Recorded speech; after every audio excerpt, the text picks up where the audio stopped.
Welcome to the third round of the European Individual Championship. With me is now co-commentator, standard one, but we will have another guest. So Lena Govedarica. Lena, welcome. Thank you very much. Yesterday you arrived fully tired, but today I guess you're eager and relaxed. And refreshed. Yes. Finally, yes. So how are your first impressions of the venue and the hotel? Even though I was tired, and I was like, I thought a lot of time, 10 p.m., because I wanted to go to sleep. It was amazing. I was so excited. The playing hall is really nice, especially even outside, the view and the seaside, and I even saw people swimming. Yes. And it's like 16 degrees. I took a swim yesterday, and I would say it's a bit warmer, and yeah, it's enjoyable, although players might rethink about it because you're losing some energy. Maybe sometimes you can catch a cold. But have you heard about Wim Hof method? No. Of, taking shower in a cold water, and then your brain feels refreshed, and then your cells and everything feels like you're a new fresh man. So we should try that. Do you know some player practicing? Player, no. Not maybe yet. Maybe you would be. Okay, you don't want to be alone in the studio. I got it. Yeah. So maybe it's a moment. It's a moment that we go to the playing hall.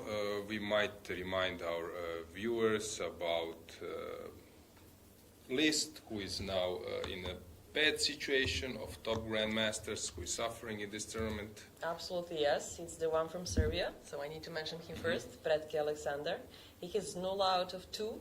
And Martiros Janhaj from Armenia, both of them close to 2700, but still, this can happen. Okay, they have half point, one draw out of 2 games. Not so desperate situation, but still quite complicated. What do you think? Can they fight back? They definitely can, because they're pros. If you're, let's say, 2300 with this 0.5 points, it's not easy to go back. But they're like pros, and I expect that they will jump really high. Okay, and how about the others? For example, who is now on 50% of top players? Let's see, Etienne Bacro. Yeah, Sargsyan, I see as well. Sargsyan Shant as well. Ivic Velimir as well. Ivanchuk, Vasily. Ivanchuk. Yeah. Is it? Yeah, 50%. They are Exactly. all. Yeah, they are. Exactly, Virtuk is right above, yeah. And maybe to say or to notify our viewers, how about perfect scorers? Who is maybe playing much better than expected with Let's see who's the lucky. perfect score with 2 points and not being not perfect rating. Yeah, not being the highest rated player. Is it 24 considers? Yes, 24 yes, I would agree. It's Kamararda from Turkey. Yes. Kulum Sanin from Bosnia as well. Kolegios Ioannis, Koel Tobias, Tutisani Noe. Everybody. Agdelen even from Turkey as well. Again, Turkish guys. All of them 2 out of 2. What do you think? Can they keep up with that That's maybe level of play? the opposite answer than I had for the top GMs. Spretke, it's harder to keep your shape up until the end of the tournament. It's a long one. That's the problem. Maybe with 9 rounds, a bit easier, but 11, ouch. Not easy. Yeah, maybe it's a moment, Lena, that we also check the cameras one by one. Let's check the first board. Whom do we see? Invisible players. Wow, cheers. Yeah, they are not there yet, but we can say to our viewers, whom do we expect on the first On this board, board? definitely Romanov Evgeny against Feroseev Vladimir. Rated number 1 at this tournament, but still they're not here. Yeah, I spoke briefly with Vladimir at the breakfast, and he said that it was a really tough game yesterday.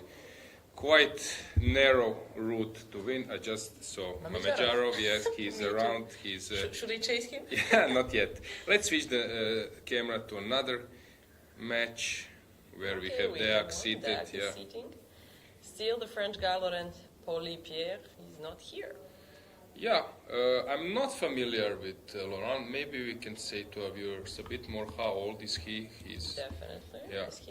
He's a young guy. That's why we don't know him. Yeah, actually, he has 24. Not so young, but young still, in the best chess shape, maybe. Yeah, it's quite tiny rope when you start commentating people's age, right, Lena? Yeah. It's really tricky. It's tricky. Yeah, what to say Actually, for it what is Are young? we old? Yes, Yeah. exactly. Yeah, so Deac is around. Let's move on to the next. Oh, it's your colleague, Sharit Ivan. Yes, Ivan is He's here. more than ready. Why he didn't make his move? No, it's not You're just starting. not- Yes, okay. we are waiting a few more minutes. Cool. So there is a bit more time. Ivan has promised that he will join our studio. So I'm pretty sure that, guys, you will be eager to hear. European champion 2018. He was also involved in some training with Magnus, so he knows a lot about top level chess. So I'm quite excited to share. Yeah, me to too. get him into Here. this. Probably today. Yeah, Probably we will today. see. But Lena, we have one guest coming today. We can promise this to our viewers. Maybe Can we you can reveal. Yeah, why not? Yeah. Yeah. So it's Dragan Solak, a grandmaster. It's in Wikipedia. They said it's a Turkish Serbian grandmaster, which is actually true. He played in national team, and he's a GM from 2001. So a long time. A very good player who decided to stop playing active chess and to go to probably business and chess in business, and as well to be a coach to amazing Turkish kids. So I'm eager to hear the story from Dragan Solak, definitely.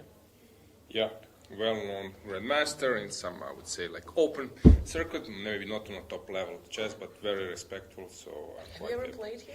Yes, a few times. I think even 4 times or 5 times, all 5 draws. So probably it's not bad for me, or I don't know. You're a great player. Why No, not? come on. Yeah. I'm not a great player, but I was playing at some stage quite well. Let's check the next camera, where we have Motilev against Vityugov. Motilev. Pretty focused on game. It's funny, Lena, because, for example, if we go, I don't know, let's say 10 years ago, 5 years, 7 years ago, Motilev was 2700, Vityugov was 2720, and that would be like a Russian championship, maybe. Somewhere. Exactly. Suddenly, And look at now. yeah, they're playing for. Look at the flags. Nikita is playing for England, while Alexander is playing for Romania. Exactly. Yeah, so it's okay. I think maybe some direct encounter in future rounds we might provide you that type of info as well. maybe at some stage, Lena, you can dig a bit while I'm searching for some games and something else to maybe provide that info. Have they played a lot or not? Okay, but Definitely. we will hope to provide. We'll hope to provide you that info. Let's switch to another board. Yilmaz Mustafa, Yeah. board 5. And BRF Johan Buchel. They are not here, but Denmark. maybe it's a moment that we switch to bird view camera, then you will see a bit more, because I see Bera is standing, waiting his opponent to come, and now Yilmaz, it's Emre Can coming on board number 7, right? Exactly. And he's playing against... Svane Frederik from Germany. Yeah. Close to 2700. They are now getting seated. I'm not sure, do we have another camera? We can have a check. Yeah, it's coming. They're pretty excited. Exactly, accreditation. Maybe the headache. Yes, I agree. Okay, so are you checking how they're dressed, or maybe Always because of the dress code. eye? Yeah, dress code. Because of the dress code. Arbiter in. I read about the dress code, and we need to take care of the dress code. It's always inappropriate to tell player to change something, when they're in the trousers are ripped off or something like that. But you need to do so. So it's kind of thing that, as an arbiter point of view, you need to know this. And fashion, yes. Maybe Sandra knows a bit more about fashion. We'll see. But now you revealed the name? No, it's just some name. Okay. Good, random. From arbiter, yeah. Yes, I got it. Yeah, so let's go back to the playing call. So I would say like final moments before the game. I like to see those handshakes. How about you? Do you shake hands twice? For example, coming before the game, just approaching your opponent, shaking hand, and then when arbiter press the clock, do you do once? I do. So Me as well. Chess is a small world, and you know the guys. You say hi when you come to the chessboard, and then I do it one more time. I think it's just polite. And then maybe sometimes the third time as well. When you draw. Yes. And the third time in the end of the game. I think it's cool. 2 times is also good and polite, but 3 is even more. When you know somebody well, you can shake hand immediately. What about you? Yeah, I'm doing the same. And okay, I know that some from maybe eastern part of Europe, some people like to shake hands with people every day at breakfast. This is more like a Russian style. I don't know. Yeah, I'm not sure that for former Yugoslavia we don't do it. I think so. Okay, when you see someone first day, okay, you can greet him, say hi, but not to shake hand. But it was funny sometimes to see some top players. Yes. Yeah, 3 times at dinner, breakfast, lunch. But okay, it's also Even kisses? No, I don't know, but it might happen as well. Guys, to remind you, subscribe to the ECU channel. You can write us in chat. Lena will check it. Of course, she will only tell me when there is something positive, right, Lena? Yeah, it says, go Daniel Darda. Is that Okay. positive? Yes, that's positive. That's so, positive. Daniel is a very good player representing Belgium. Yes, exactly. And Young it's player nice. as well? It's nice, guys. Do it. You can write in chat some supporting messages. That's also cool. So don't hesitate to do it. Yeah, we have some players who are, I would say, I don't know, around more, and they have more supporters. But also, it's cool that we hear about some other names. Let's go to the first board camera. Let's check. What's going on. So Fedoseev is waiting for Romanov. I will tell you a little bit later more about this encounter. Second board camera. Deak is still waiting. And then next one, Šarić was already sitting. Okay, we have a handshake. They have just started. Yeah, Ivan will play e4. No, how do you know? Now try to guess immediately, quickly, Lena. Which move will come? The C5. E5. You think? Let me check. No, don't check. Okay, wait. C5, E5. Come on, move a bit more. Nobody Yeah, here no, is you're coffee. joking. This is Fischer against Tal. Tal was playing against Fischer. Oh, it was Tal's birthday yesterday. Did we mention that? No. No? How do you know this? It's because of you, to be honest. No, yes. But yeah, it's Tal's birthday. Was he high on your list in terms of like as a chess fan? Absolutely, because of tactics, skills, and everything. And when I was young, I was all about sacrificing, and Tal was my biggest star. And yours? Yeah, of course, he's high on the list, but later as you're maturing a bit, then some other names springs to mind, but never mind, of course, Misha was I really... still remember his picture with the cigarette, playing chess in a lot of chess clubs. And he was present a lot in Serbia, right? Even in Croatia. I know that in former Yugoslavia, many fans around. Yeah, there was a famous story. He was playing, I think it was even in Zagreb. He was playing against Fischer, very young Fischer. Tal was a bit older, and then he played c6. Yeah? Yeah, but then he moved a bit more. So he's waiting for a second at c6. Bobby was shocked, and then pawn came to c5. And this story reminds me here that the guy is fooling around because I said e5, so e6, and then stay for a second and then move to e5. Let's go back to the first board camera. Do we have Fedoseev opponent there? Not Romanov is still approaching. 15 minutes is tolerance. Yeah. Let's move to the second board camera. Deak played knight f3.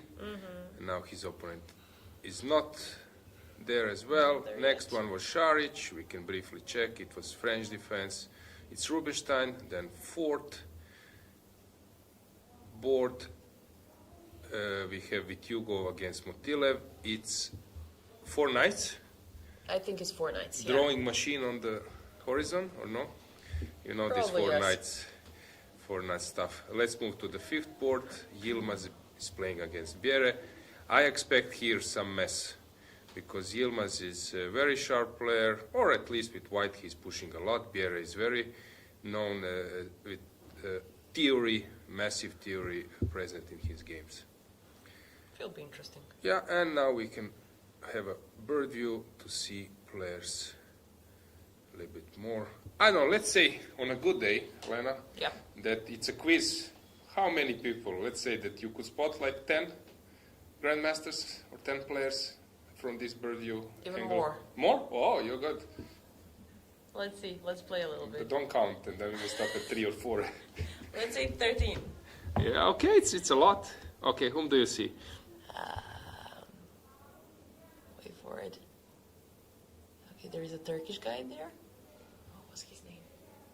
Is it Yilmaz there? Yes. Okay. Bottom left. Bottom left, Yilmaz, then all the way right. Can you see that guy? So you have what I see. There is a Yilmaz against Bjerre, as you mentioned. Emre Can, 2 boards next to Yilmaz. What I see Swane on the right, Swane on the left, so 2 brothers. I see Chigaev is walking now just behind Yilmaz. Yep. Okay. Now, Nice. Up to 10 then. no, we could. I think we would be able to count. See even more. Yeah, even more. But it's not easy since it's a little bit far away. But never is. mind. Yeah, it's cool. I thought I can it's see cool. better than Yeah, this. yeah. Maybe some glasses. Why not? Anything in chat already? Only hi, and hello. And then, yeah, that's it. Only saying hi to us. That's okay. Welcoming us. Yeah, Thank you very much. sure. Follow us every time. We are happy to have you around. Maybe it's a moment that we check the moves, or maybe camera to check has Fedoseev opponents Romanov is around. I think he just arrived. Adjusting pieces. Yes. Do you do that all the time? Yes, I do. It's also some kind of way to get your mindset, brain in proper. Clear. Yeah. What about knights? Straight or in?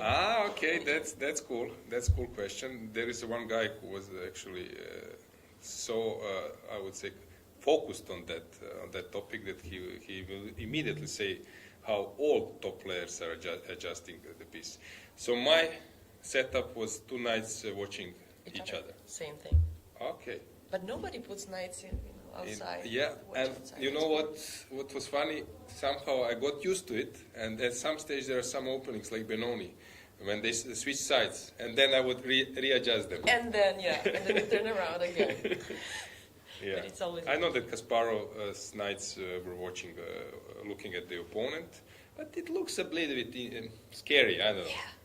intimidating. But that's Kasparov style. Yeah, I agree. Yeah, okay, so Romanov played d4. Now Fedoseev is thinking. There is an issue. There was a huge issue with Romanov's case, switching from Russia to Norway, but then in the end he settled in North Macedonia and he played Olympiad. Last Olympiad he played there. Very good player. I think you can check, maybe you can help us, Lena. I think in youth categories he was quite successful, winning some world championship. But somehow he couldn't break through.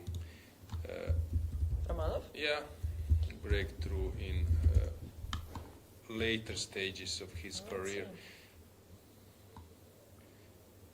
Yes, actually. Okay, he won the Russian and World Youth Chess Championship at 1998. Under 10. Exactly, under 10 division. And he was then first in the European Youth Chess Championship in the group under 12, Mm-hmm. and then under 14 again, which we all know it's not easy at all. Mm-hmm.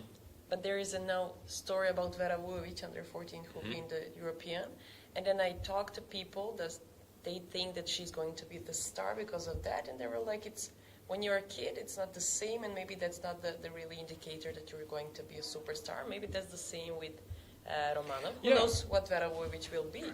Probably the best chess player in Serbia, but still look at his results. And But he break through 26. His peak rating was 26-69, 62. which is quite good, but it's not enough to be like top, but good enough to be a good coach as well. So I think he's focused at the moment to combine his play with coaching. And that's the story we told yesterday about being a trainer, and then your rating is going down. Because 11 years ago, he has his peak. And he's what? He was born in, he's 36. Yeah, He's 36. he's a little bit young, not a little bit, but he's younger than me. little He bit, played yeah. for Russia until 22, and then Norway for 2 years, and now he settled at North Macedonia. Yeah. Let's get the move, because we will have Dragan afterwards. Really So quickly, maybe yeah. to show the openings to our viewers. Let's have a board, and then you will have a chat with Dragan. So let's check the first board. What's going on here? We have Kero. Vladimir is playing different type of things, but he is some kind of Kero-Kan specialist, expert. He played it against Magnus, if I'm not mistaken, at the Olympiad, winning this important game with the black pieces, and Slovenia crashed Norway. Can you check, please, Elena, as well? Sorry for giving you so many orders, but Give it. yeah. I heard that there was an issue with Demchenko, With another Demchenko? Slovenian player. He's around 2600. Is he paired today? Is he present at the board? Which board is he? He's at board 16. He has some issue, health issue with. Really? He's Yeah. playing against Sokolovsky? Yeah, but Okay, he's the game not. started. The game has not started, but he's not making He's not move. here. So I don't know. Do we have them at the camera? Maybe bird view camera full screen could Board help 16, us. yeah. So we start with Yilmaz. It's our bottom left. 5, 6, 7, 8, 9. How many boards 10 there is? more, 11 6. more. So 5, 6, 7, 8, 9, 10. Then second board on our left. It's 11, 12. Which board is he? 16. So it should be There. third row, right? Yeah. 1, 2, 3. Third row. Yeah, Exactly. and Maybe even there, if you can see the chair, the second from the is this That chair seated or not? one. Opponent. I think not. Yeah, and white or black? He's No, playing he's with white. actually white. That's not the board. Yeah, I'm not sure, but I got an info. Oh, I see. So maybe on the right. You see all the way there. Yeah. At the moment, we don't have moves. So I got an info that he has some issue. Don't want to reveal the details, but maybe that he was considering to retreat. Probably. From the tournament, which of course wouldn't be a great news, pity, but what to do? We understand that health is important, and I don't know, 400 players, there is a chance that some players are suffering. But this is the info, guys. Again, we are commenting, and Lena, I said this yesterday. The point is that through this broadcast, give you some info. You might not get it somewhere else when there are only moves. You can turn on the engine, you can get analysis, but this type of info, it's sort of our duty to provide you this content from the venue. Exactly. Yeah. So hopefully he will be okay. He scored two victories. I don't know. I'm still hoping that maybe the game will start. Maybe we can send a message to our friends from the playing hall. To check, of course. I'll do that right now. Yeah. So is Devchenko at the board, or is he coming that they notify us in our team? I'll check.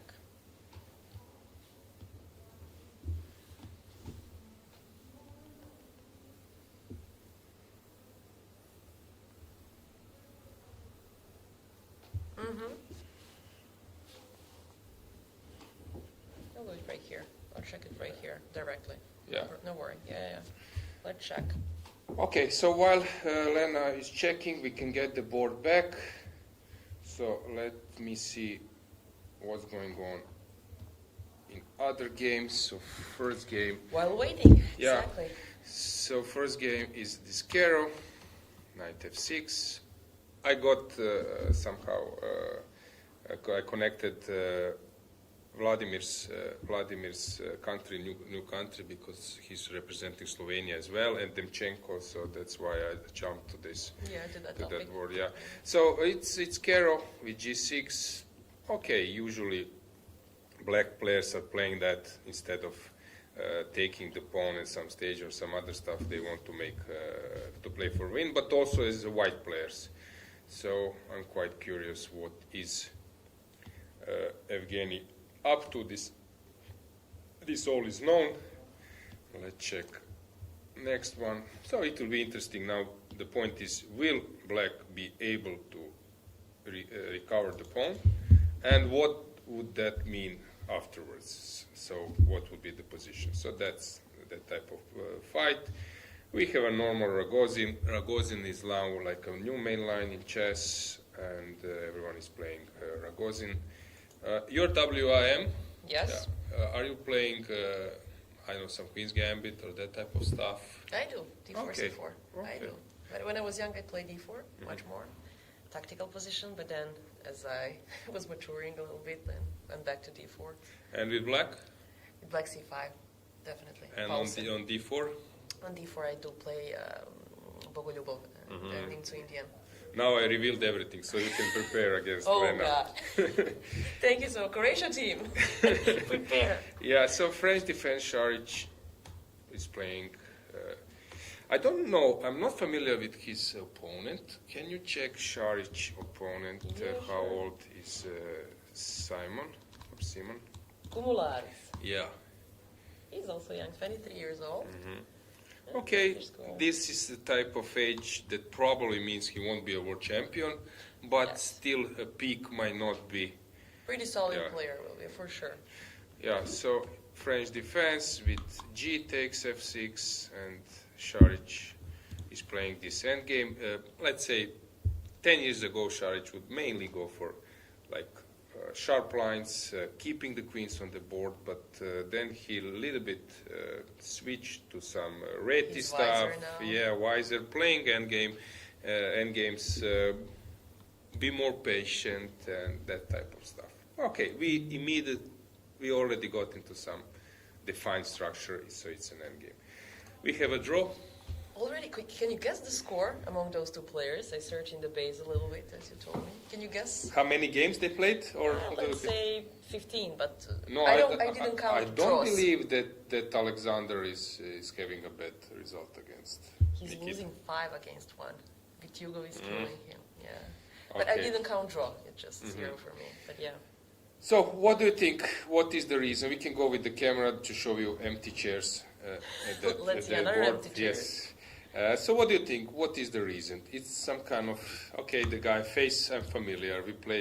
We are sharing maybe A lot of similar time. problems sometimes, or you think that with black it's not bad for Nikita? It's just like some professional decision. I think it's about the pieces, definitely. So, as Motiliev is losing a lot from Vitugo, he thought, okay, draw is nice with the black pieces, let's go to swim a little bit.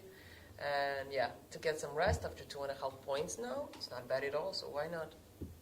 Okay, so we will forget this camera. So I think that's it. We don't need this camera any longer.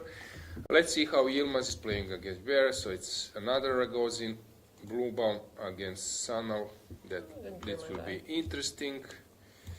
I heard about from my colleagues, Ante Brkic, some others, a little bit more about Bjerre. Now you can see him on the camera thinking that he's a bit, okay, maybe not shy is not the right word, but he likes to listen.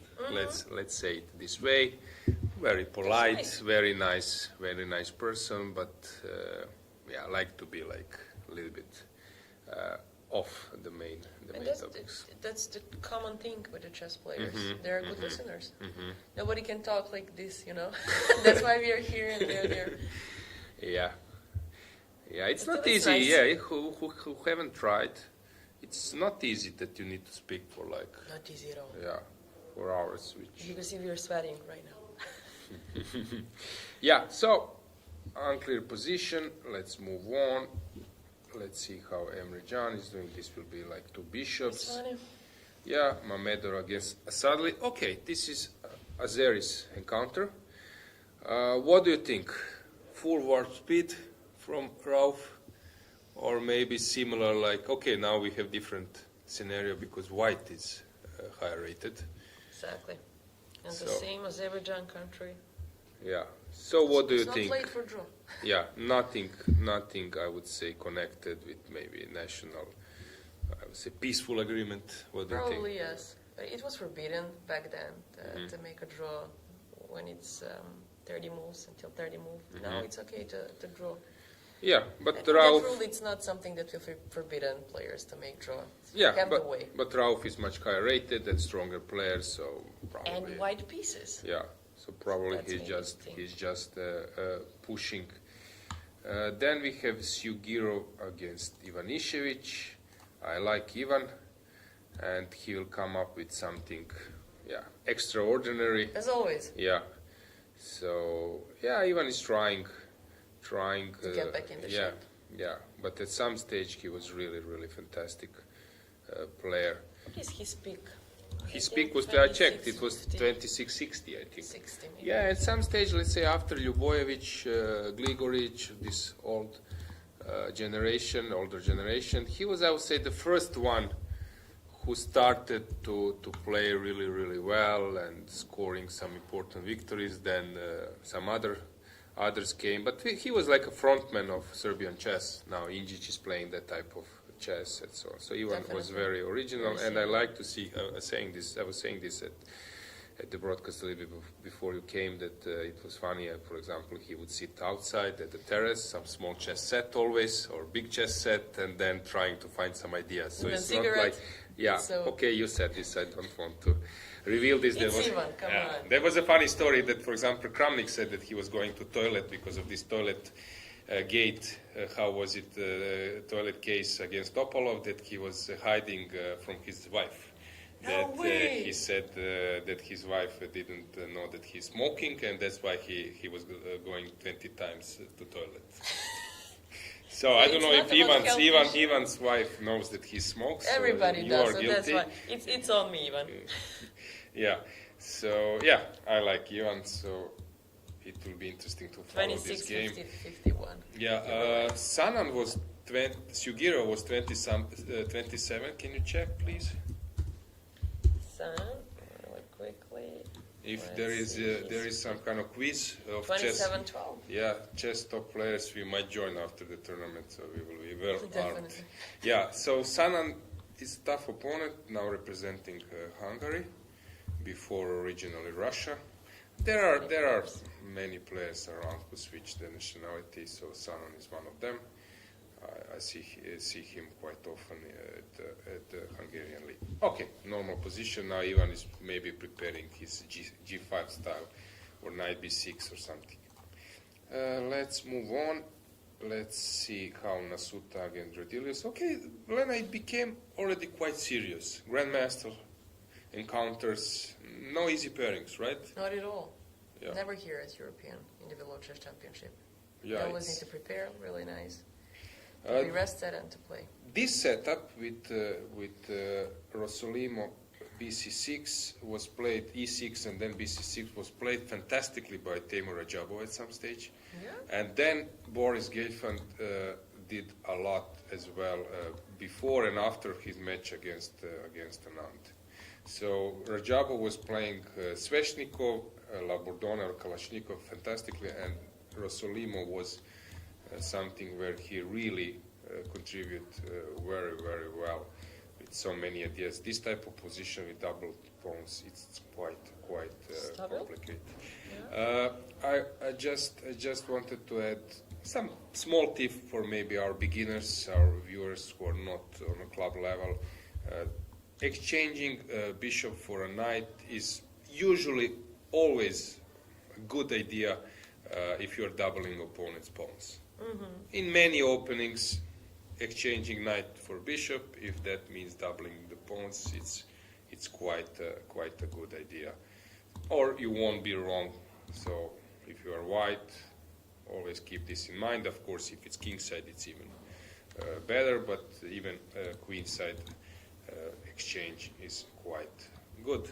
Actually, with the black, Carson played this position 2 times. Of course, he won one game and he made a draw. He won against Gukesh. Okay. Interesting. 2022. Yeah, but probably. And then Caruana played 2 games and he won. Again, pretty serious players, Aronian and Zhao. Then Raport, it's a Serbian husband, let's say that way. He made a draw, and then Grishchuk played 2 times. Pretty good position. Have you seen the Raport a lot in Belgrade or some, because you mentioned Serbian? A couple.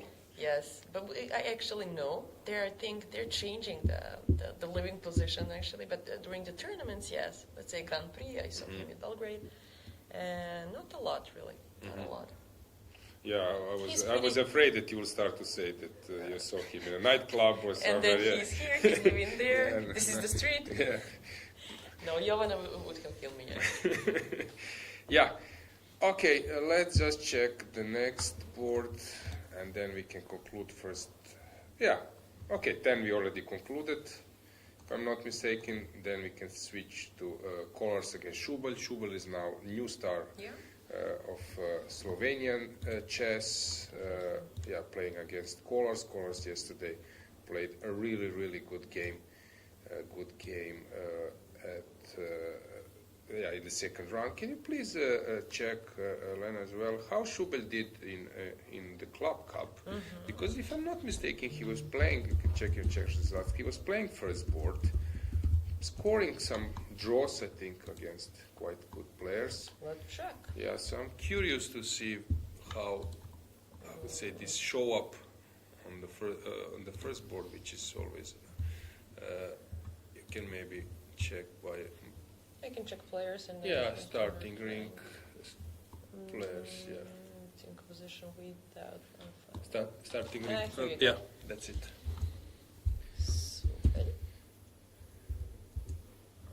No, E. So E is in between. Go like this. Oh, 12. Okay. He was around a little bit less than 2,500, so you will find. He's playing for Zmaj. Okay. Zmaj is. I think, Serbian club. Okay. I'll check if I'm wrong. But let me see the result. It was pretty good. He was in plus with rating, 10 plus, very nice. Rating performance 26-20, also impressive. But let's see something interesting. Pretke draw, against Bu Qianzhi, if I can say that well. Also draw, very nice. He won 2 games. He had 1, 2, 3, 4, 5 draws and only he didn't lose. Yeah. Impressive. How many points? So 4.5 out of 7. 4.5. Yeah, I recall that. Cool. So this might be, I would say, a player who might come to top from not bottom, but some middle position where you don't expect him to go up. Maybe it's a moment that we have a bird view, that we check the camera, and then we can have a first guest. Until that time, I'll say that the commentary team is energetic, very nice. Thanks. Thank you so much. And then hello from Las Vegas. Oh, cool. Can you imagine that? We like this. Pretty early there. It's 9 Okay, a.m. let's prepare a setup for our guest.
We are back. Hello, everybody. Our special guest is right here, Grandmaster Dragan Solak. You can represent yourself as well.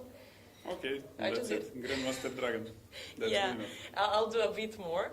So, what is interesting with you is Wikipedia says that you're a Turkish-Serbian Grandmaster. And why you decided to go to Turkey and not the state of Serbia and be national team and play serious chess?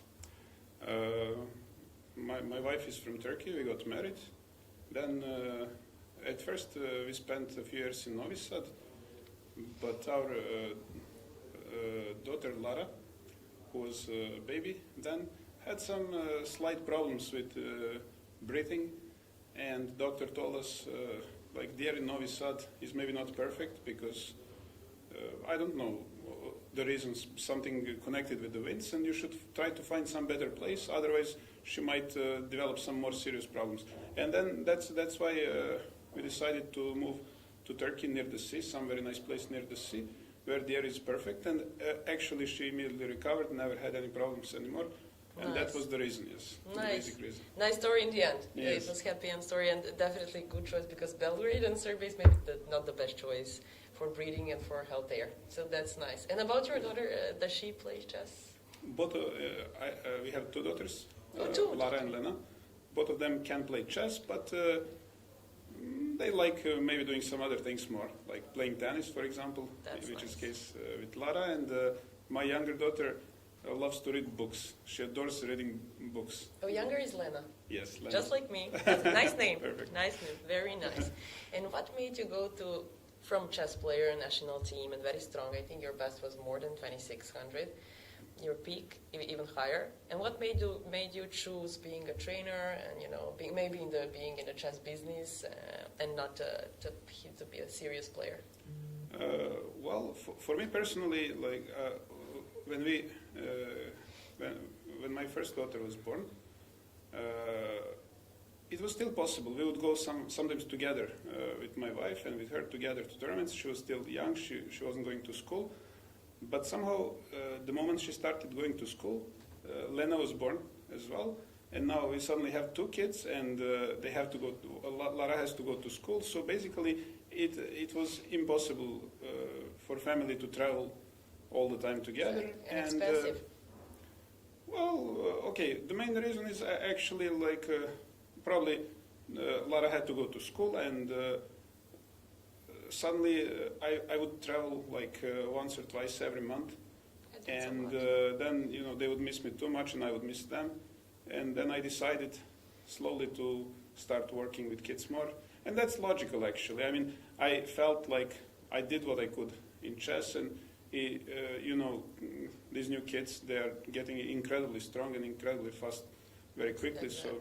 yeah, I just decided, for me, it was more logical. It's maybe, logical yes. and makes Yes. sense. And Probably I also like it, so. Yeah, I can see that you're happy. Yes.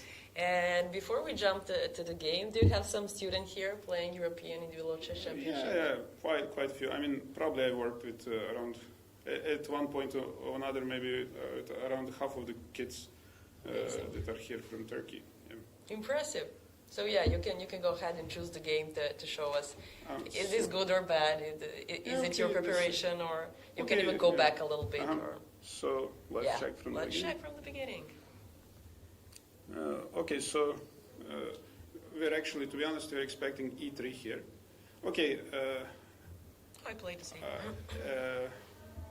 Kjartansson plays so many openings that it's actually close to impossible to prepare.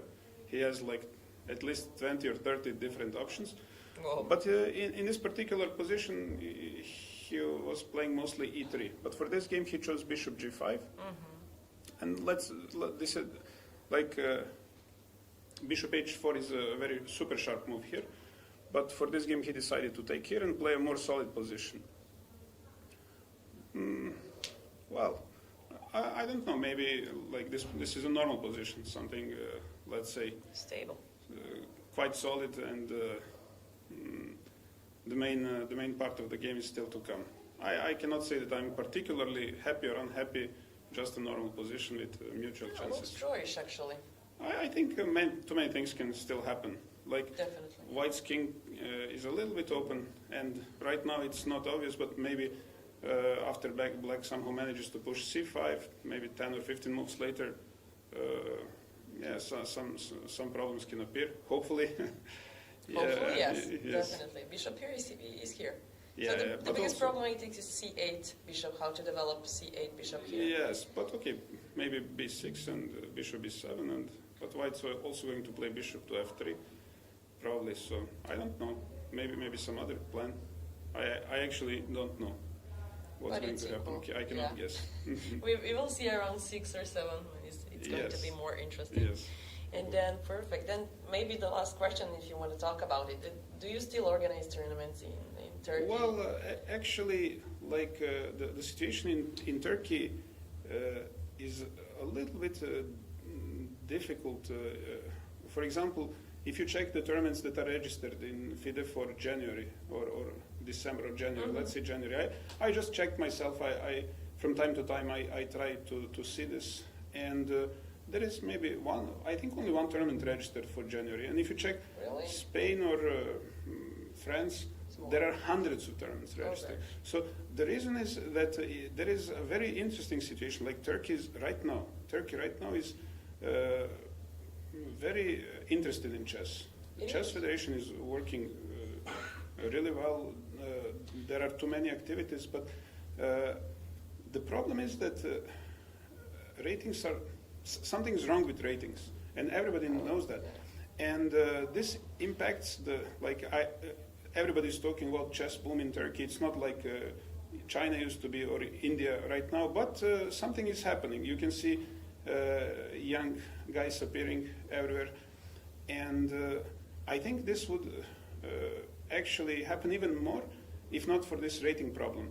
The problem is like this. I can try to describe it. Like, for example, I have some kids that I worked with, and for example, one kid is rated 2300 and another kid is rated 1800. There is 500 points difference, but it is not at all clear who is better. That's so too many of these kids in Turkey who are rated 1700, 1800, and 1900, they're actually extremely strong. When they come to a tournament like this, they usually win hundreds of rating points. Then when they go back to Turkey, they don't want to play in tournaments with other kids because they're going to. So something needs to be done. This is the main reason why I cannot organize tournaments easily. Like,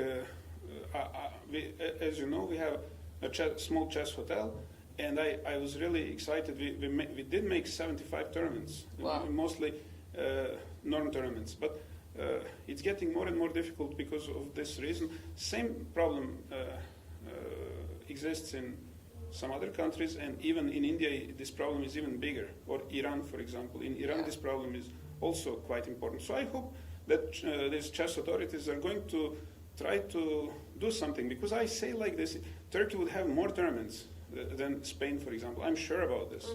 There will be hundreds and hundreds of chess tournaments all over Turkey, but because of this reason, they make a tournament and nobody comes. They are discouraged.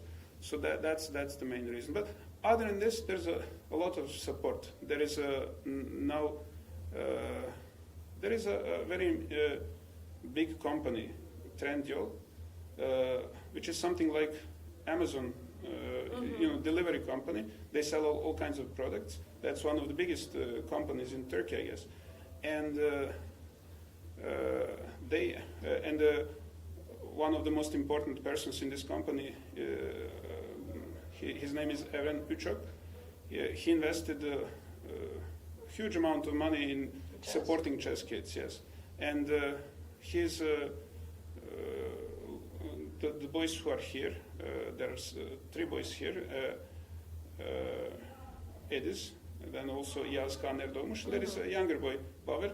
They're supported by this company, and they have opportunity to work with grandmasters, like Shahriar Mamedyarov is one of the coaches, Mert Erdoğdu, I myself also involved, and we also have another person, Selim Gürcan, who is chess author and doing many other things, but among other things he is trying to help with organization. So there is a lot of support coming from there. Federation also helping, like Federation has some budget and has to take care of too many things, but they also help kids. But if this problem with ratings would be solved, that would be a real boom for chess in Turkey. Yes. I hope it's going to be resolved somehow. I've heard the same in people from Serbia. Exactly, I'm pretty scared of Turkish players because they came to play tournaments, they beat us. Yes. They completely take our rating away from Turkey, and then they're saving it there. So there is something bad happening with the rating. So there are a lot of kids, as you said, who are pretty low rated and they're playing pretty good. And it's tough to play against them. Their knowledge in openings, their shape is pretty good. Yeah, that's mostly simple maths. Like the situation is like this, and now same kid. If a kid that has certain level, study chess a little bit, goes to a tournament in Serbia, where average ratings, let's say low-rated players are around 2,000, and then a few players below 2,000. This kid is going to have average 2,100, will score 2-3 points out of 9, maybe 4 points, and this kid will enter rating list 1,900 or 1,850 or something like that. Exactly. Same kid in Turkey plays in tournament where average is 1,450 or 1,500 and enters, same kid, absolutely same person, enters the rating list much lower, 1,420 or 1,500 or even less. Yes. And then it's hard to move. And this kid now has to earn 500 rating points or 1,000 rating points, and It's rating not system. motivating. Yes. It's not motivating. Not only that, but these points have to be lost by other players. So this kid beats a 1,700 player, takes some points from Then that he's person. down. Yeah. Then 1,700 guys become 1,600, then takes points from another player. So all the ratings, all ratings go down. So something has to be done. I see that FIDE tries to make some changes all the time, but I'm not sure that actually what I see, like maybe some other problems with ratings are being solved, but this particular problem, I don't see that there is much change, and I'm not sure if there is an easy solution at all. Yeah, but good thing is that people are investing in chess, and especially in kids and in individuals, and the system will be better, we hope. Hopefully. Yeah, but still, like what kids from Turkey do, they usually play in Turkey.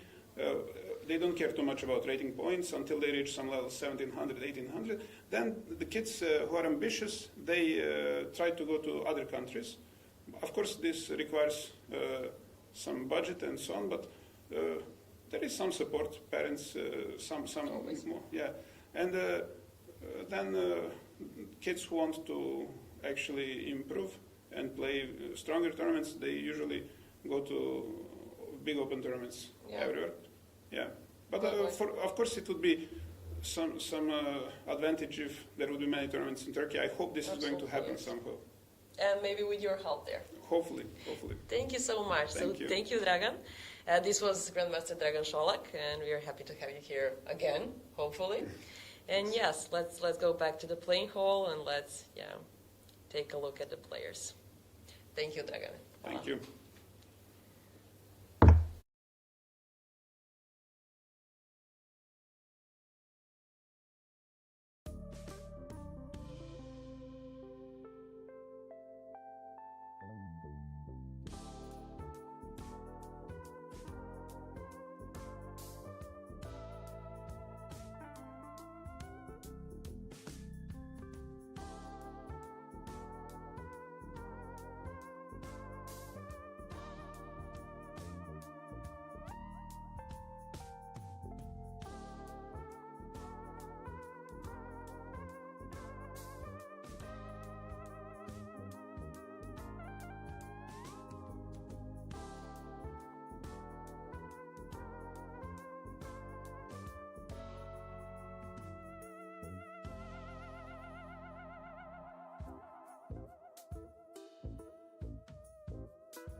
Chess connects us all, across countries, across borders. For those who travel for the game, staying connected shouldn't be a challenge. Introducing Global Cell, the official telecom provider of the European Chess Union. Connectivity is just a tap away. Simple, fast, and ready wherever you are, wherever the game takes you. Global Cell's eSIM works seamlessly across Europe and beyond. No SIM swaps, no waiting. Global Cell's eSIM is quick to install and reliable every step of the way.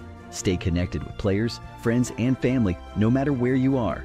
Share your checkmates instantly with effortless connectivity. From every tournament to each new city. Stay connected as you move and prepare to win.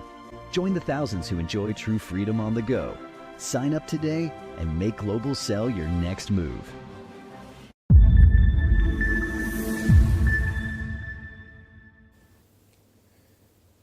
We are back. We're back. Yeah, it's nice. No, you are back. Yeah, I'm back, and you are back. But it's cool to have a grandmaster, and especially, former competitor, but of course you know him quite well, right? Yeah, exactly. You learned some new facts. A lot, actually, about Turkish system and everything. Have you heard about the rating problems? Pretty low or few open tournaments there because kids are having low ratings. And the things we actually mentioned yesterday. So that's the problem. Yeah, hopefully we might get Dragan a few times again, since it seems that Turkish players are quite successful at the moment. It probably will be till the end of the tournament, so he might provide us some few more infos, right? Definitely. I already asked him to come again. Okay, perfect. Let's check the cameras. Let's see what's going on. Since you are now big asset for our studio, we did our homework. Definitely. And who is having a birthday today? Bartosz. Yeah, Sochko, Polish grandmaster. Greetings, congratulations. He's playing today. I will check his game Happy birthday. later. I think his peak was 2660, something like this, or at least 2640. You will I'll see. provide in a second. So congratulations to him. But it's cool, Elena, that he can celebrate birthday together with his wife. That's the best thing, I think. That's the best part. Or maybe the worst. We don't know. Yeah, so Monica is also here. Very good player, very successful player, former European champion. They are together. So what do you think? Was that also some kind of decision that they come here together? Because, you check your calendar, you know, I will be there at some event and my birthday will be on that day where, what do you think? Was that also? I think that was an agreement because there is only few tournaments where you can come with your husband and actually play the same tournament.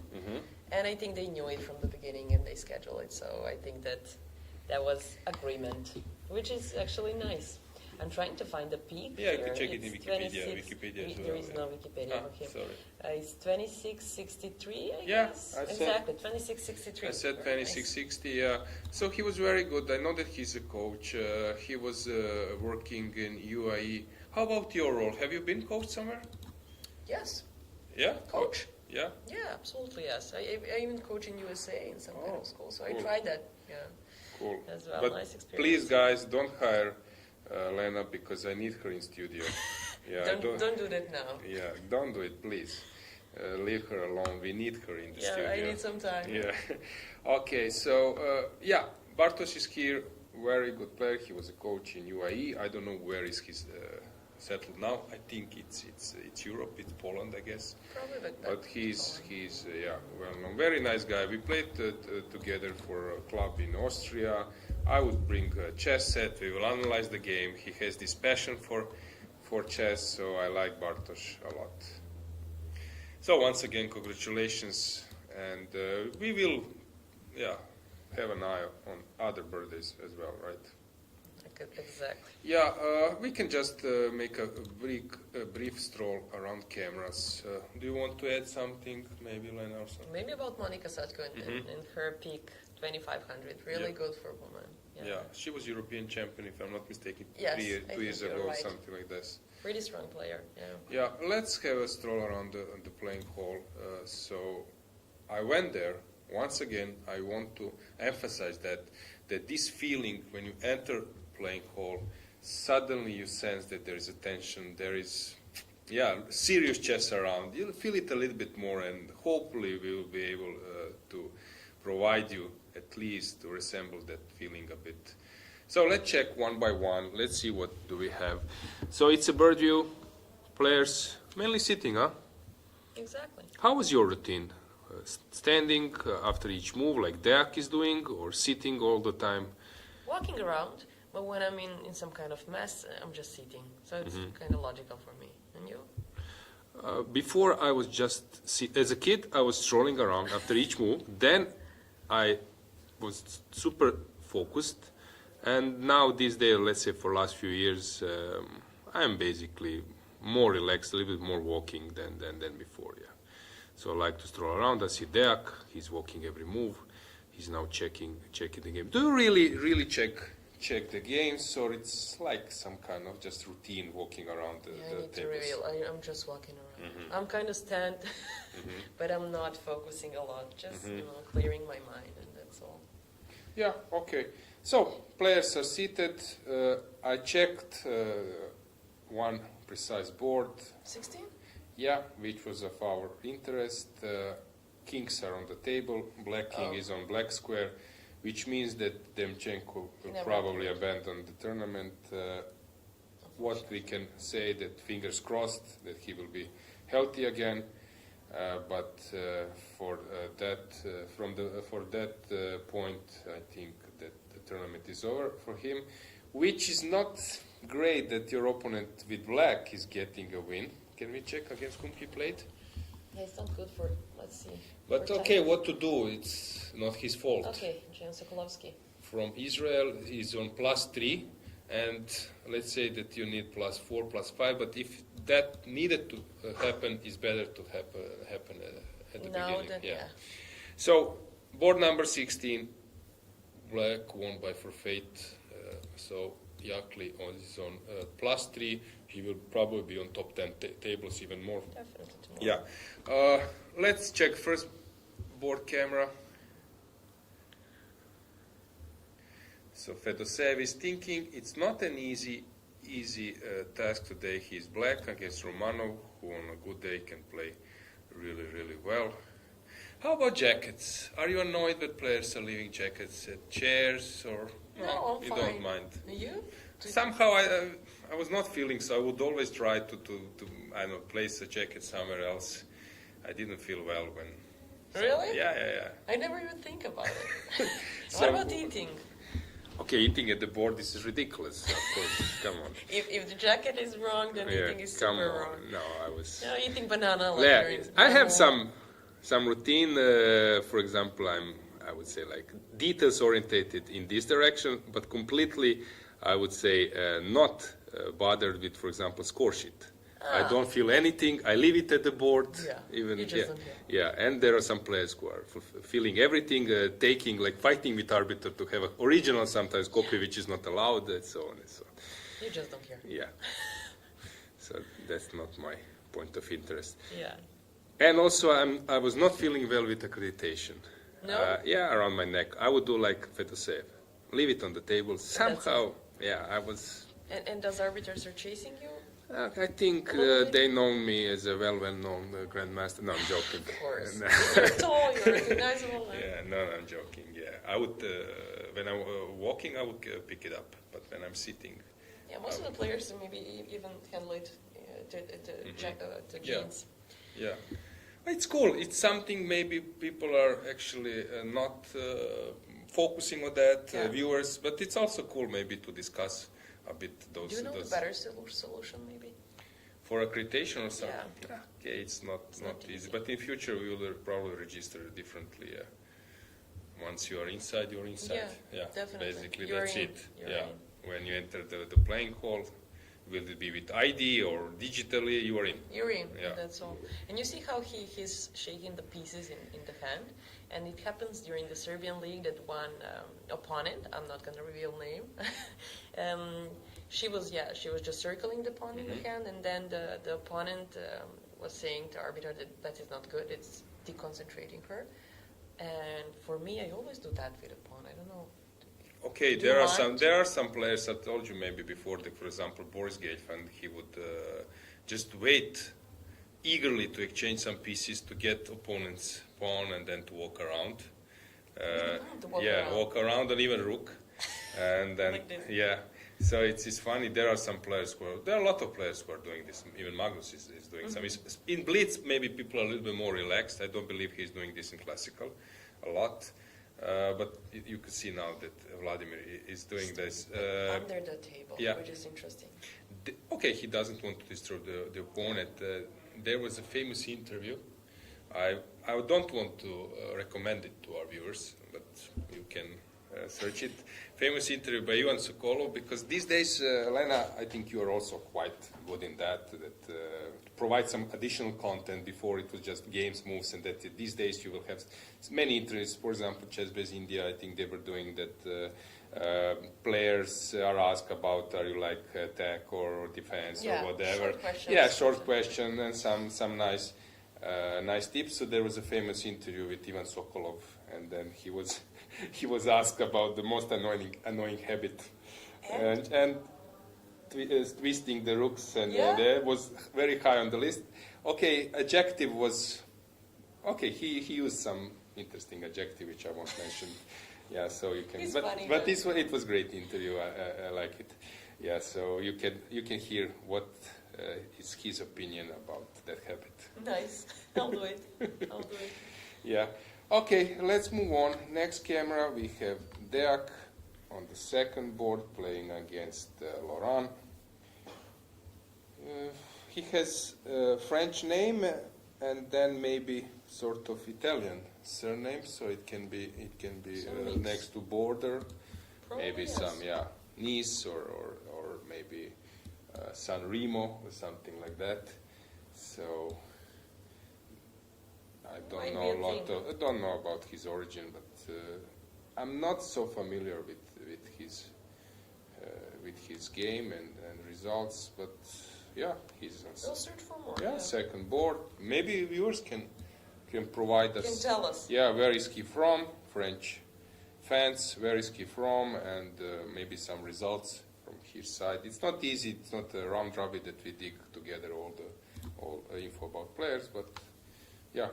400 players. Yeah, we might use our Some help. viewers. Yeah, Deak is there. Let's move on. Let's check Šarić.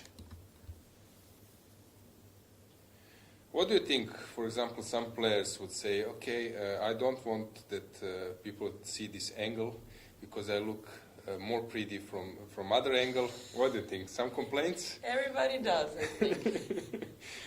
But I'm not sure. It's kind of okay, yeah. Maybe for her hairstyle, yeah. For girls would be the same. Yeah. And yeah, for guys I remember maybe. that I was taking photos and then some From the bird view? some professional like Miss and competitor would say that you should go down and taking a photo, not up. Yeah? Yeah, that it looks better your profile. You see? Nice you thing. can learn something. Thank you very much.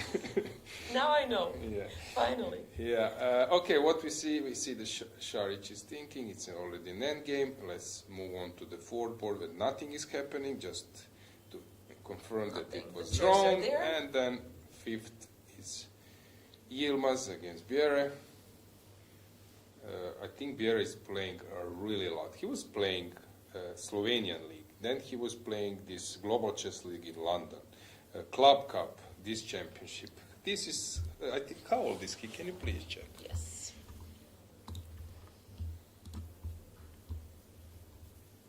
Oh, what do you think? 20 years old. That's why. I thought that he's a little bit older, like 23, 24. So he's just playing. 20, He just playing. Maybe he decided not to go to college or something like that. We will check. And only to play, you know, to play the whole year tournaments. Why not? To commit himself to play chess a lot. Maybe that's a decisive years. Are you going to be star or you're not? So maybe he take But one it's year also off. possible to combine it. I know it's tough. I know I did myself, you as well, or? Yes. Yeah, so yeah, I finished economics plus sport management later. I know it's not easy to become top, but this feeling when you finished college, yeah, somehow makes you happy and yeah, inner feeling is quite good. We have a draw. Let's go with the camera to the bird view.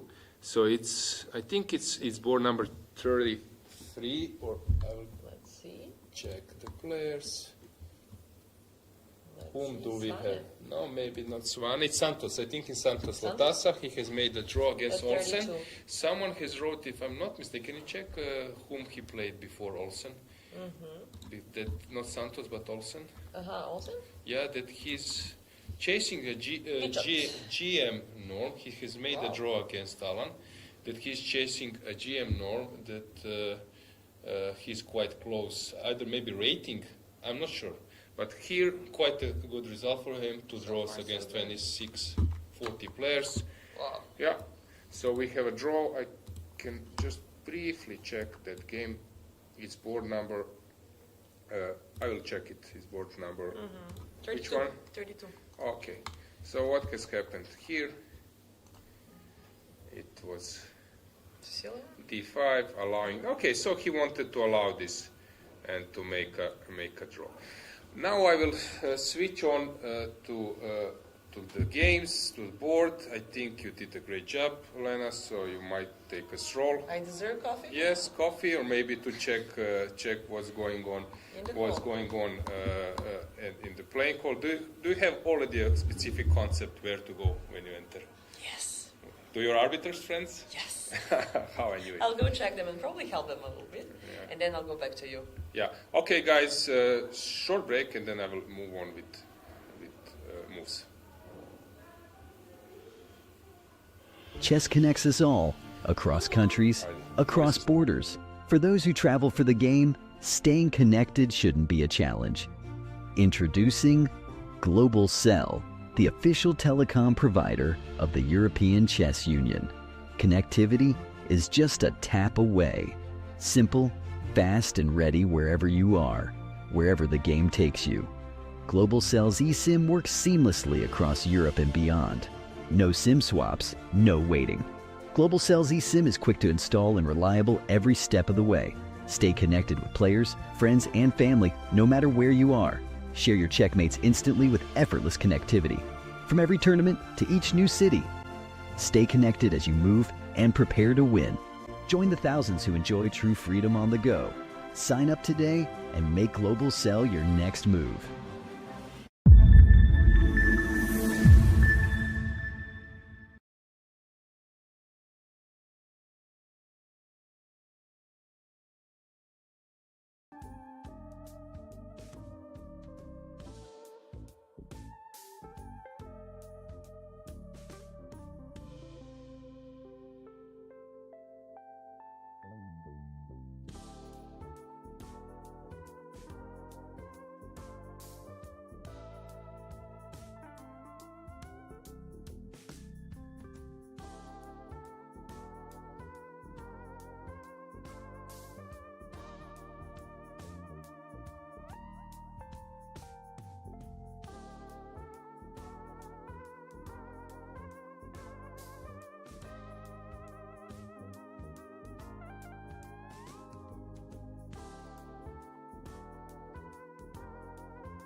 Yeah, as I promised, I will check the games. I went briefly to the playing hall, spotted some games, as I was mentioning this before also during the European Club Cup, that by walking I can scan games, positions, openings much faster. So I've noticed a few which I will share with you.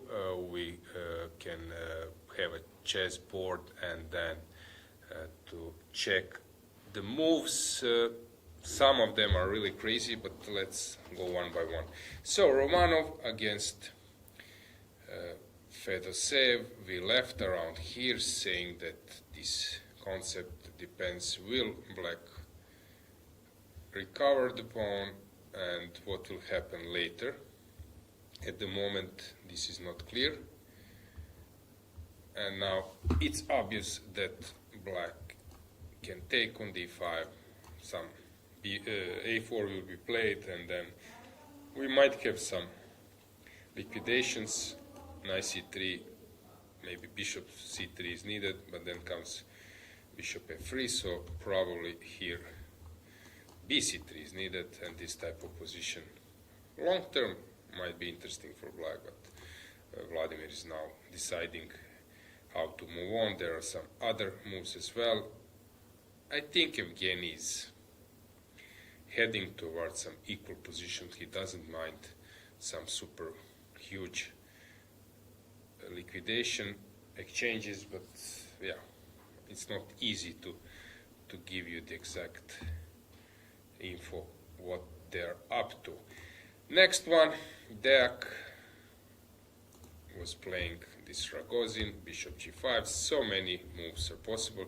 cd5 was like all the way I was analyzing and mainly playing before, but then some new ideas, instead of main lines, for example, which are at same stage heading towards this position.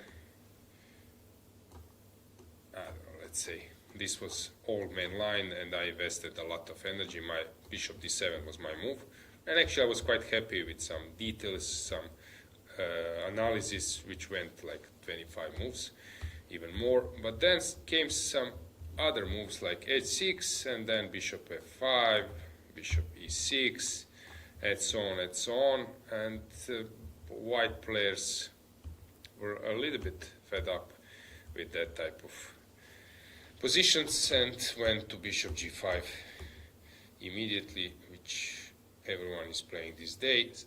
There was a game, Dragan against Gukesh from Club Cup. Very huge upset. Gukesh looked like invisible, and suddenly Dragan managed to win against him, shaking, I would say, his confidence for the World Championship match, but we will see. Okay, stable position. I'm not sure that white will be able to press a lot here, but we will see what is Deak up to. I wouldn't be surprised if some draw would happen. Deak is still coughing. Hopefully he will solve this in future. There was some kind of comment that one player might play in some other room, but I don't know all the details, so let's leave it for a while.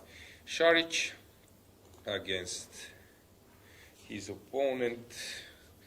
Okay, it looks that black somehow managed to tricky Šarić. Since black is doing quite well, I don't know what was missed by Ivan, but it seems that black is doing quite well.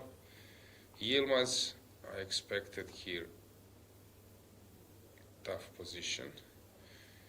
Tough fight for both, but now it seems that black is doing very, very well. Bluebaum against Sano.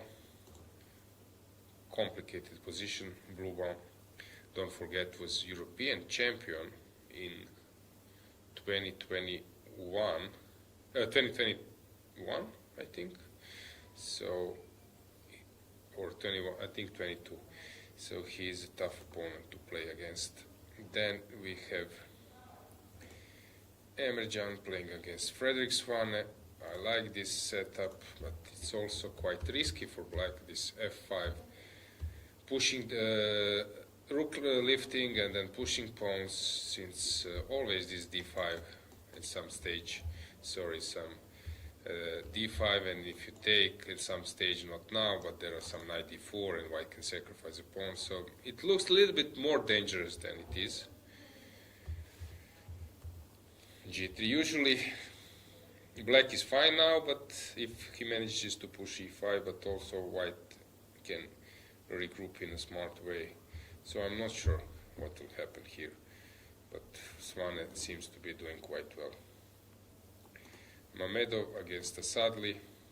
Okay, as I said, for Mamedov it's very important that the structure is fixed, but the pieces have a lot of square for maneuvering. This is how he plays. Maybe it's not easy to understand this or to notice this, but this is his way how he plays. So it's he always stabilizes his pawn structure and then starts moving around with his pieces, usually with knights. Sugirov against Ivanišević. Okay, it's typical Catalan initiative. Grandelius is now in this position. Stable position for both sides. Kolarz against Šubelj. That was interesting, because here Kolarz played c4 and black was blitzing his moves. I don't know what is white up to, since Šubelj seems to be doing quite well. Promising player, promising star of Slovenian chess. Grigoryan-Skorovov, that's the game which brought my attention. Around here I came, so it was French defense. Korovov added French defense to his repertoire. He was only Sicilian player before, so I'm quite surprised how the game went. Don't underestimate Sergei due to his rating. He's a very good player. He was 2600 player. I know him from Moscow, from tournaments, from Aeroflot Open. He was always a tricky opponent, especially with white. I played him only once, it was a draw, but when he's white, it's quite complicated. He's very, very good. f5. It seems that he's playing a fabulous game, and now Korovov is under pressure, so I'm quite curious to see. Let me try to dig why was this b4, what has happened here. The point of b4,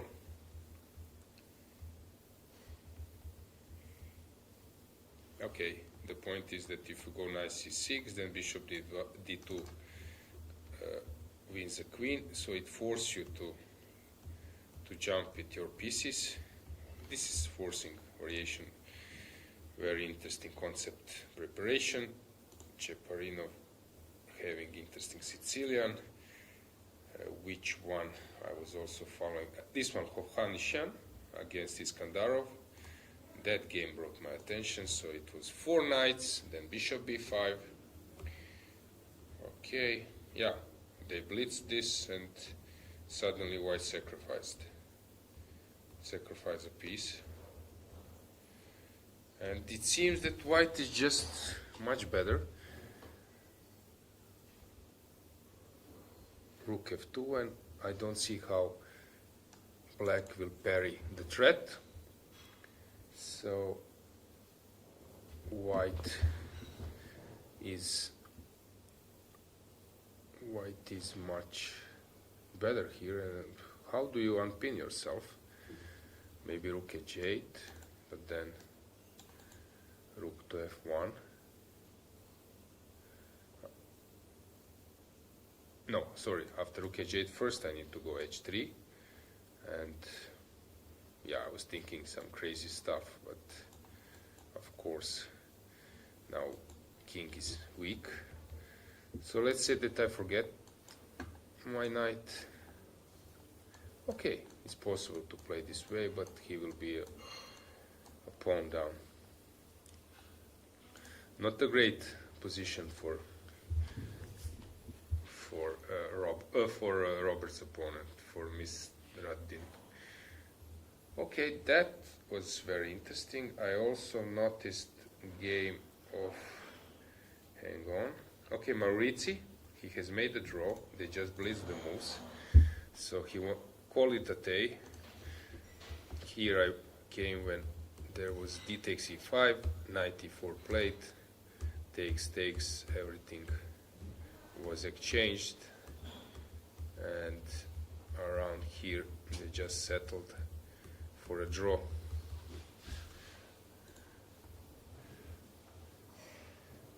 Okay, when you're black, it's not so maybe strange. David Navarra is playing interesting stuff. He's playing this position. I think this was known from European teams, where precisely that was played. Trying to recall. Maybe Rook was on c8. Who was playing? I think Bluebound, or someone was playing with the black pieces. It was team event, and this similar position happened. Takes. Trying to recall how it went. No, it was not that one. But basically, Black King started to march. So I'm quite curious to see what is David up to. Very interesting position. This game we will follow. So if you take, then of course you are mated, or you will get mated. Some rook lived in the end.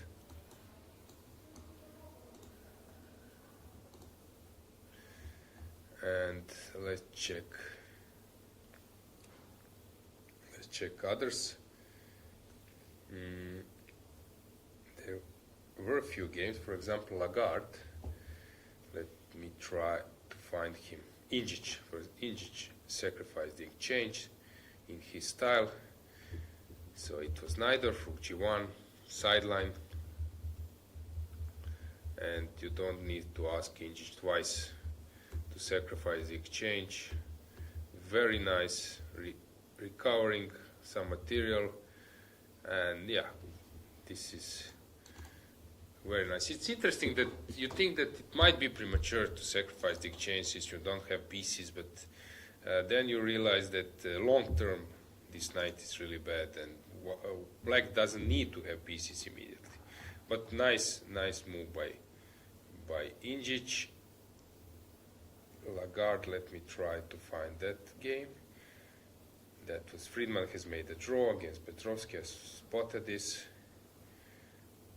Okay, let me try to search.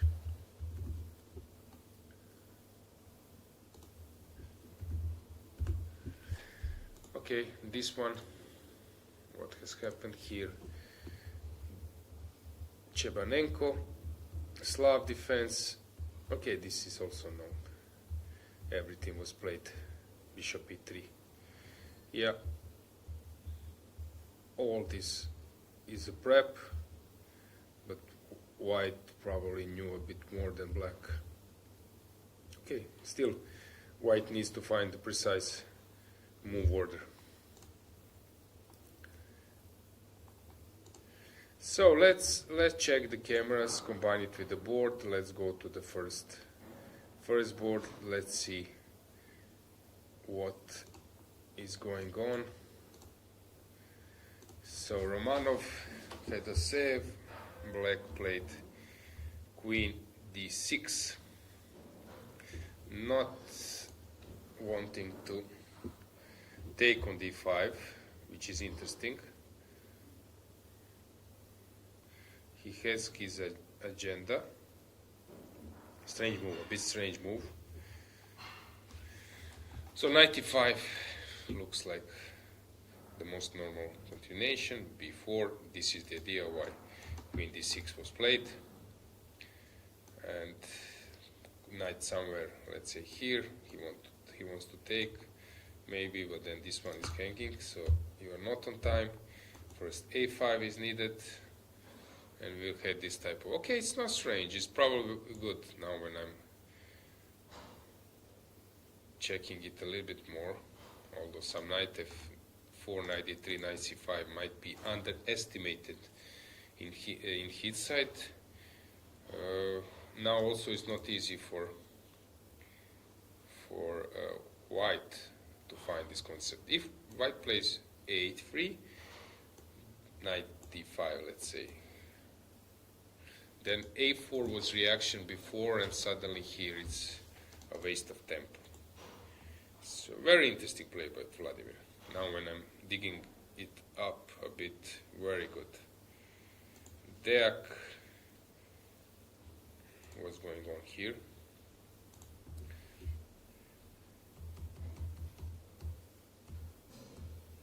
Knight e5 played. So he doesn't want to take and to have this weak pawn on the c file, but he plays knight e5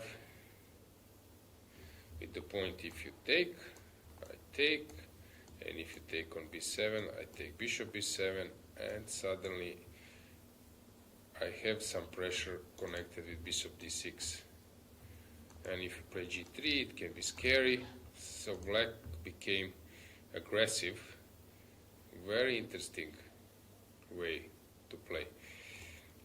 Then Šarić actually is getting nowhere. So maybe they will just repeat the moves some fashion, for example. Let me go full screen camera. I know Šarić quite well. Of course, he's Croatian Grandmaster. We played so many times. So I know how is he happy or not with his position. It looks not. So I would say that it didn't go well.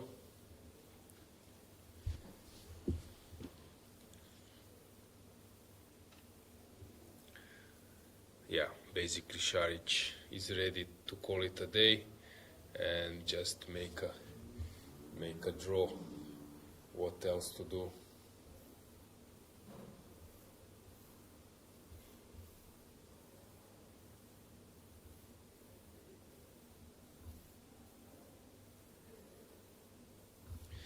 Yeah, let's get the board back.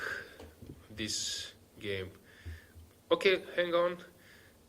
We have a move. Rook e5 played. Let's go back with the camera from that. Yeah, we have it. It's okay now. So rook e5 was just played, and Šarić is thinking where to go. So probably I'm not sure where to go. So rook e5 played. Šarić can come back to c3.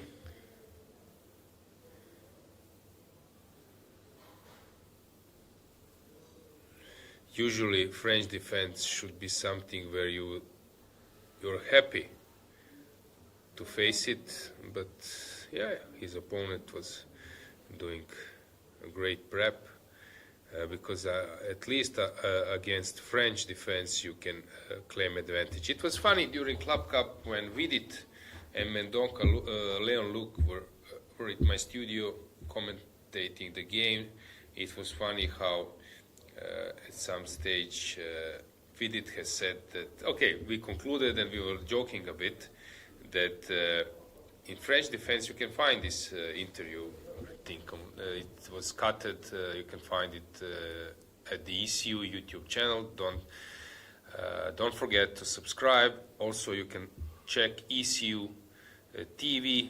You can Google it. You can find and watch the games over our portal as well.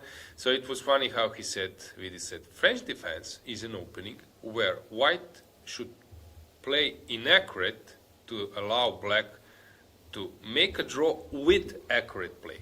So white needs to play inaccurate, and then black needs to play accurate, and draw would be a final verdict. And actually this is what happened in their game.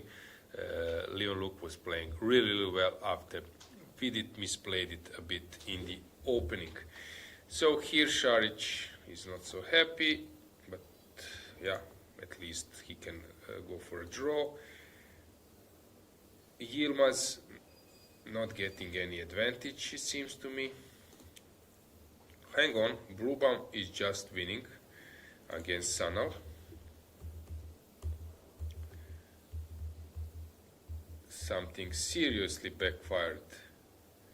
E5 was missed and bishop.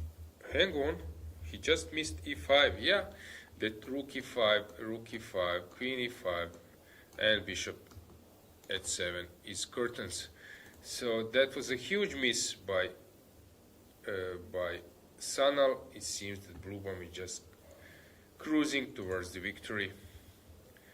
Emre Can, complicated battle. Mamedov, fixed structure. Sugiro will have a complicated game. Yeah, it's not easy to find. Here we have G takes F, E takes F5, bishop F5, and G6. Black seems to be worse, but Korobov is a very skillful player. He knows how to move around. Hovhannisyan is just cruising towards the victory. Yeah, I think we can slowly prepare a short break, then Lena will come back. We will discuss a few things. Don't forget to write us in chat. If you have any remark, maybe question, you can give us an info in chat, then we can share it with other viewers, maybe with some player you know by heart, or we might give you also insight from this playing venue, from this spot, beautiful Petrovac, Montenegro, so how players are actually moving around before their games. So let's have a short break and then we can come back again.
Chess connects us all, across countries, across borders. For those who travel for the game, staying connected shouldn't be a challenge.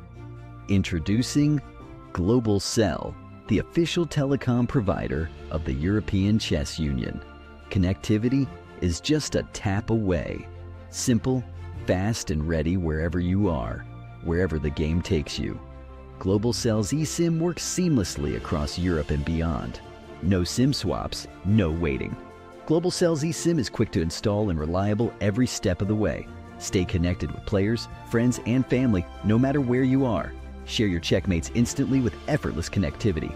From every tournament to each new city.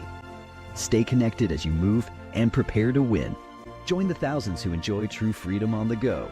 Sign up today and make Global Cell your next move.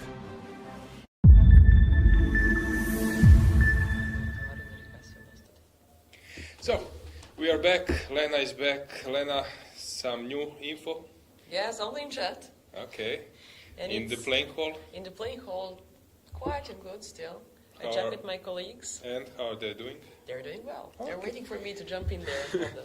Yeah, let's go to the playing hall first. Bird view camera, or maybe entrance camera. Let's start with that one. So this is like a feeling, guys. When you enter the playing hall, this is the route. Probably you went a little bit right. Exactly. Because your colleagues were there. Yeah, all the way right. Yeah. So you could see, guys. I think conditions are quite good. Quite well. Yeah. I don't hear some annoying sound from outside. They have enough space, I would say. Yeah, so let's check the next camera. Okay, as we mentioned, Santos Latassa has made a draw. This was our bottom right. Bluebaum is probably the first one to finish. He's playing our bottom left next to Yilmaz. He's white and he's pressing. I see Michele Godena just passing by. At some stage he was the only and main force of Italian chess, but later some other players came. Moroni is here, Vocaturo, they are playing this event. We can switch to another camera. Board number 1. Typical posture, they're just sitting and well focused. I think that Evgeny is quite fit, that he also goes to gym. I think this routine is very important. How about you? What do you think? How big is your personal fitness for a chess player? I do the same. I go to fitness, and anytime I have some gym or some kind of pool, I go when I play, I go for not more than 1 hour. And guess who is the GM who is always my compañeros there? It's Alexander Indic, actually. Ah, okay. He's working in the gym as well. So he is the same. He has the same psychologically strained thing. I'm not allowed to say that I haven't noticed, right? Yeah. I noticed. But he's a big guy, you know. Yeah. He's a strong, big guy. Yeah, he's Yeah, very I do. tall. He's one Very of the tall. tallest grandmasters. But I think it's really important. Maybe probably the walking is the best, and I can see a lot of grandmasters with their mentors that they're walking, especially here near to the sea. It's really beautiful and nice for concentration. I don't know if gym is good before the game because you lost a lot of energy, but if you do it a little bit for 30 minutes, it's fine to clear up your mind. And after the games, you don't have enough energy, right? If to you visit win the game, you're super happy. You can do whatever you want. But if you're just, but that time you will rather prepare, and then you're all hyped to play and to prepare more. So yeah, that's the way. What about you? Yeah, I was going to gym, but somehow at some stage I started to play tennis, and now I'm just hooked up with that, and I only play tennis. Okay, soccer as well. So somehow, what was my problem? Gym also consumes, I would say, your concentration, and you need to think during the process. While, for example, when you're playing some sport with the ball, by the way, I saw some stories. You are quite skillful. Yeah, I know how to play sports, and I love sports actually. Football, basketball, volleyball. Yeah, I love it. So your coordination is not ordinary chess players' No. coordination, right? Actually, maybe that was a mistake. Yeah. You can play tennis. Yeah, I like to play some sports where there is a ball, because then it's much faster, things are going on much quickly, and you don't have enough time to think about maybe some problems, preparation, opponents, and Exactly. I clear my mind much better than, for example, I like to swim as well, but it's a challenge. When you It's swim, same. When you swim and run, you need to think yeah, a and lot. you are a little bit suffering. You feel that you're suffering, and it's some kind of will test, and you want to show, but you have enough will tests around when you are a chess player. So I would somehow stick to those sports. I feel exact same, but it's hard when you're a girl and you're trying to find a buddies to play basketball, football, volleyball. It's such a hard thing. Do you know maybe some I don't know, women chess players who are also quite good in some other sports, I know that I always except the play- gym? That, for example, some sports with ball. I always play with Mila Žarković. She's WIM from Serbia, and barely who play. I know that I play table tennis with Dina Belenkaya. She's now a super popular streamer and GM from back then Russia, now Israel, I think. Any memes or something from her playing table tennis? No? Yes. Yeah, there are some. Yeah, with me. Okay, so few millions, right? Ask me views. who won. Who won? It's me. Okay, Dina, if you're watching this or someone can pass this, please, asked. I please don't know. confirm that is this correct story, because You I don't comment. fully trust Helena. Not 100%. Yes. Yeah, I do play paddle. It's super okay. important, popular in Serbia right now, and expensive. It's very popular in Spain, because I heard that that sport is breaking through more than tennis, which is crazy since Spain is tennis country.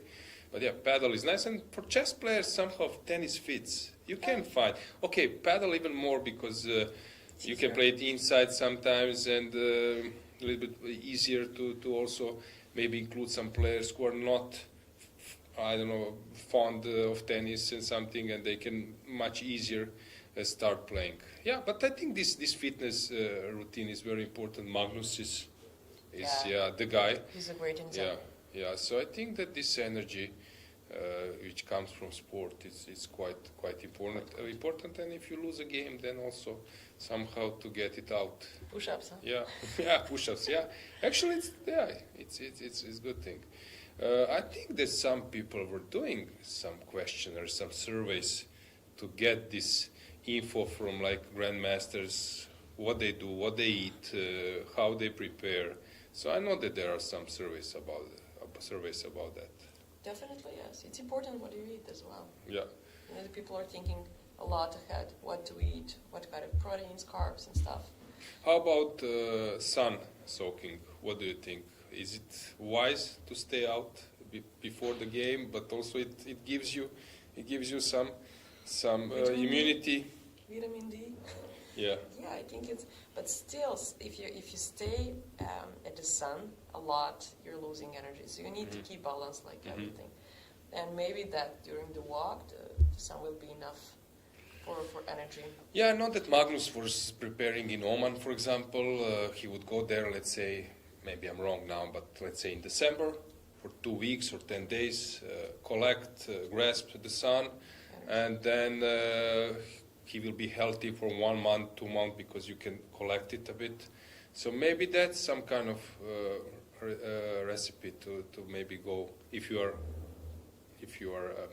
ready to go, or you have some chance to grab a chance and to go somewhere. Because chess is quite useful because you can train, practice chess basically everywhere. Yeah, It's totally remote. hotel or somewhere. Yeah, holiday house. How about skiing? Are you a skier? No. No, you're not. Everybody will just, no, you're not skiing. How come? I need to learn. Oh. And I will do this, I think, this year. But I'm not going to promise, mhm. but I think I'm going to like it too much, and then I'm afraid to learn. Yeah, it's like a awesome. track, It's isn't it? awesome. Unfortunately, I didn't learn it as a kid.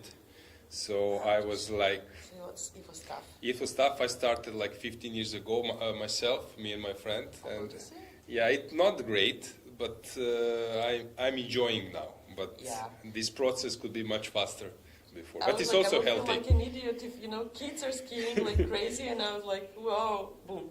Yeah, it's healthy. Yeah, usually we go to San Candido. Actually, there is one famous athlete who was born in San Candido, if I'm not mistaken.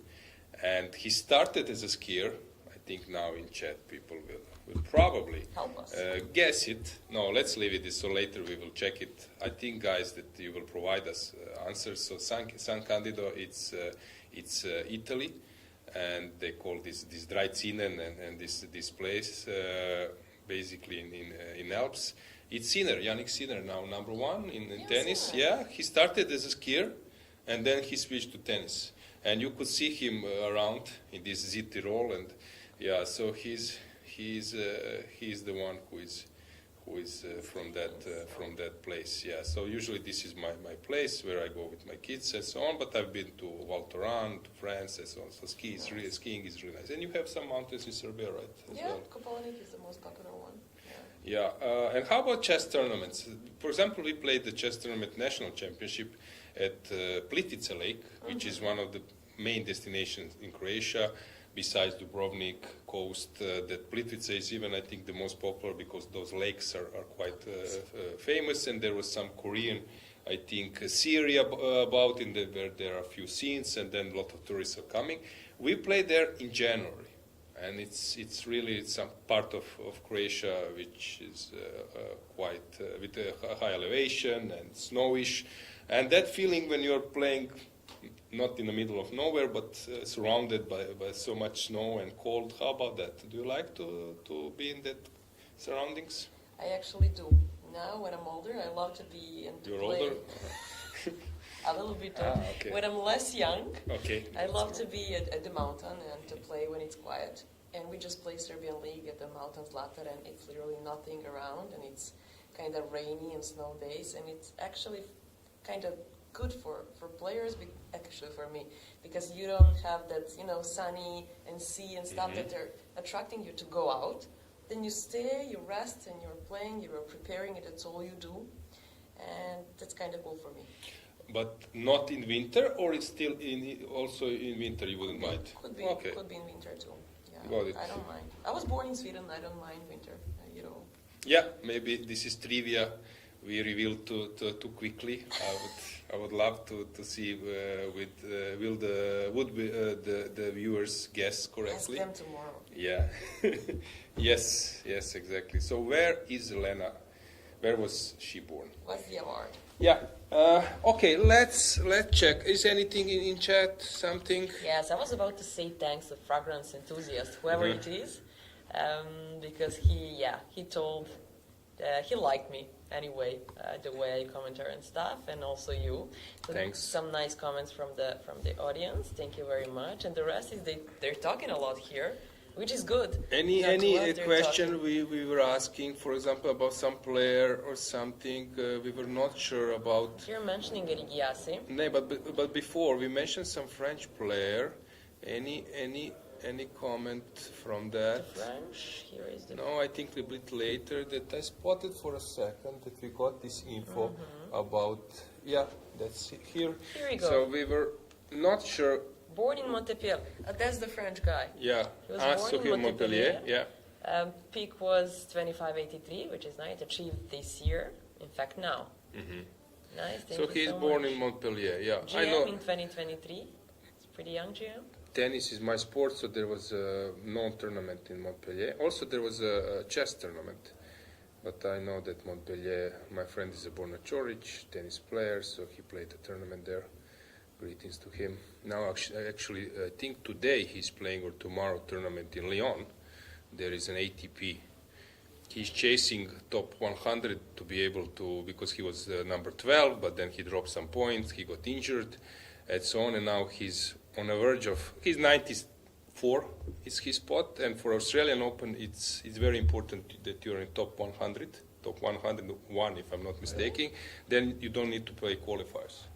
And then you are, you are in the first round, and of course Grand Prix, Grand Slam, higher prize fund, and so on. So for him, it's very important that actually he's chasing, because players, for example, ranked 85 till 120, they're playing everything now. And if something goes wrong, you might be overtaken. So he wanted to play Helsinki, but he was injured, and now he's playing in Lyon. I think today the tournament is starting, or at least qualifiers are finished. Today is Sunday, right? Usually it's Monday. Monday is first round. So maybe tomorrow. Yeah, and he likes chess. He plays on chess.com. He has selfie with Magnus. Okay, Borna, probably 1,000 and something. I don't know. Yeah. Not bad at all. Yeah, so yeah, Borna likes to play during his flights to US. So he won Cincinnati, by the way, beating Nadal. He beat Federer twice, Nadal twice, winning against Cincinnati 2 years ago. He won against Nadal, Tsitsipas, and some others. Against Djokovic, he's a friend of him. I don't know 100. I'm not sure 100%. I think Djokovic. Of course, it's much better with winning mainly, but maybe, who knows, we can head-to-head, and maybe there is a chance. Yeah, and he told me one interesting thing. For example, when its opponent is serving, and Djokovic is having third in all as a receiver, he never miss it a return. So his mindset is so ready for this that it's a crucial point. So if he wins, he will be very close to make a break. And he knows if he makes a mistake, then it will be 15-30, and with some good serve, suddenly you're losing his advantage. And he mentioned this, that in one tournament, I think it was in Kazakhstan, Borna told me that I missed it, it was 0-30, and my return went out. He said Djokovic would never do it. You will need to score an ace, like with 2 centimeters that he missed a return at 0-30. So his mindset is there. He never misses this chance. So it's cool for me also to listen some tips and some remarks from top tennis players as well. Of course. Yeah, and I guess you like Djokovic. Absolutely, yes. Yeah. So greetings. We have also some other tennis players. Ivan Ljubicic, he's a big fan. He played even in Croatian League, a formal game. So greetings to him as well. So maybe we can check the moves. We check the chat. Yeah. If you have nice. anything, I can focus on moves. Elena, you can check if there is something. You can do it. You can do it much more calmly, and to check is there any remark. So what do we have, guys? Let's get the board back. We have it now. So it seems that both players are playing sort of super precise game. Bishop d5, interesting idea, not to take with the knight. So he has his idea why to do it. So probably knight e4 was something which was bothering Vladimir. We can also get a camera of that. Yeah, we got it now of that game. So they exchange everything, b3. So white is playing for 2 bishops advantage, but black is playing isolated pawn. You can interrupt if you hear anything or check or see anything besides the games. Yeah, so it's sort of, I would say, like eternal fight between bishop pair and isolated pawn weakness. Usually isolated pawn begs for dynamics, for queens on the board. So without queens, it's a weakness. Weak with queens on the board and dynamics around, it can be an asset. Deak Bogdan, we can also switch the camera to that board. Was playing some game which didn't look so great at the opening, but suddenly it's some kind of mess. And player, you know where is he from? He's from Montpellier. I know this. Really? Okay, yeah. So I'm joking. No, at least we know a bit more. Thank you for Maybe. that. Yeah, thank you for that. We might get another info. Yeah, black is 2 bishops and preparing some pressure over the b file. It's probably balanced, but in a different way. Material versus activity. Ivan Šarić, it looked like dead draw for a long. Yeah. But let's check has something changed. Changing one pair of rooks, both pair of rooks. No, it's pretty. And now we Dead have this end. question: is this a healthy asset, majority potential? And on the opposite wing, it's not the same, but still probably is balanced. Although, let's say if we have bishops, I would then say, okay, it will be a draw. With knights, it's tricky, because knight, they can attack any color, any square, so might be a little bit more harder to calculate everything. And I think he's going to make draw in the end, but you're right. Yeah, we can also switch the camera to that board so you could see Šarić thinking. And let's move, making a move at the moment. He just moved.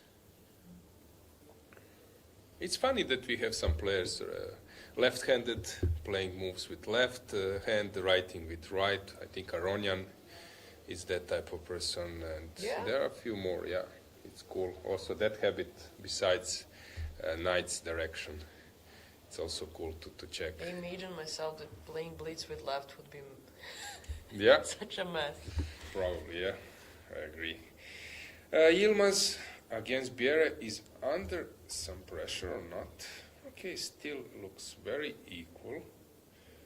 But knights on the board, guys, as I mentioned, are tricky. Yeah, giving some additional chances for an upset.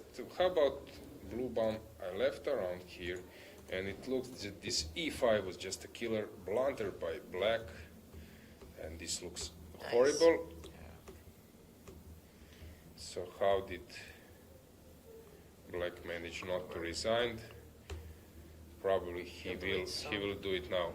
So let's get the bird view camera, because we might get blue bomb. Although blue bomb is not nervous, but he's not here. Yeah, he's not here. He's walking around. Yeah, maybe some resignation is around. When he became a European champion, he visited my broadcast. I was doing broadcast, so maybe we will get him into the studio. But maybe we have another guest. Let's see if there is a possibility to catch him. It's always cool to have a player from the playing venue just finishing the game and coming to the studio. So let's give us a second.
And we are back.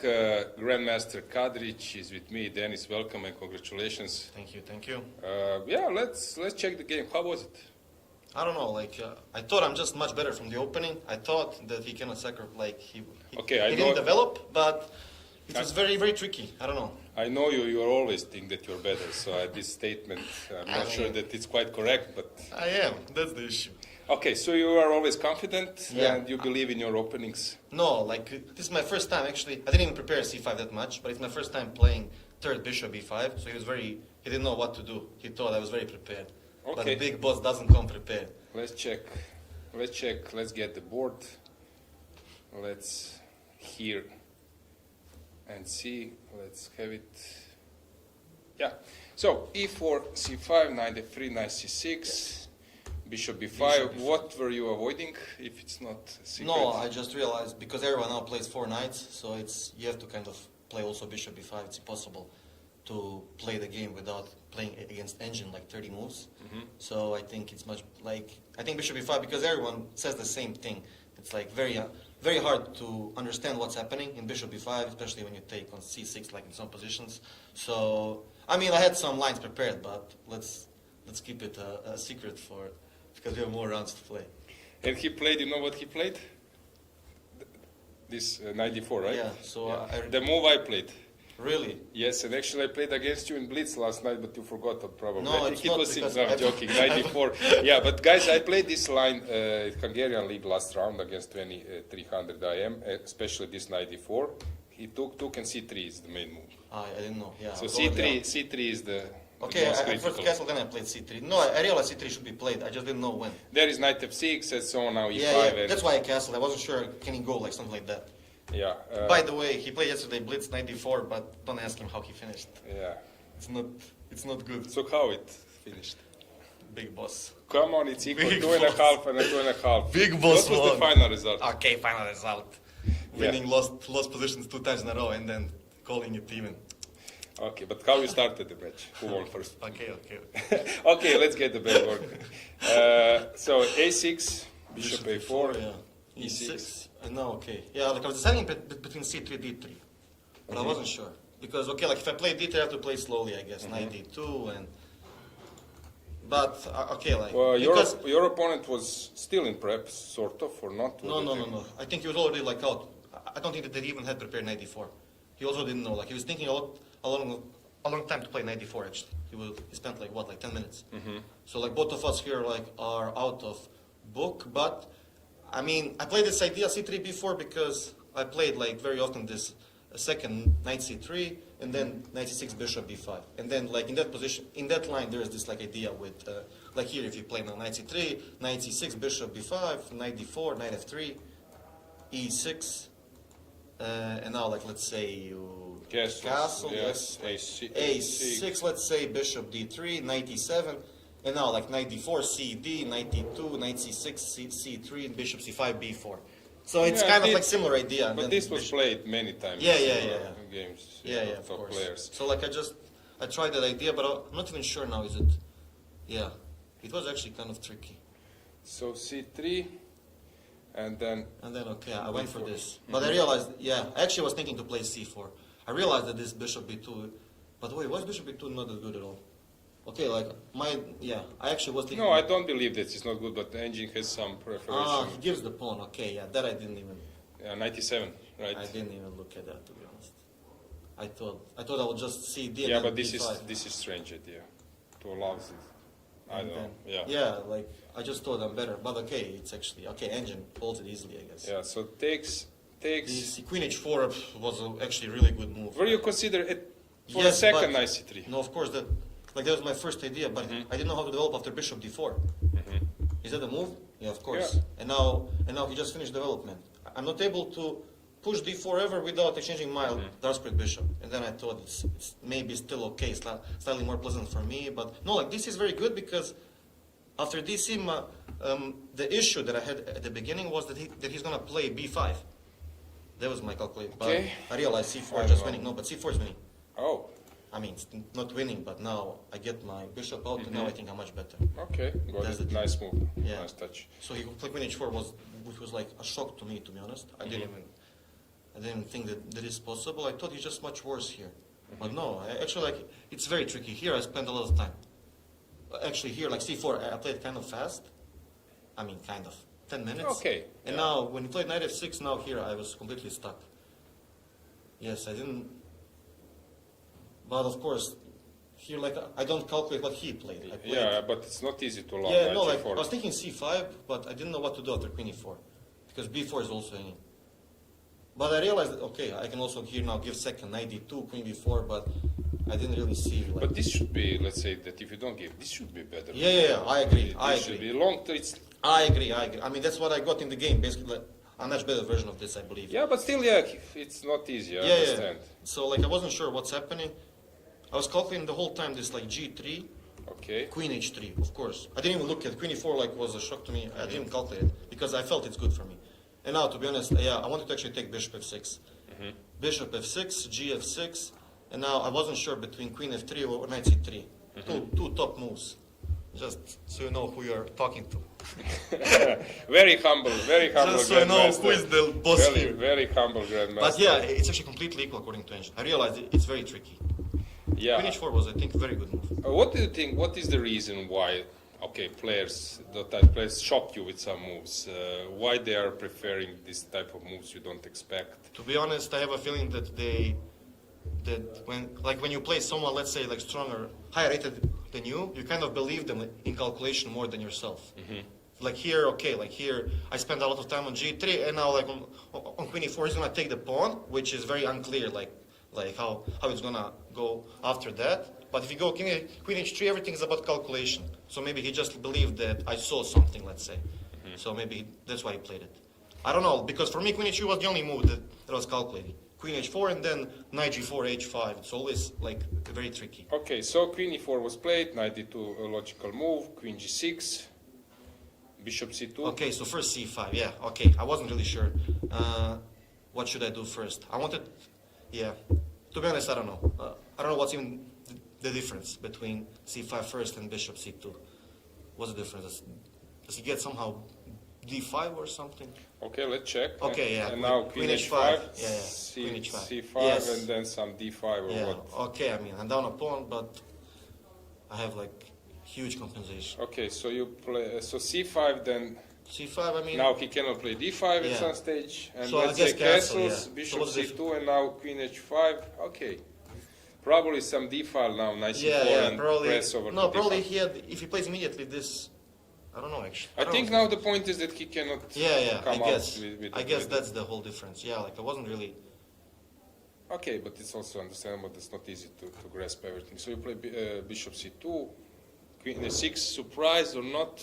I mean, only two moves, but yeah, I think it was bad, to be honest. I realized that like here now I get very easy compensation. Okay. Especially like knight e4 was very important, I believe. Because many people would actually maybe play knight c4 to like have the both squares d6, b6 under control, but I think this move is really, really good. Because he's forced to take, he cannot move now the knight away because bishop c1 just wins the game. The queen is trapped. So like let's say knight d5, if he goes knight d5, we have like bishop c1 and then knight g5. and So, everything. yeah. Okay, So he has to take, and now he's not able to develop. Because the whole idea for me is, as you can see, like it's +2 already. He can never push like what he did in the game. Let's say this. I'm on time for this. Like let's say bishop b8. I mean what he played. Yeah. Queen d3, rook d8, and now rook fd1. And now whenever you push d5, I can just take ed and take queen d6, rook d6. I think you're just lost. Sacrificing. Yeah, Sacrificing. Yeah, you cannot actually get your king out like in a good manner. Okay. That's at least one idea. I think even what wins is maybe just moving queen c3 away. Like after bishop d6. I thought like everything's winning. He's not able to move. Okay. So you start rolling your Yeah, pawns. but now it's over. To be honest, like. Yeah. Okay. I don't know. Actually, it was a good game. So your strategy is winning with white and holding Yes. the black. No. Tomorrow I win. Tomorrow give me some 27, and then king is Indian, crushing. So who is actually your role model for a trash talk For trash talk. in chess? Ooh. Who would top three trash talkers besides you? Okay, let's see. Number one is for sure President Jovan Milovic. I mean, that's Montenegrin chess Montenegrin Chess Then Federation. Nakamura? No. No, Giri? No, Nakamura, no. No, trash talk. You need someone trash talk. Nakamura is annoying. Who is good? I don't know, like, I'm actually just very, very good. It's insane. it's very hard to choose after I put the standard so high, you know. Yeah. Okay. Dennis, good luck. I guess you're here to qualify, right? Yes, yes. Yeah. So, I guess this is my last yeah. time being here, so thank you guys. No, it was funny, and prepare for Blitz. Maybe we will play it this evening as well. Yes, yes. Okay, guys, let's have a short break.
So we are back, and I have another distinguished guest. David, welcome to the studio. Welcome. Yeah, yesterday was a roller coaster. It was a tough game. We were following this online. I was focused on your game. I said at one stage, David is a fantastic calculator. You can really go very, very far. But it was not easy, right? It was not easy, and I completely missed Black's idea. So in this position, Let's have a board. Let's have a board, and then it was this moment. It was crazy situation. Let's wait for a second that we have it. Yeah, now we have it. I could show some lines, but I don't have mouse here. So okay, if it's yes. convenient, maybe this way we can do it. I understood I had just two moves: rook takes c6 or rook a1, and I understood that here white had three different moves: king b3, which looked too risky because of some ideas like knight c5 or something like that, or bishop c5. I think I rejected it on account of bishop c5 because after knight c5 there are some tricks like this where white wins both rooks. Sorry, how can I go back without... Okay, thank you. You can click it, I can... Yes, but I don't know where... Oh, yes, I know. So instead, I considered also king d1, which makes sense, but this looked to me like white is not risking, but also not getting much. I said that yes. You for sure noticed this. This is what I said in the studio, that for sure, I'm pretty sure they saw this knight b2, bishop yes. a3, for sure. I was sure that you see this. Yes, the problem was that in this line, I believed black could play rook c8, and I thought I would probably have to play something like this, which is better for white, but maybe, I don't know, I did not know how much. To me it looked slightly better, maybe it's more than slightly, but the problem is that white can play e4 instead, and it's just winning here. So black cannot play rook c8 and has to do something slightly desperate instead, like taking here, which does not work because there is something like queen a6, if I remember the crazy line correctly. If black takes, b2 is hanging, and now there is check on a5 and rook c8, or maybe rook c8 immediately, and queen c6 mate, or queen takes a7. So there are some crazy lines which I did not really see because I did not realize that this rook c8 was not an idea, and if black plays queen somewhere, there is rook takes c6 and queen b3, which I saw. Although I was not sure that it was I was so not much sure winning. that you spotted this, but this queen b3, that you realized that you're getting much material. Yes. So what was your main miss, basically? Why? I missed that knight takes c3 was a move because it's very catching hard. The queen, yes, catching the yes, queen. This exactly. point. It's very hard to realize. Even when I saw the move, I thought black must have miscalculated somewhere, and then it dawned on me. Then I realized that my queen is trapped, and that I had to fight for a draw. Basically, I was calculating many things here. Bishop b4, then at least I have b3, and this is not great for black. Or knight takes c3, rook takes a7 is also quite good for white. Then I calculated king d6. I think probably bishop e1 is a move here. Or maybe also something else. No, rook c5 was the move. Sorry, I got confused. The rook c5 was the move, but bishop e1 ideas were also highly interesting, but knight takes c3 probably somehow works here. Takes, check, e5. With some crazy stuff, because a1 is hanging, and there's probably perpetual, but hardly more. Then I thought rook c7 was black's main idea, and I calculated this, and now knight c3. Actually, bishop c3 might be even stronger, but this looked very logical. And now white is not threatening take anything yet, but I think my next move will be either queen b3 or sometimes b3 is an idea. I'm not sure about b3, but I think it also works. So, and black has run out of moves after king c7. There was something. I'm wondering. Maybe now this b3. Yes, I think that's it. b3 now. I think. And queen a5 was an idea, and I was trying to refute this. I saw that I could take, which gives white advantage because there is king d1 and bishop b5, an important move because the endgame should be equal. I mean, black puts the bishop. Yeah, because bishop b4 is Yes. an issue if you take the knight. Yes, Yes, so but that's why bishop I b4. go here instead, and it's probably winning because the rook is pinned, the knight is hanging, the bishop is also hanging sometimes. So I think I just take and give a check. So I calculated something like this. The end is not forced, but it looked highly promising to me, and then knight takes c3 followed. What do you think? What is the main reason why you didn't see this? You said you haven't expected, but you see a lot of like really tough things. So what do you think? What is the main reason behind? Okay, on some days I could spot it. On this day I did not. Black spotted it. He played very strong. I mean, in the end he made a mistake, but okay, it was a very tough game, and I was lucky to have saved it. Basically, it's hard to find the idea because black gives up his queen with check, and I take a piece, but then my queen is trapped somehow.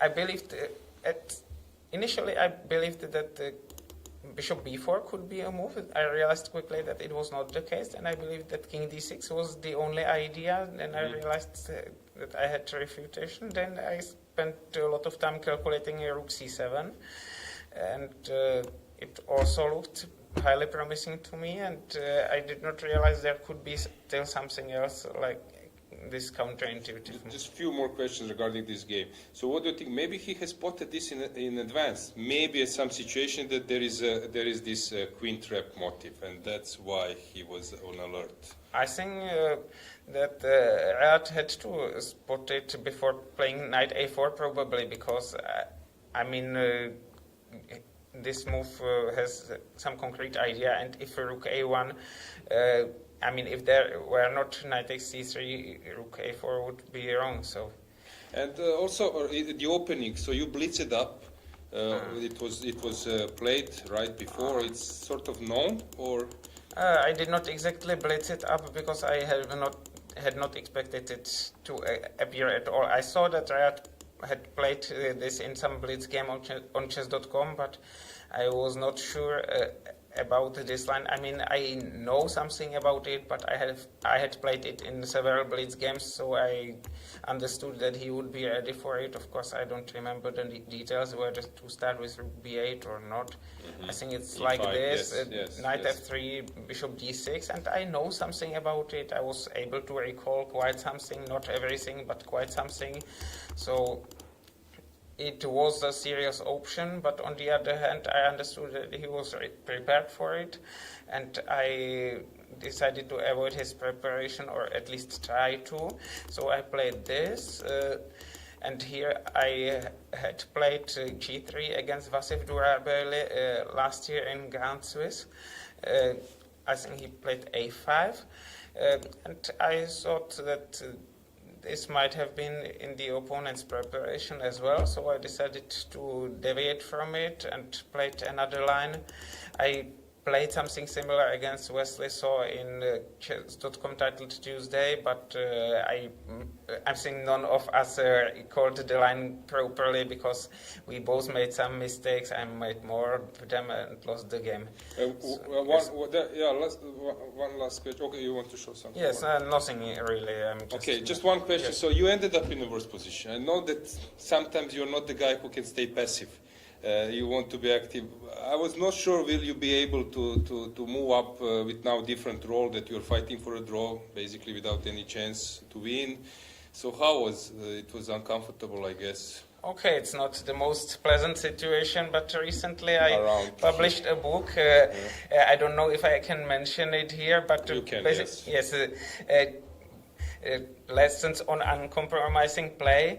Basically, it's sad because today I drew in 18 moves, but it was because I was worse. I understood I was worse, and the opponent offered me a draw, so I accepted because I did not want to lose. But Okay, let's check that. 2 years ago I had very fighting games, but recently I have more draws. But okay, I had prepared the book earlier. There are some quite fighting games, and basically I had some funny quote on this, because some players believed to be super fighting players like this, and then when they get a worse position, they just don't fight, then just give up and go down and believe that this is fighting because they have no draws and like this. But sometimes you cannot do anything better than to fight for a draw. So I don't want to make fun of Sir Winston Churchill. He was a great personality who saved the world, or at least his country and many other countries, from dictatorship.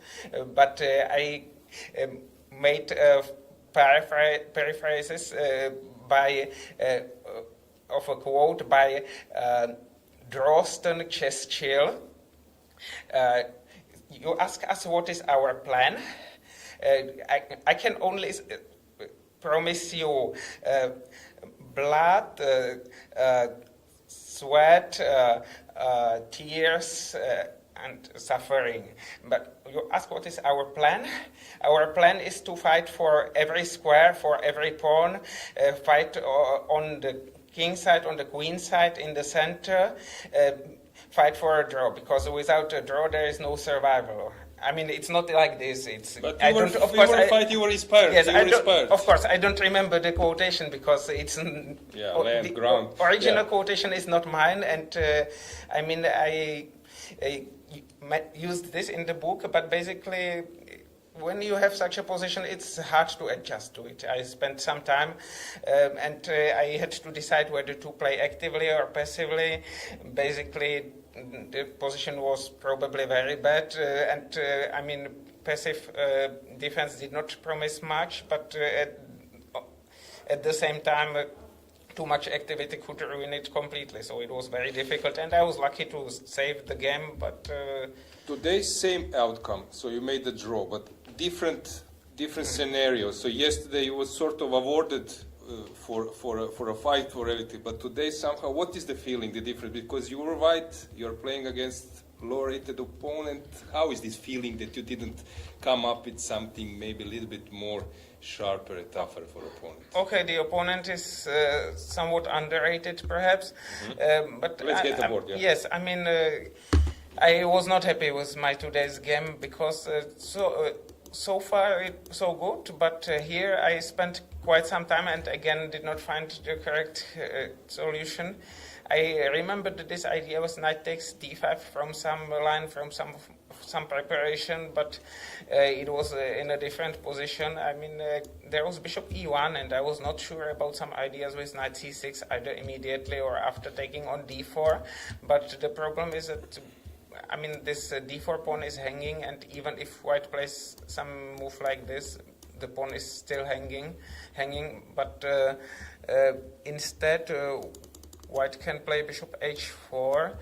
I mean, it's a standard motive. I had seen it before, but it's, I mean, this line is not exactly outside my repertoire, but not exactly in it as well. So I felt to find this idea or recall it.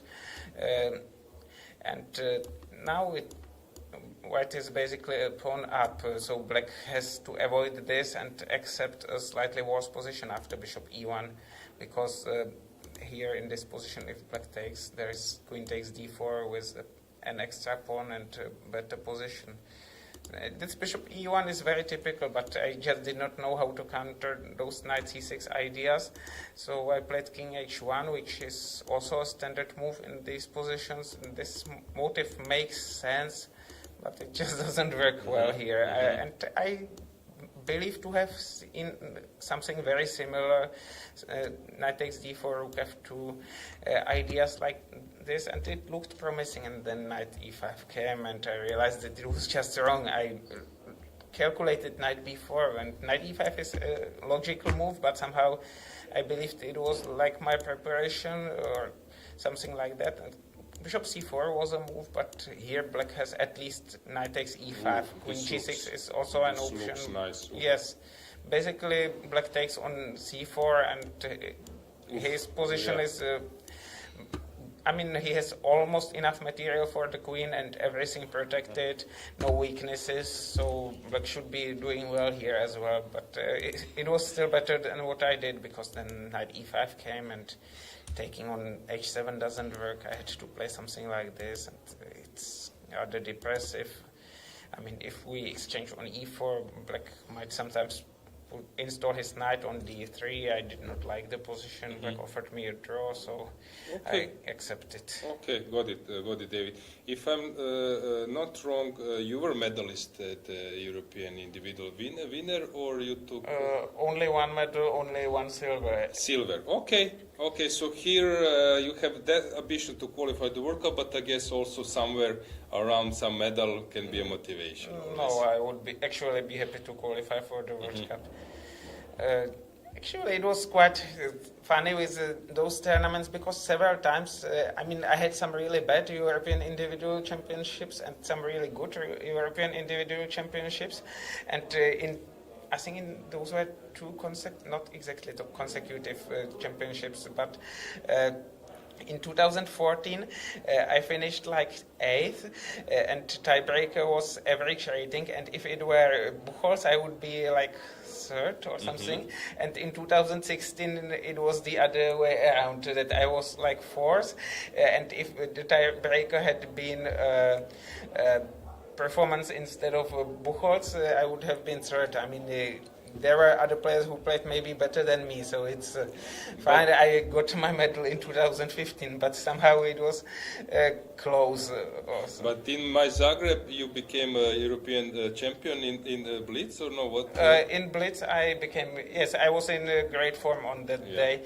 I made a very strong move of skipping the lunch. I only ate something smaller, and then in the second part of the tournament, I did very well. I was also quite lucky in some games against Haik Martirosyan. I was like 1.5 minutes down and in a lost position, but he missed some tactics, and eventually I even won that game.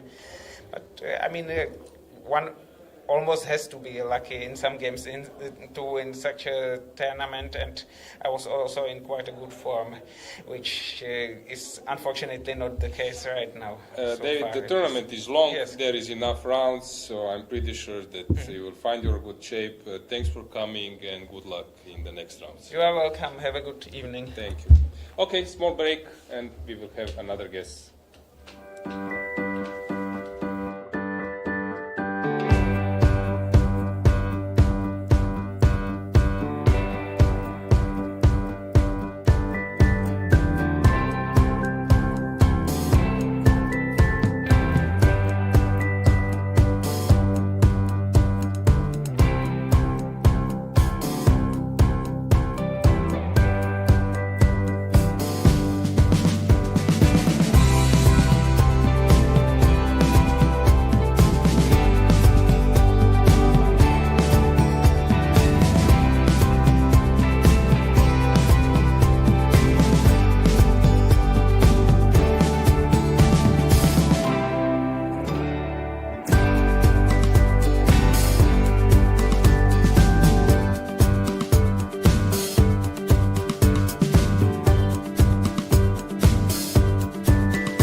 And we are back. Regular suspect, Alexander Injic.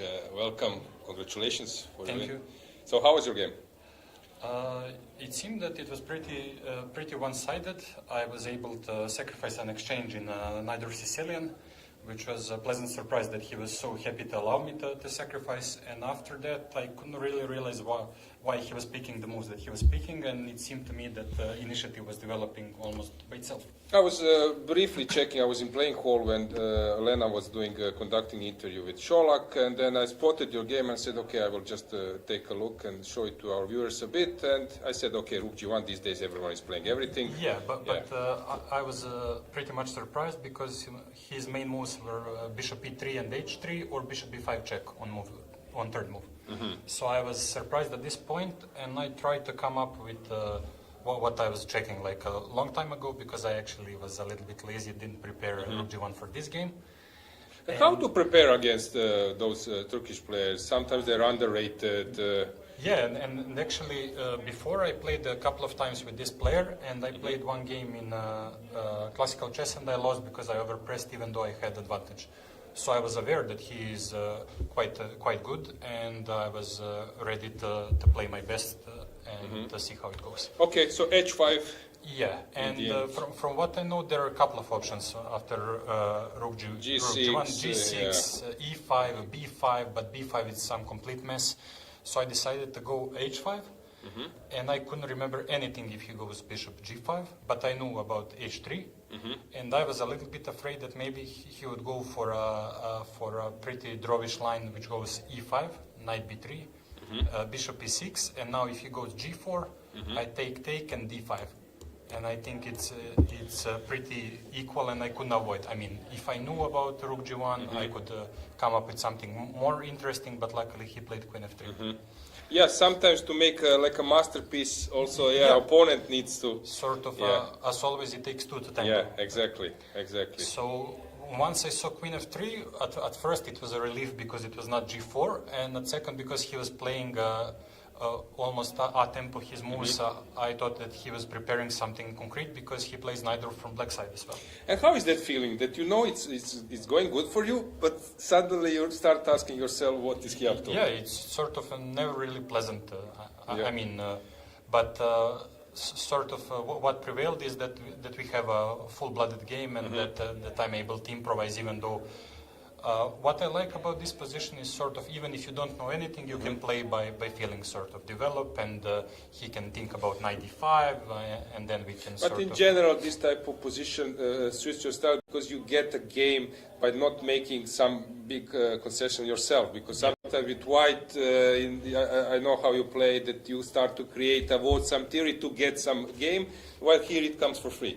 Exactly. So here I was pretty much satisfied how the things were going, and especially what happened after next couple of moves. Bishop e3. Okay, castle, and then came this rook c8. Yeah, I mean, with typical idea, wanting to sacrifice an exchange.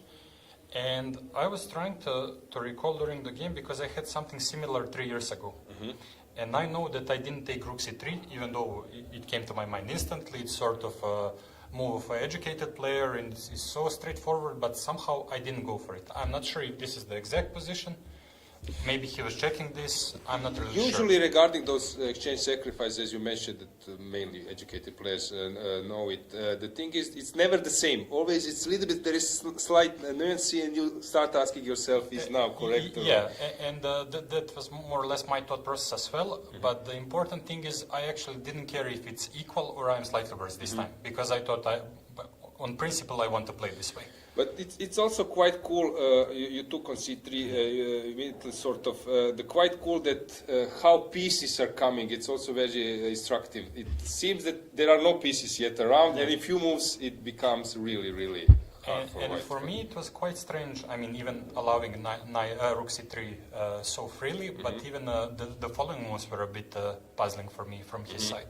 So I thought queen c7 is natural. Yeah. c4 also makes some sense. In a way, he wants to bail out, potentially exchange one pair of light pieces, and then get some action, connect, and try to hold.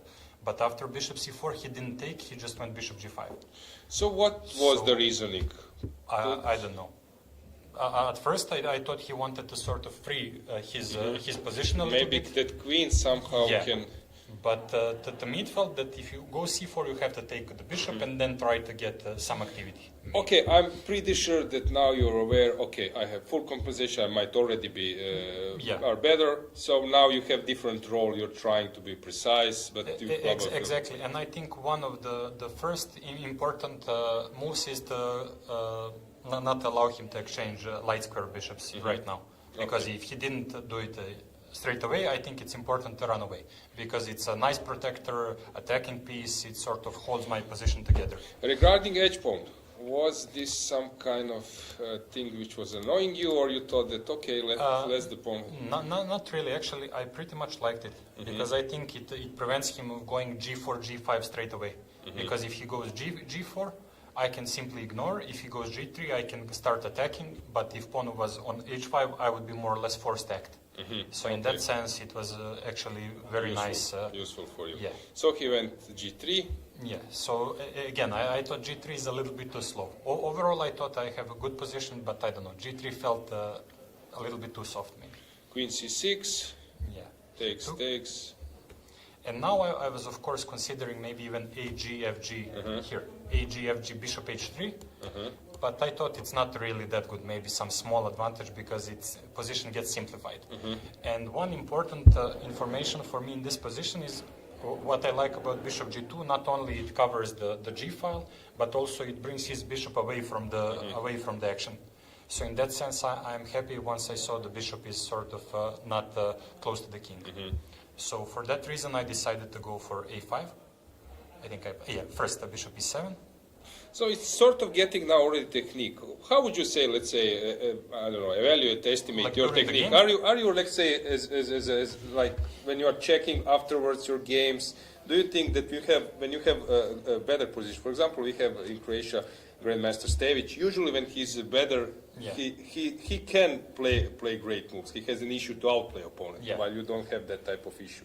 So, what do you think regarding your technique? It's already sort of now like technical position for some top players. For me, in general, I consider that I play quite decently a position with initiative. So when it's initiative-based conversion, I usually think I am pretty decent. Okay. But considering that I'm playing for so long, I had so many blunders in every position. So in general, I consider myself pretty universal with, let's say, some edge towards initiative-based positions. Okay. So Queen e3, he played. How was his body language during the game? He panicked already a bit, or he was still... In general, the good sign for me is that because he is usually playing quite quickly, so here he started thinking for quite a long time, and I was happy once I saw that. And in general, as I said, his moves didn't really make too much sense to me today. And for example, after I saw Queen e3, of course, idea is more or less known. He wants to go for f4, f5 to try to create some action. Otherwise, it's not easy to find some plan. But I was quite happy once I found a5 here, because I thought it's really a powerful move. Okay. Yeah, if he takes... Yeah, I go probably Queen a4. Queen a4, yes. Knight b3, castles, rook a8, and everything is opening up. Yeah, that's nice. So that's very nice. I thought that's actually stylish move. And it's pretty much to the point, because I don't allow him to free his play. Yeah, I'm sometimes saying to our, let's say, not beginners, but maybe players, that the main thing is that it's very important that you play on 64 squares, not that you are just playing moves on squares you control. So this type of moves are, for grandmaster and stroke players, are quite... I think that this is... Okay, I wouldn't call it the toughest move of the game, but I quite like this one, because it's sort of sensing the moment and going for it. And playing on the square where he is the boss, and suddenly you're showing him that you're making that type of move. And probably it came not as a shock, but he was probably upset when it came. So rook d3. So he went rook d3, I went a4. Actually, I didn't expect rook c3, because I thought it's simply a blunder, and probably it is. But overall, I consider that I should be like close to winning. In general, I didn't really relax, considering that there is a lot of play ahead. But I was quite happy about what's going on. So he went rook c3, he played queen b5. And now he went bishop f1, queen b4, a3. Actually, I mean, it's a little bit surprising, but he played rook c3 quite quickly. So to my understanding, it's not like he Of course, he blundered queen b5, but in general, I think it shows how unsatisfied with position he was. So he was really playing quickly and trying to fish for some chances here. So you took. Yeah. Check, Bishop e5, king f8, he has to go, I think, queen a7, and now g6. To pin you, and now Yeah. g6, and king comes. King comes out, and he is more or less forced to go, and I am taking a couple of pawns. Very nice. It seems that your pieces are out of the game, but suddenly you have enough. Yeah, and one important moment, I mean, it's completely winning. He played here, I took g4, he tries to maybe take my knight, important bishop g5, and now I think this is actually even not the best move. Probably rook f3, but anyways, knight e4, completely winning, but this actually, I think, is just to resign immediately. Because rook f3 I have, in the worst case, bishop b3, knight e2, yeah. and if he goes rook c7 as he went, bishop d8, and he resigned. Very nice, very nice touch. Yeah, the rook. Yeah, very nice. And when he takes, yeah, he just dropping the bishop. Yeah, very good game. So you're now on plus 2, right? So what was your best result in Europeans? In classical. In classical, I think I qualified for World Cup once. Overall, the European is not one of my luckiest tournaments in general. So actually, even though I played close to 5, I only qualified once. And during the Corona time, when it was a hybrid one online, I actually qualified even that way and shared the first place in the rapid portion. So that was, let's say, I don't know if that can be counted for European, but you know how to score a good result in this type of events. Overall, in this format, I think qualification so far was my best, and hopefully it will be better this time. Okay. Thanks, Alexander, and good luck in your games. Thank you. Okay, guys, let's have a short break, and then we'll catch a time trouble.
Yeah, we are back. Lena, any comment from your side regarding our guests? Yeah, I'm finally back. Yeah, they're amazing. Both of them. Like, Kadric first, then Navara, then Alexander Inic, 3 different personalities. And yeah, they're amazing. Yeah, let's check what is going on in the flank. How many games are already finished? We know that 4 board was drawn. We can also check here. Okay, some of them are over, but I see that, yeah, some. Okay, mainly many are still in progress. Yeah. They're still playing. So what has happened on the first board? Let's get a board and a camera as well. So first board. Fedoseev? It seems that Fedoseev has made considerable improvement. So around here, his opponent started to drift. A bit. Yeah. Yeah, this light square strat, this b4 is hard move to make, but he didn't want to surrender a pawn. But do you think that b3 was mistake back then? It was a weird move. Okay, he wants to stop this penetration, but listen, it's really hard. He has his reasons, and suddenly it's above your beyond your horizon. You don't see what will happen in 5-6 moves. Then you regret it, but it's over. Probably in hindsight now, some other option would come. Yeah, but But chess. You yeah, never know, yeah. you regret Also, it, is yeah. understandable, and we are switching from one game to other. It's not a world championship match that we can really dig deeper. The point is that you get some insight from players. So really, I cannot. Sometimes, for example, people are checking the game with the engine, and basically they can say one sentence about your game, and you who were playing can make, I don't know, like 2 pages of what was happening in the game, what were your worries. For example, Inge's game, you see when he says there is something behind while you're checking with the engine. Okay, sacrifice the exchange, and that's it. Done. Yeah, but it's not like that. Yeah, It's so not there is a lot of struggle, I would say, behind, not visible. Yeah. So also this, of course, that maybe it's not an easy decision to allow him this passer, but But what to do? yeah, he wants to block it. Oh, Wow. okay. It happened just now? Yes, not just now, but a little bit harder. Interesting. Okay, so probably this move was made since he thought that he's winning. We also should take into consideration that Evgeny is long time, so it might be some also time trouble attempt, but I don't get it. So he will open the king or Is come he with the king. bluffing because of the time, his own self-confidence in this position? Or maybe he's bluffing a little bit. 25 minutes. And then push c2. Yeah, I need to come to d2. Yes, And let's say you push and take, but here you won't win. No, definitely. You're only slightly better. Oh, sorry, knight c3. Knight Knight c3 c3 was is coming, coming. so I need to. Maybe knight e1 was not spotted by Vladimir. Knight e1. This is not an easy move. Now knight b4. From back there, not yeah, an that easy you can move. hear. But maybe, hang on. Maybe this position is not so pleasant. But okay, come on, king will come out somehow.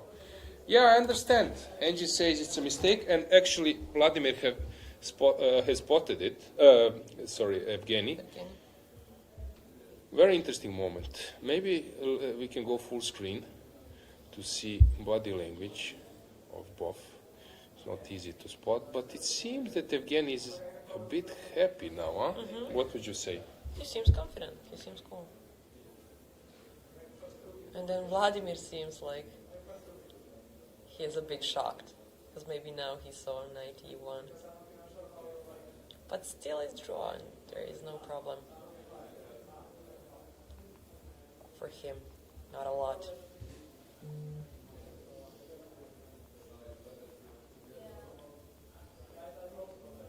What will he It's play? What do you interesting to think? watch body language. I'm just watching. He's holding his head and trying to see is he satisfied or maybe not. Also, Fedoseev has a lot of time to think right now, but I think the position is pretty clear. You can calculate pretty fast. So Evgeny is probably satisfied with the position. And draw is cool, I think, for him. Yeah, Definitely. yeah, I agree. Okay, wrist. Tense moment, a2 or not. Let's get the board back. Can he postpone his decision? So we are in this position. So if you don't play a2, can you wait for a while? Some rook or king move? Maybe rook a8 and then... Or king g7, something, but I don't... Whatever, yeah. Yeah, but I don't think that waiting helps black. Maybe it helps white. Waiting never helps the Yeah. weak.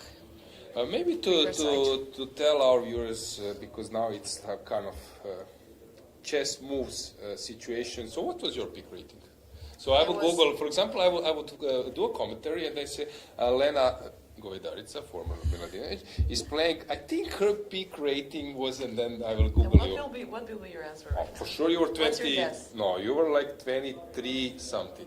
No. Oh, come on, But it was 23, a good one. 23.05. 22.09. Yeah. Okay, 100 points for being kind, yeah. Exactly. But That would be it's my a bonus. good guess. It's like with years. Yeah, This is my present for your getting married. Thank you so much. Yeah, It so means a lot. 100, This 100 was the points. best one. Yeah, 100 points. And yours was 26 something. That's also for A my gift. gift for my. Now I was 25.97 live. It's close to 26. Yes. Still. Why didn't you go Yeah. to 26.90 something like? No, you Was stopped just at a little 26. bit, Yeah. Okay, guys. So rook a8 or a2. What will happen? Anything in chat? It was funny how, as you mentioned, some guests were around. I think we should wait in this position because it's quite tense. And again, is long time. So will a2 be played or not? It says nice and simple queen sacrifice on board 77. Oh, we will check this later. Lubom Russian lost his advantage, but still he's good. He won the game. Oh, really? Yeah, I can check, but he was pretty happy. Yeah. Yeah. No, I don't have a result here. Okay, I can check it. Yeah. I will help you. So Bluebomb has won the game. Yeah. So And Navarre is the most polite top GM ever. I agree. I agree. I agree. And it's very nice, for example, when I was organizing this European individual rapid and blitz championship, you were an arbiter there, right? So we were exchanging some emails. He's always super happy, super polite. And what was nice, and I have noticed, this he was the one actually asking for infos and other for all top Czech Republic players, Czechia, how they call it now. So he was the one, the frontman who was asking or getting an info, providing, sharing the info, which was cool. I like that role, that he would say, okay, the lunch is there, and you see how he said. He's the leader. Yes, and you know how he said that he skipped lunch. That's why he won this European Blitz title. Yeah. He's also speaking a lot of languages, like 10 or so. Yeah. Which Okay, is I think the leader there in that field is Sergei Movsesyan, because he started also, he can see a distinction between Serbian, Bosnian, Croatian. No way. Yeah. He understands. That's why I the brag about difference. it. I'm speaking 5 languages. There is difference. Yeah. Yep. So we are still waiting. Let's just briefly check stay with the camera there, but check what is Deak doing. And Deak seems to be outplaying his opponent, but it's not an easy task. He's a pawn up, 2 bishops, some tendency maybe for opposite color bishops, activity on the other wing. This will be a tense game. So what has happened? Somehow he managed to conquer that pawn. Basically, it's not conquering; it's just giving up. It's tough to play this as well. Šarić moving back and forth, but somehow. Move this island. Yeah. Okay. Now this healthy advantage on this side, but also Black now has a passer on the other wing. Very drawish, but still a lot of things can happen here. Who is better? Black probably, because Again, majority. 2 against 1 Yeah. majority is there. Yeah. It's easier to move. Anything else? Emrecan against Svane. It seems that who is better here? This one will fall, no? Yeah. How to This defend one, knight f6? yeah. Knight f6 is coming. But okay, this bishop maybe somehow, some route can Can start go all asking. over around. So maybe it will be drawish as well, I don't know. So king g2 played. But now he surrendered this guy. Was this intentionally? Made intentionally? I'm not sure. Sure. I see that I just spotted a chat that our Grandmaster title chaser has made the draw, right? We mentioned him. Oh yeah, Olsen. Yeah. Yeah, exactly. Draw another plus 2600 Spain GM. Fine. decent.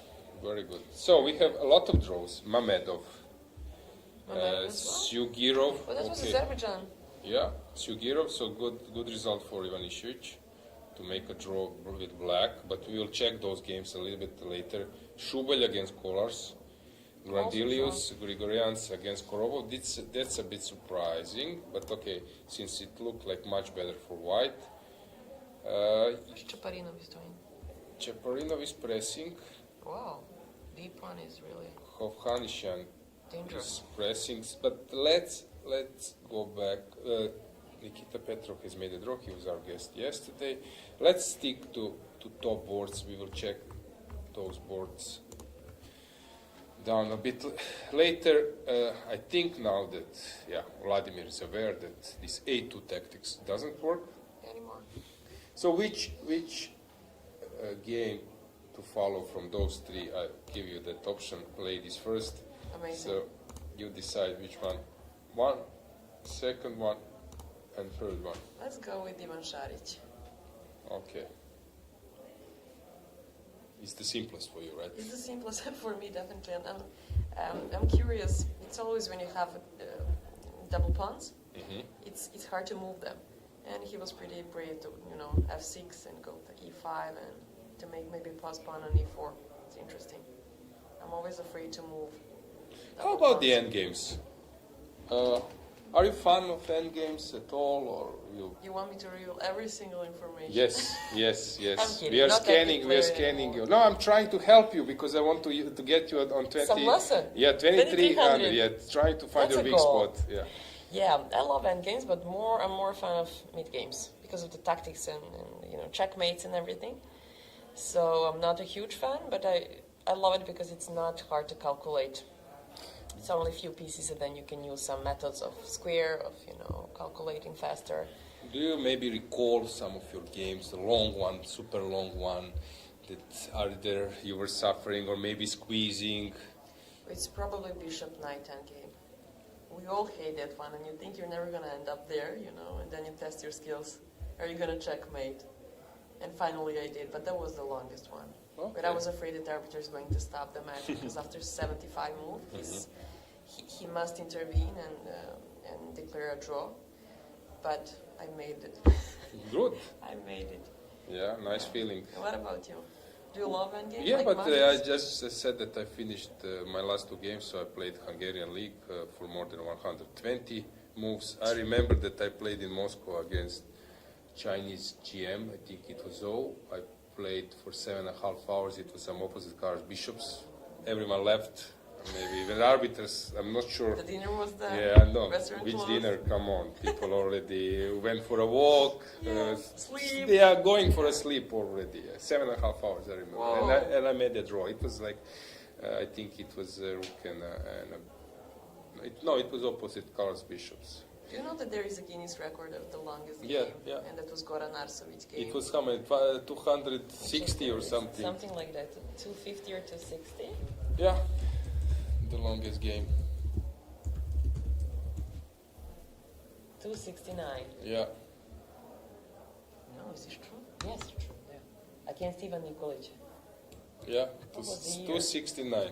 So a few days, huh? Night. Wow. Only a few days, Only probably. a few days, yeah. after third one was all set. Wow. So Fedoseev still thinking, Šarić is thinking either to defend passively with knight g2. Deak is really long time, but those three games we are follow. Oh, I'm impressed. Sorry to interrupt. 20 hours. 20 hours. Yeah. Really? Is that even possible? Did they lose some weight? No, but I don't believe 20 it. hours and 15 minutes to complete a draw game. I don't believe 20 hours. Me neither. It's just not possible. They probably stopped and they Stop, take a rest, nap, Yeah. and then play again. yeah. I know that there was this marathon blitz tournament, 24 hours in Pardubice and in France, and you sleep like 1 hour, you lose like few games, and then you jump in back. Refreshed. Yeah. Oh gosh. And And again, there was a famous story from my coach, Grandmaster Solak. He was like a legendary player who was like living bohemian style life, liked to play chess, to play tournaments, to drink a bit, travel, and so on. And it was famous story when he's playing chess for a blitz, like endless nights, and he like checked the clock, and clock says 2 a.m. whoa. And he said, 2 a.m. I promised to my wife that I will come at 1. I need to go. Yeah, but that was the day before. Whoa. So he passed 25 hours playing blitz, and he said, "Oh, it's already 2. It I was promised." like yesterday. Yeah, but it was already 24 hours. So he passed it for 25 hours. Yeah, why Didn't not? realize. One more day. Yeah, and there was this endless blitz when people were playing for money before giving some odds. Kachiev was fantastic under 2 minutes. Grandmaster Cvitan, Vukic from Banja Luka, they were like playing. Arbakov, I think, from Russia, they were just playing endless blitz evenings, and that was very... In money. Yeah. What do you think about that concept? Yeah, I was not the one. I just tried once. This adrenaline, you're just burning energy. You lose one, and then you start playing another one. There was also this system with counter.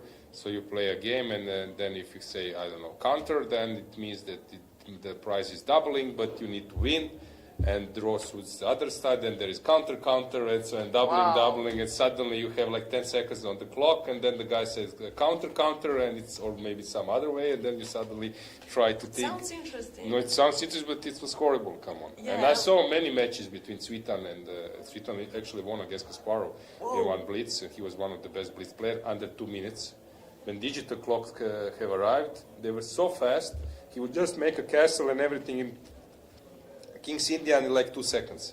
And Kachiev was playing fantastically blitz at that time. He was, but under 2 minutes. You know what was impressing me the most? On the last 10 seconds, we all basically just press clock that you don't run out of time. But they would be still able to create threats. So he's the last 5 seconds, 7 seconds, and he's threatening. And I've seen so many times that the flag falls and there is a checkmate.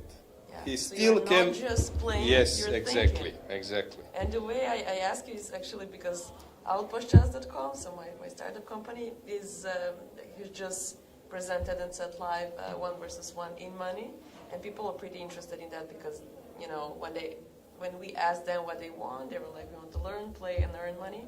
So it's an interesting concept, but it's always like, is it gambling or is just a game of skill? So that's always something to think about. I thought that you would start asking. asking me that we play against each other. It looked like I'm gonna lose my money it now. looked like a good option I'm to smarter me. than you think. Okay, guys, we have some action here. Let's get the board back. So what's going on here? What is Šarić doing? So he liquidate some pawns, and still probably it's in some kind of drawing margin, but now at least some domination for white. This one is protected. King can come a bit closer. I don't know which route. So, yeah, for example, king. Here, will you take or not? It's up to you, but let's say that you don't want to. Maybe it's good not allowing me. Yeah, because I think now you're just promoting, if I'm not mistaken. So I must take. And then you move your knight, but king comes. Listen, this is not so pleasant to play. No. Yeah. King is So active, I'm knight is curious. I'm curious. What is Šarić opponent up to? Simon is walking on tiny rope. Let's check just other position. Romanov, rook a8 in the end. Yeah. Rook a2, knight b4, rook a1. What does this mean? This means that black can make a perpetual, or he can try somehow. He played rook c8. If you take a push, and we are in that position, basically we already analyzed it. Same thing. I don't know if there is another option now for white, maybe to approach with the king. I'm curious. 5 more moves. I don't believe that this is like severe time trouble for Not white. anymore. Yeah. And deck. Okay, he's better, but it's not easy to convert. Those 2 bishops look scary. Yeah, but he managed to close them. Yeah, let's stay here now at Romanov position because it's quite It's interesting. Yeah. Anything in chat, or we will catch up later, but you can Let's do see. it if you are. All about the Blobam Mhm. game. Matthias Mood says it was a roller coaster. Mm-hmm. And Greetings to comments Matthias. about Wahab Sanal, and yeah, that was it. And some moves, yeah, cool. Nothing new. Yeah, someone mentioned that Arjun has lost the game in Chennai, so maybe focus is also Yeah. there because he's playing It's fantastic. actually a tournament there, Yeah, he played in Club Cup in Vrnjačka Banja. We mentioned that you couldn't come, or we haven't mentioned this No. to Vrnjačka Banja. Would you play, or you will do the arbiter job because it was your Serbia? I'd play probably. Really? Yeah. But back then it was my wedding, so I didn't even think about it. But I'd play, yeah. Yeah. So here, White is thinking. One question: what do you think about this Dennis trash talk? Is this good for chess, or maybe not? Sometimes also Nakamura is crossing the line. We have Kramnik, Giri is playing. Even Magnus is sometimes making some tweets. Do you like it? To be honest, personally not. When somebody's playing with me and do the trash talk, it's always something that is butter, it bothers me. But still, it's interesting, and Dennis is a super fun guy, and then you're laughing around, so it's nice to have. So you don't want to be involved in that? No, but- I just want to be around it, Yeah. but not to play against a trash talker. So we have the popular streamer, Dan Tasset. He's a trash talker as well, and yeah, I don't like to play them, but I do like to listen to I everyone. got an invitation to play. I have a YouTube channel for ex-Yugoslavian audience, 15,000 subscribers, and I got an inquiry to play with Dennis. You mentioned just him, but as you mentioned, I don't want to be involved in that. Yeah. I don't Trash know how talk. to, answer to that. I'm just laughing and I'm not thinking a lot about the position, I'm just listening, which is the point. But yeah, it's kind of interesting. Maybe it's good for streamers, for like Nakamura. He's super interesting guy and the best streamer ever, I think. The most popular one. Are so- there any ladies who are making Trash some talkers. comment? Yes, streamers. Any Are you lady that familiar? are trash talker? No. But I know a lot of super popular ladies who are streaming, but I think no, it's just not for ladies, I think. Yeah, I know that, for example, in NBA, Michael Jordan was known. I know Gary Payton, some Maybe others. Kobe Bryant. Yeah, maybe I know. Then he could still be concentrated and focused and do the trash talk, which is not easy for some people. You're losing energy. Yeah, I want more polite players like that. Yeah, David is fantastic. Also Alexander and some others. As well. But I respect. It's your own Of course. choice. Yeah. Who are we to judge? But yeah, Still, it's people interesting has at least. has their own agenda. So here Okay, we now we can draw. we can conclude that black is fine, but Evgeny is a type of player who can hold this one, and I think he's out of some kind of uncomfortable zone, only Yeah. one move, so it's a moment that we switch either to Šarić or Deak. Yeah, so Ivan is coming up with something. Trouble. Yep. A5 or check. It's up to him now to decide. It's really active position for white, that's the problem. Yeah. A5, A5 or check 94. So it's not easy to decide where to go. They are focused. We see them on the camera.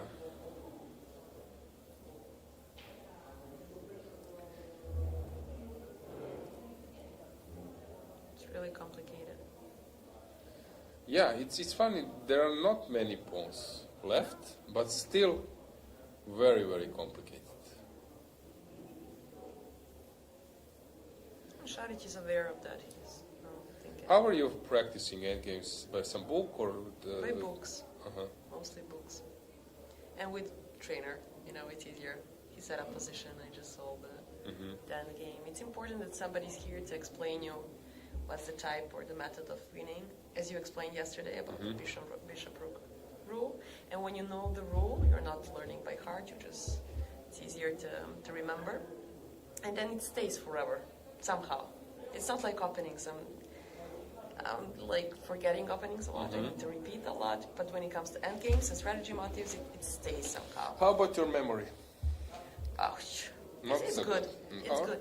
But when you repeat a lot, that's definitely something that stays in your mind. But when you do a lot of things, like I do, it was a faculty, it was a master degree, it was chess there, it was always arbiter, trainer, chess player, then now a company, and then You see, you remember all those roles. And that was tricky, yeah. Okay, like, tell me all about it.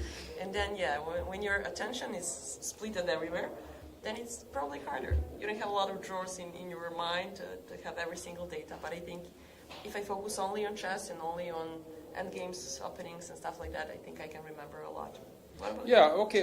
It depends. There are some, sometimes you just need to memorize a lot. Injic was saying that before, he was checking some lines.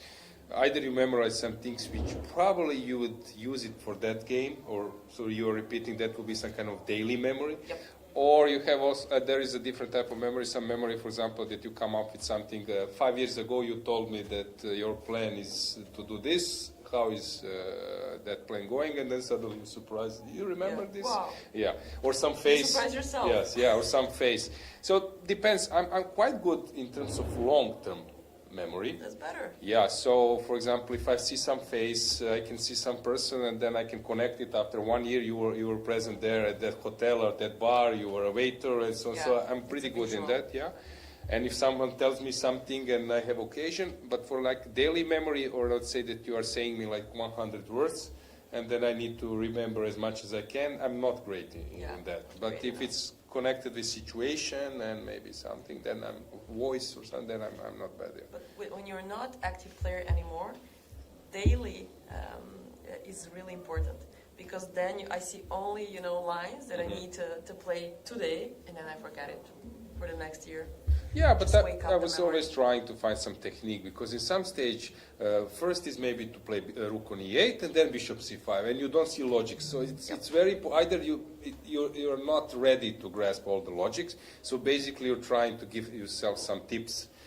First black or dark square, then light square, and then this is the way Exactly. how I was memorizing. Exactly. And because I needed to give some explanation to myself. There are some players who can just memorize it. You just start, Fourth day, yeah. start playing line, and they're watching, and that's it. And Yeah. there's some, hang on, I will say this rule is first rook, then bishop, You and need to then connect something yeah, at yeah. least. Connect So dots. that was my system. Makes sense. Yeah. So it seems that black now needs to find the only move, that's b5, and that's tough move. So it seems to B5 me so that many. Šarić will win this game. So if we can get them full screen with the camera, so because now is the moment. b5 or B5 not? is the only What move. do you think? Let me see his body language. You see language from here? You Yes. have great eye to spot. I'm trying. b5 or not? Yeah, he's in a bad situation. He's worried a lot. I think no. What do you think? Yeah, now again, these logics, we always need to find some logic. So is this only way to come out from problems? Then he might be able to find it. Okay, basically you want to kick But don't opponents. forget 2 minutes. Yeah, but you want to kick like or stop opponent's action, which Ivan is preparing with b5. So maybe with these logics, he might be able to find it. Ivan is trying to put pressure psychologically that you are lost guy. So I'm happy. You know him. Yeah, but maybe he already spotted this b5 and he's calculating. But okay, that's fantastic stuff that as a white, from that super drawish endgame, you're able to outplay your opponent. Because, yeah, He's a pretty good opponent. yeah, because Not, sometimes, no Oh, b5. yes. So you have this Drink. eye for body language. Exactly. And now I can see that Ivan is happy here. Just Yeah, b5 will come, and his opponent is not happy. not at all. Yeah. The time travel was decisive right now. Even has What's the move? has 30-38. yeah has his band Five already. band that he's a chess player and that he can have a dinner or lunch. Woohoo! Yeah, Ivan is quite happy. I wouldn't be surprised that this game ends up quickly. Let's check first board, not much is happening. Second board, and yeah, last moments of the time trouble. Yeah, basically time trouble is over, I think, in many games. Okay, let's just stay here for a second. We can go full screen with the camera.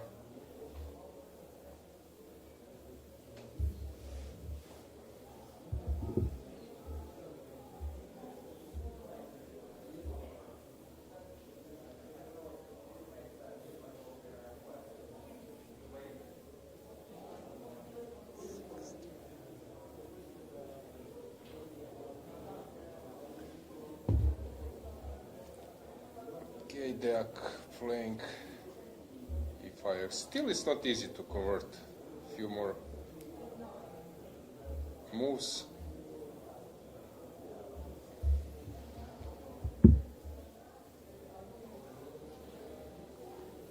All end games.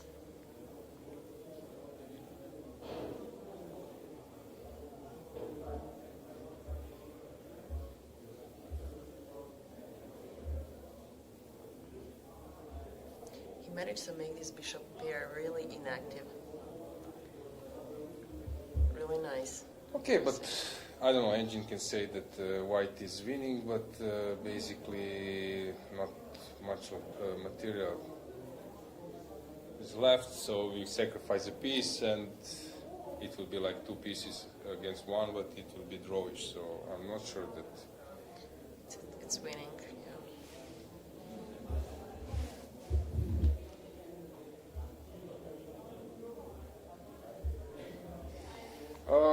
I think that we can maybe check this. It won't change much that we have a guest, and then we will get back to time trouble.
And we are back.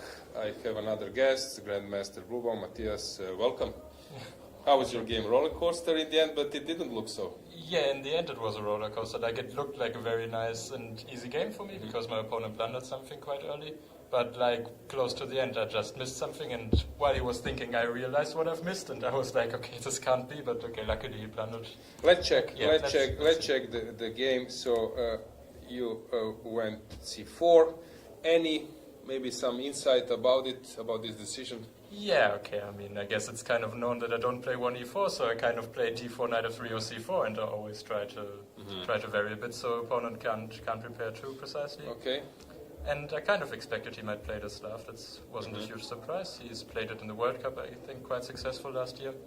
And okay, I just went d4 and transposed the normal stuff and played this h3 line, which is it's a new try. You can also do it yourself if you see from afar. Yeah. Okay, it's like not a huge try, but okay, it's mainly to surprise my opponent. Like what he did, bishop d6 is the main move.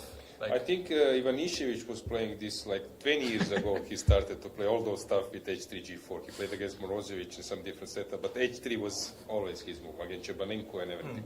Yeah, probably was already ahead of our times. I think like kind of recently it started to be a bit more popular again. It's not like it's refuting the line, but I mean, of course, everything is objectively fine for black, so he went for this. And okay, he took immediately, which is kind of natural. He wants to play this typical semi-Slav style with b5.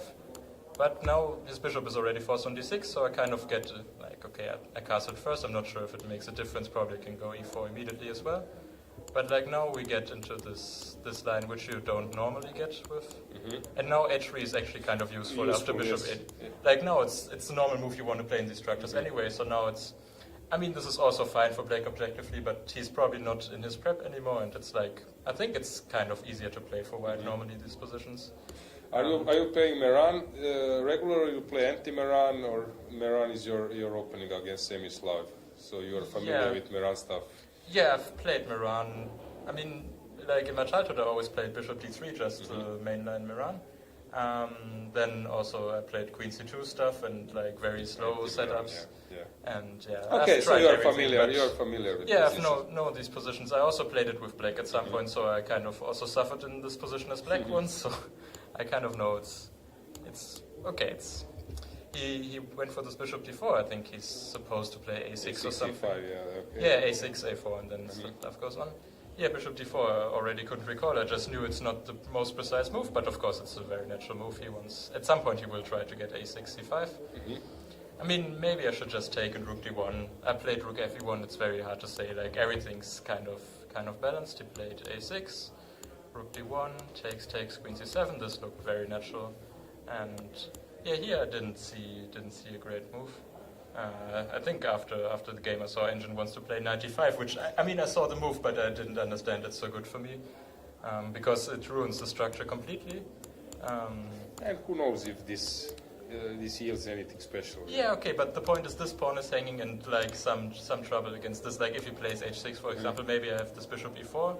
He can't play rook c8 because I take and have rook d8 check in the end, which is a nice detail. Yeah. And yeah, but okay, like in the end I decided on a4. Like during the game I even thought maybe after b4 I have this knight d5. Like here I thought about it, but somehow in the beginning I thought a4 to prevent him from playing c5.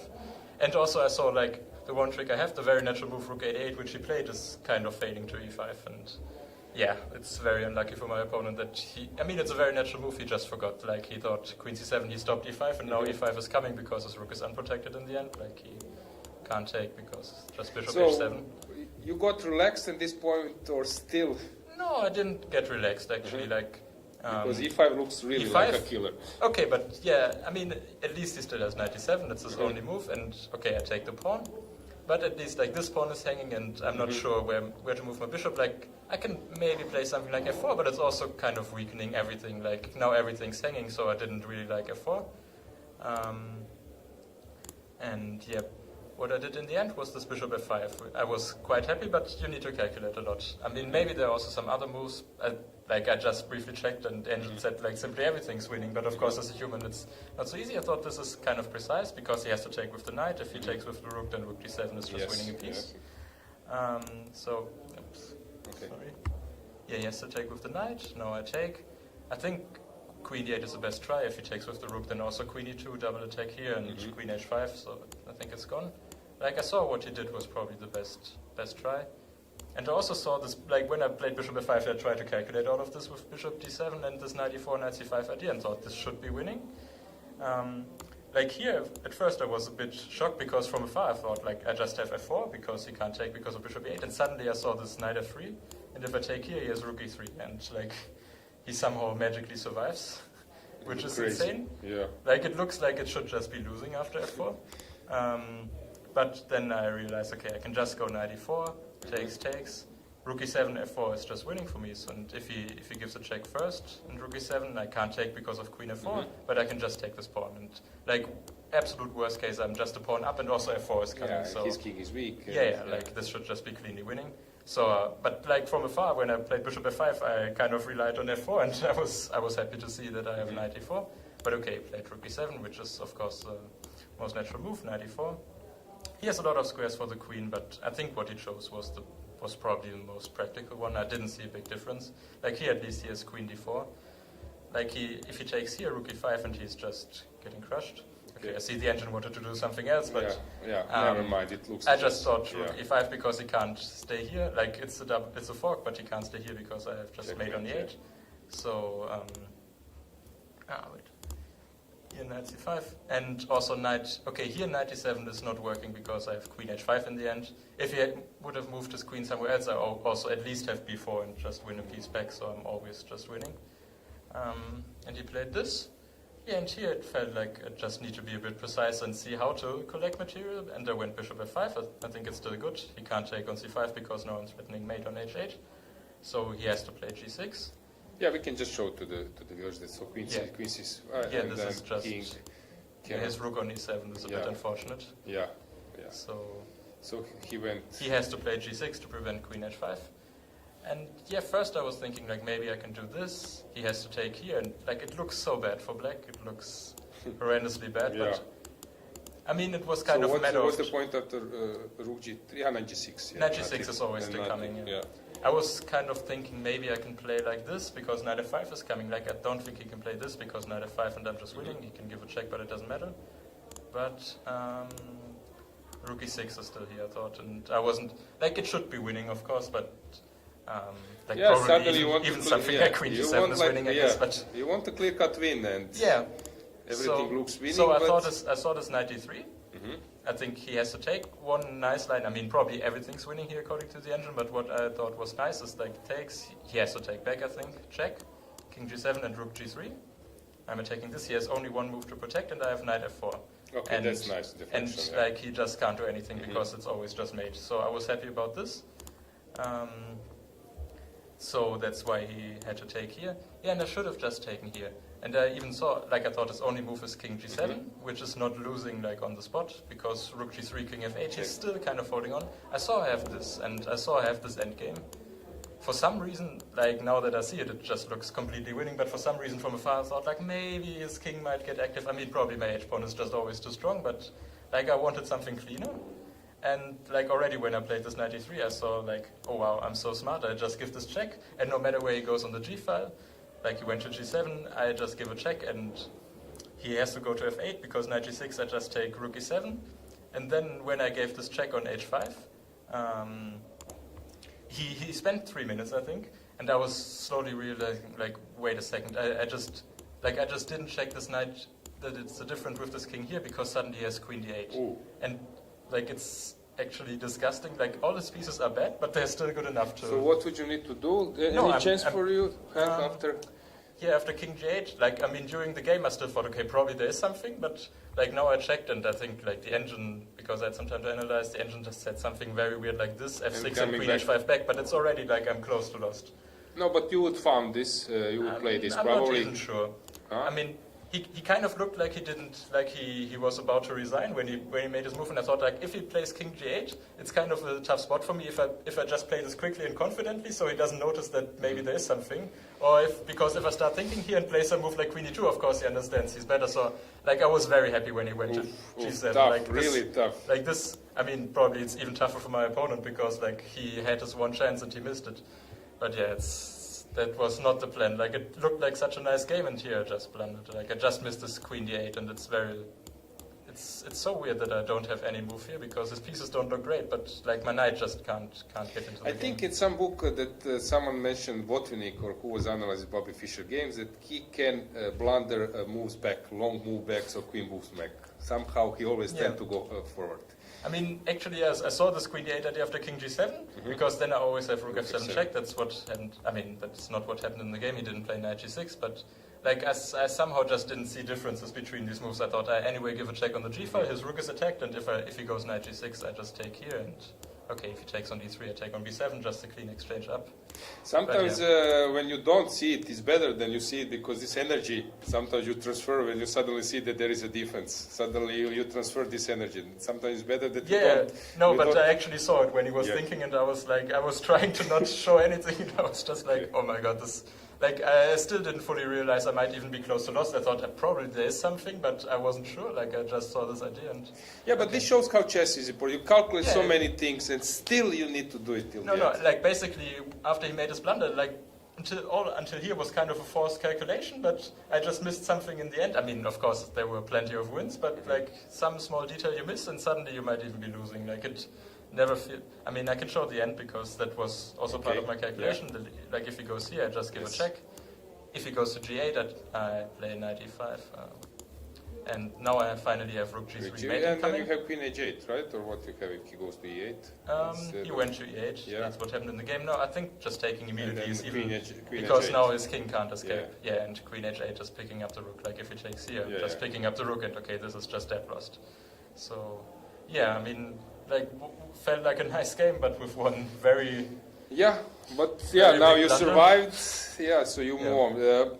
I think viewers know that you were a European champion, right? So you don't have that type of ambitions, lifetime ambition, but still probably you're thinking maybe to repeat it. Yeah, okay. I mean, mainly it's kind of you try to qualify for the World Cup. That's like the more sane goal you can set yourself. I don't think anybody can go into this tournament and think like, I will just crush this tournament. It's too strong for that. Like, if you get lucky and some games go your way, it might happen. But how about this type of tournament? Since it's 11 rounds and massive, are you now not used to play this type of tournament, so you still have energy for 11 rounds? I think I should still have energy. Like I had some. Like probably 2 or 3 weeks rest before this tournament, so I think I should be kind of rested enough for this tournament. But yeah, it's always exhausting. But it's always good to have a good start because then sometimes you get some more easy, more dull games at some point. Got it. Okay, thanks, Matthias. Good luck in your next rounds, guys. Thank you. Have a short break. Thanks. See you. Chess connects us all, across countries, across borders. For those who travel for the game, staying connected shouldn't be a challenge. Introducing Global Cell, the official telecom provider of the European Chess Union. Connectivity is just a tap away. Simple, fast, and ready wherever you are, wherever the game takes you. Global Cell's eSIM works seamlessly across Europe and beyond. No SIM swaps, no waiting. Global Cell's eSIM is quick to install and reliable every step of the way. Stay connected with players, friends, and family no matter where you are. Share your checkmates instantly with effortless connectivity. From every tournament to each new city. Stay connected as you move and prepare to win. Join the thousands who enjoy true freedom on the go. Sign up today and make Global Cell your next move.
So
we are back. Enough of guests for the moment. Yeah, how about your commentary, your point of view regarding like few persons who came in the meantime? Matthias was like a new. Yeah, I just noticed, I was watching from behind, and just noticed how people look serious during the game, as well probably as I do, maybe look scary. Yeah, and then yeah, when you come here, you can see guys smiling, you know. As or an like arbiter, you look explaining. scary. I wouldn't like make some kind of Don't do threefold anything. repetition claim as something in front of you. I just need a whistle, I would you rather know. lose. I even give a red card. Yeah, so you look really, Rita. So Tough. serious, yeah. Yeah, and then when you come here, you know, and talk to guys, like you have a chat here, it's a totally different thing. He was smiling, he was casually speaking with you, you even, you know, you even rest and just watching him, not even have to entertain him. It's really nice to meet them in this situation. Yeah, I played only once against him. It was a draw. I won some tournament. He was Grandmaster 25-60 already. I was black in the last round, so I needed a draw to win the tournament in Austria, and I surprised him by the opening, and he made the draw. But I recall that him and Dennis Wagner at that time, husband of Dinara. yeah, husband of Dinara, they together they were playing many tournaments, many opens. He was quite nervous, as you mentioned, serious during the game, but basically he's like Yeah. really. I don't know, maybe I'm overreacting, maybe, you know, audience can say, but looks pretty, you know. Yeah, let's check the playing court first. Let's check cameras. What do we have? Maybe we can enter the playing court first with the entrance camera that you see. We should add restaurant camera Restaurant. to see them going to eat. Yeah. So, okay, I would say that it's getting empty. Yeah. A few more games. Yeah. But okay, still some games in progress. Let's see this one. So, it's Maxim Rothstein playing board number 31, if I'm not mistaken. Yeah, it's 30. Ah, okay. So he's still playing. He's playing with single? white. Then we have board number 7. I think, yes, playing against Svane. His brother behind, Really? Rasmus, he's playing on the board 34, right? You're a good guesser. Yeah. Wait it. And there are some other Yeah, as 33 well. Svan Erasmus. I don't see who is behind Emre Can, but there are some players. Is this Mamedov or not, or Durabeli? I'm not. Looks like Mamedov. Yeah, I'm not really Mamedov? sure. Okay, let's check the cameras. No, Mamedov was.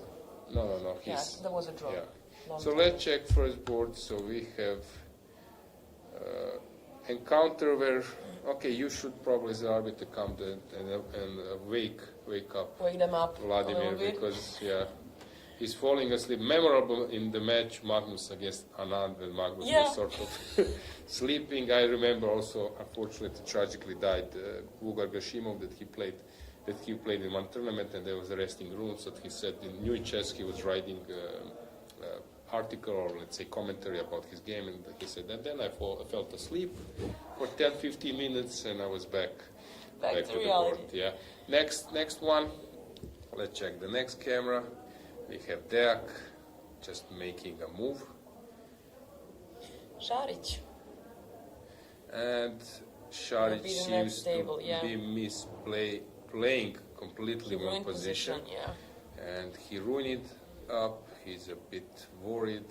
I guess his opponent is very happy. So Šarić is now regretting decision, and we don't have other cameras. So let's go one by one. Let's have a board. Let's see what's going on in Romanov at the save. Don't believe that anything tangible is there. Even being a pawn down, for example, 4 against 3 will be holdable. Yeah, so it's sort of drawish. Let's check the next one. Yeah, as mentioned, it seemed that Deak is not there to win, since you were right. Yeah, it's not easy because it's only 3 pawns against 2. Yeah, and massive liquidation. He has made a mistake somewhere around here, but it's not easy to convert. Yeah, so he's still pressing, but I don't believe that it will be easy. So let's see Šarić. So he misplayed it around here. And it's interesting that mistake came as 41st one. What do you think about that? It's a strange situation. It's really strange, because most of the time I made a lot of mistakes in 40 moves. And then the PT is that when I have 30 minutes plus, then I don't even have to think, I need to resign. So this is weird. Maybe he was too confident in the position, he wants to show that he's winning, and then 41st move. Probably some just 94 offering this. And do you know what happens a lot of time? In 41st move, people are thinking a lot, and they're getting into time trouble again. Which is weird that even Šarić didn't do that. Yeah. He's an experienced player. Yeah, of course. Okay, maybe he still is there to win, but now it's okay. Still, it's quite. What about time now? Oh, 11:25. Hang on. So he played knight g8. Okay, still it's possible to win this one, because for a computer it's quite easy, but it's not human. Yeah. Our laptop is not sitting there, right? So knight d5. Okay, still I will say that it's not. When you see the time, I think he's aware that he made a mistake, and as well as his opponent. So how about this blue bomb situation, that he was winning and suddenly he misplayed it? Yeah, you see, so it's always there is a chance, right? I don't think that maybe 1 or 2 players are playing like perfect game from time to time. Yeah, so chess is a game of possibilities. Exactly, never give up. Yeah, exactly. In women's chess, of course, even more, because we have a really roller coaster games, but as well in men's, yeah. So let's check others. Svane. What is Svane doing? It's opposite color bishop. Yeah, it is. Okay. With 2 pawns up. Yeah, but how to penetrate? So he needs his king. There is no way. Yeah, he needs his king to start pushing his pawns, and I don't see how he can start. Yeah. If I manage to go the king to b5 somehow, even to c4. Yeah. Let's go b5, then to go a5, a4. But this one is but hanging. yeah, So you cannot abandon the pawns. Yeah. Drawish, yeah. Okay. Then another draw. Okay, let's check the games. Finished. Okay, this one he didn't push too much. How about Shugirov? What has happened here? Why he was not? It's a draw day. Okay, so yeah, Ivan was doing a good job. So e5 came as a draw offer. So his opponent was not ready to push d5 and lock. Because he reduced material already. Yeah, some knight e5, c4. Yeah, very good game from Ivan I'm so Ishevich. even happy. Yeah. Which was really nice. He was black, you know. Grandelius has made a draw. Draw again. And Draw. Kolar's, yeah, many draws. Okay, let's check this one. We left around here, or at least I left. I left around Probably here. you. Yeah.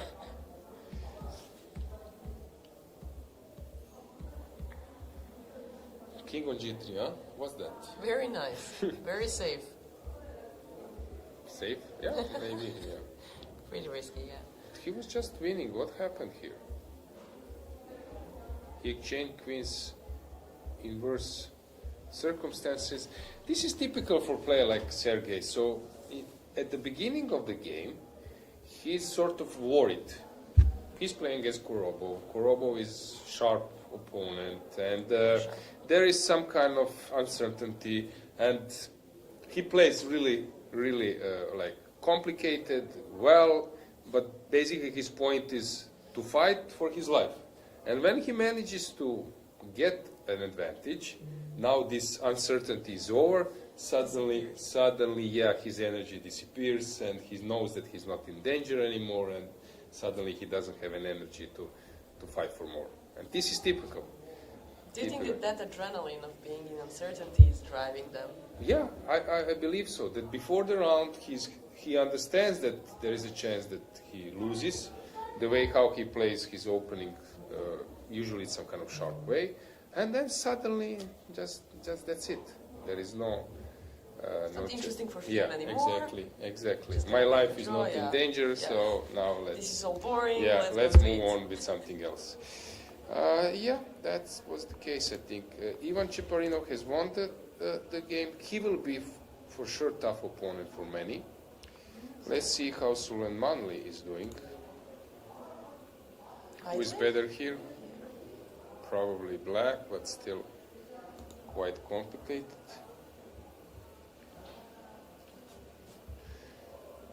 Draw, Debchenko was not present. Kovkanisyan, he was winning for a long, and it seems that he still is, but interesting endgame. Yeah, a lot of endgames. Yeah. Teodorou has won. Darda has won. Let's check how Darda has won his game. Let's check. It seems that he just tricked his opponent. Okay. So they're like playing some chess, which is not chess. Which is not chess. So you move, I move, then you move a little bit more. Just a little every move just starts slower and then make it more. Come on. Why not c3 then c4? It would be interesting. Crazy chess. But yeah, Daniel was doing better job, it seems. So bishop s6, nice touch probably. And he managed to outplay his opponent. Okay, converted. Oh. Okay. Rook b8, nice move. But he improved structure. Yeah. Right, that was a problem. Passer. Okay, very nice game. Good. Yeah, and he created an asset and very nice game.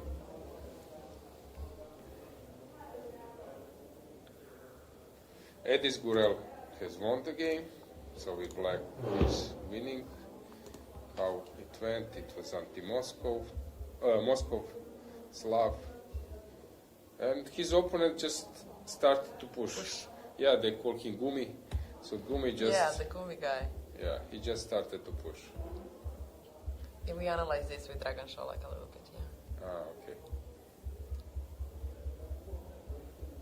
He wasn't so satisfied, but in the end, yeah, very good everything, for his student. everything went very Fine. very well. Okay, let's find, is there any upset? So, I don't see, Dogmus has won. He's playing really well. Dogmus is on 3 out of 3, or, yeah, he is on fire. He's on fire. Yeah, board 21. 21? Erdognus. Yeah, he's on fire. Yeah, 3 out of 3. But I see some upset And that he's so Jordan young. Van Forest, another draw. He's 14. How on earth? Majarov is here. We will ask Majarov. Yeah. So Hopefully he'll Majarov be is his here with coach. us. Yeah. But hang on, Jordan, another draw. Yeah. 3 in a row, or no? Ah, no, he won yesterday. He won. He won Against yesterday. Yalcin Yeah. So he made another draw, playing anti So Maran, young me. That was Swedish. Yeah, Yeah, Swedish. but that player I think played now in Club Cup also quite well. If you can even maybe check it. I think he played first board. So? Yeah. Solid game. He knows how to handle. Here is yes, all draws and one win against Kokilatera. So Ivanchuk, right? Ivanchuk, Lodici from Italy, Geifand, And Van amazing. Forest. Van Forest again. But Lucas, not Jordan. Yeah, the brother.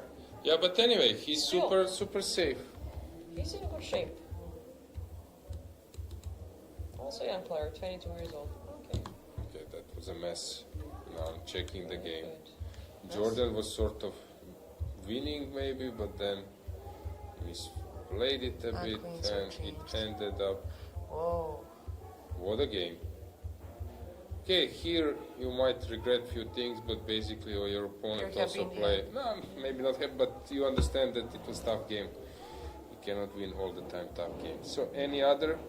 Gabriel Sargsyan has made a draw.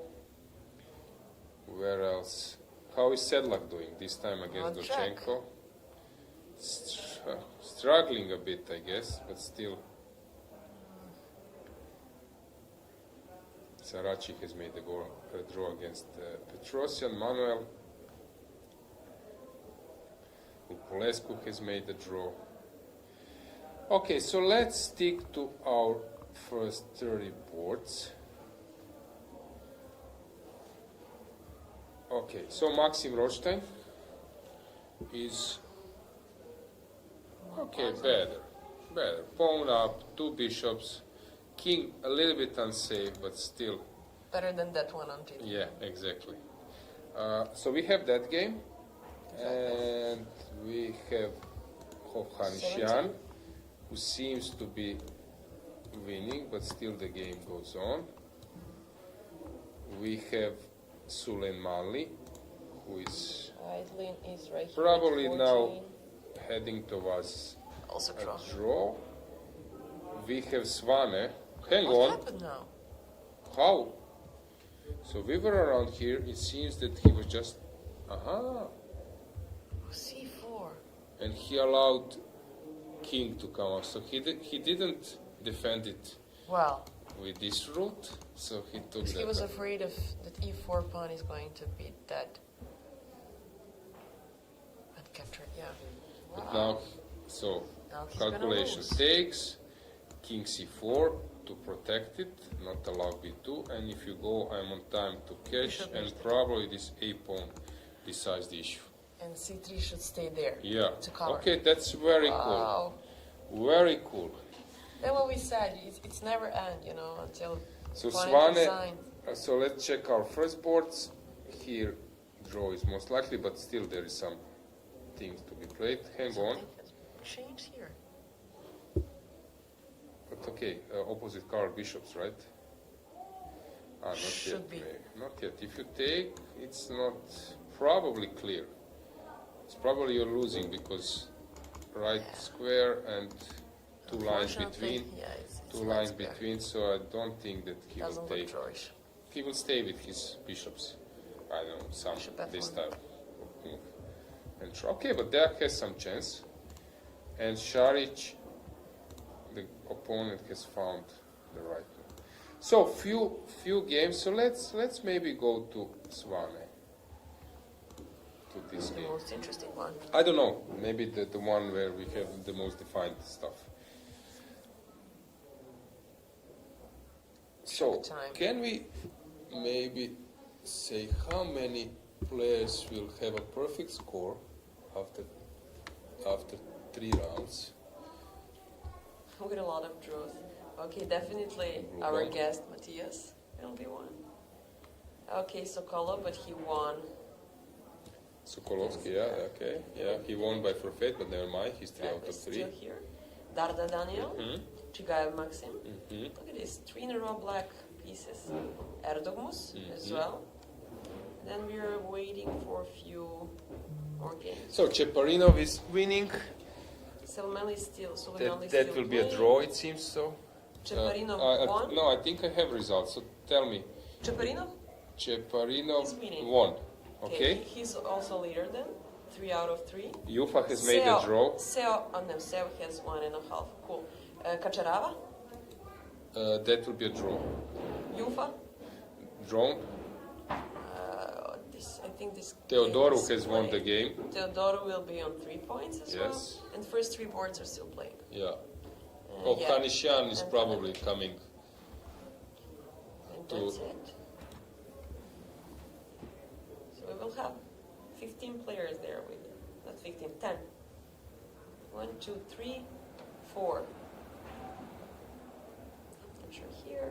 So maybe in total, what would you say? 8? I think 7. 7. I think 7 in total. Okay, so they're already on +3. Matthias said that people are coming here to qualify to the World Cup. Exactly. So +4, +5 means that +4, if you started well, then +4 I think is quite good because you will have a very good additional criteriums. So +4, +5. They need to win 1 or 2 more games, which is, without losing. Achievable, but it's achievable. Still. Yeah. Anything in chat? Anything we want to discuss? Chat How mostly. our birthday boy played today? Let's check birthday boy. Yeah, Bartosz Sochko. How about you? You like to play chess? When is my birthday? Yeah. No. Why not? I love to celebrate, not to sit tight. I'm a dynamic person. I'm But like, then you explode. won a game, and also, for example, during tournament, they know that there is your birthday. You get a cake, or someone But is if applauding. opponents give me a point, I would love it. What if I lose? My day will be Then ruined. you can celebrate anyway. Yeah, still. 54 board. Can you check result, please? Yeah. That's our birthday I boy. see that you avoided this topic. Okay, so. You got me. So, 54 board is still in progress, Yeah, and so birthday Bartosz boy is celebrating. trying to squeeze water out of stone, and What's gonna doesn't happen? seem so. But his wife is doing fine against Dragan. Much We're higher gonna have rated. 1 point in total, I guess, tonight. Yeah. So Okay, they we can follow draw this is draw. a bit, Draw is good. a bit later. Draw is good. Yeah. That is our birthday boy. So what's your answer? What's the right answer? Do a lot of play. When is your birthday? No, of course. You stay static for 6 hours and you're super excited. You're, calls, No, messages. it's better to stay home. Yeah. I agree. Well, anywhere else. I'm trying to recall how many times I played basically on my birthday, and I maybe think I have never played. me neither, because I was born on April 2nd, and usually that's not okay. Some Boring European date for chess. individuals were around, but usually not many. Yeah, my birthday was a couple of days ago, so I just celebrated and just came here. Nice. And wedding same day. Couple of days ago. No, but the thing is, in April, basically, at some point, only European individual. Somehow, that month was skipped. There were some So tournaments. amateur tournaments are being played in April, I think. Yeah, but I'm not an amateur. I know. Okay. Good. Just testing you. Yeah. teasing. Okay. Mets tournament. I played this once or twice. Once. That was in April. Not many tournaments. Actually, that one. If you want to organize some tournament, think about I'll April. do it in April. Yeah, but I'll do it. next year, I will probably be in Greece, in Rhodes, because there is European individual, and I'm mostly In covering. April? First, it's late March, last 2 days of March, and then April. So it will catch my birthday. I'll remember. Yeah. Yeah, and it's funny sometimes you have FIDE has this person of a day, Yeah. and then you get, or some, I don't know, I say some magazine, not magazine, but portals are announcing a person of a day, and I'm not. You're not. I don't. They don't like me. There is a Grandmaster Me Dizdarevic. neither. There is the Grandmaster Dizdarevic. I think his career high was much lower than mine, and I won a few times against him. He's always yes stealing my position. He's on the FIDE website. I don't know that much chess players are born. Can you check peak rating of Dizdarevic? And I'm curious. I don't believe that he was more than 2600. I'm pretty sure I would say that 2570 was his maximum. But Emir, yeah. Let's go Wikipedia. Yeah, it's a bit easier. It's easier. And peak was, where is the peak? Yeah, 25.55. You see, it's 25, less than now. You're Than mine. 25, I have. 95. Yeah, 97 I'll was try mine. to feed it. Yes, please do it. I want to be on that page. No, I'm joking. Yeah, but it's No, funny really? sometimes. It's funny. Why Yes. don't you? No, Yeah. come on, guys. I sound pathetic now. Please. You'll see yourself in second April. You have those, yeah, powers. I Yeah. have some connections. Okay. You know people who know Who knows people. people? Absolutely. Good. Okay. So when is your birthday exactly? 4th of November. 4th of November. Okay, this is usual like events, chess tournament birthday, no? Some European something. Never happened. It's in between somehow. Leagues and It's in between. Olympiad. No, you. Olympiad, no. Again, Olympiad was in August. Back then, in July, back then when I was in India. And this was September. is it? September in Budapest. Yeah. So it's in between somehow. But I know a couple, Luis Figo was born on that day. Oh. McConaughey. Actually, I met him. I have a photo No with way. him. Yeah, he was coming to Portugal Split. legend. He was coming to Split. There is Play this chess. youth games. No, he played soccer with other stars, and we are having. Since I know people who knows people? Yeah, and I was present there during that evening, and there was a dinner in our hotel, and I have a photo with him. Nice. Yeah, but then And a jersey? no. Pity. Yeah, but I He met was him, a and legend. he's a legend. Yeah, I agree. Amazing. Yeah. Something else to add? Matthew McConaughey. Ah, He's the second okay. one. And my husband. That's a curiosity as well. Are you born? Yeah, at the same day. And we was like, let's. Really? Wedding is not meant to be on that day. Yeah, please, it will be too much. We want 2 presents. Really? Yeah, that's a Okay, funny that's situation. meant to be. Yeah. And So that's horoscope you enough. have. It's pretty same. Yeah. Fun facts, yeah. Okay, that's a fun fact. Yeah, now viewers know a lot about you. Yeah, your I openings. revealed everything, yeah. Openings. As and I'm everything. done now, I can talk. Yeah. Okay. Anything in chat? Except some mutual communication.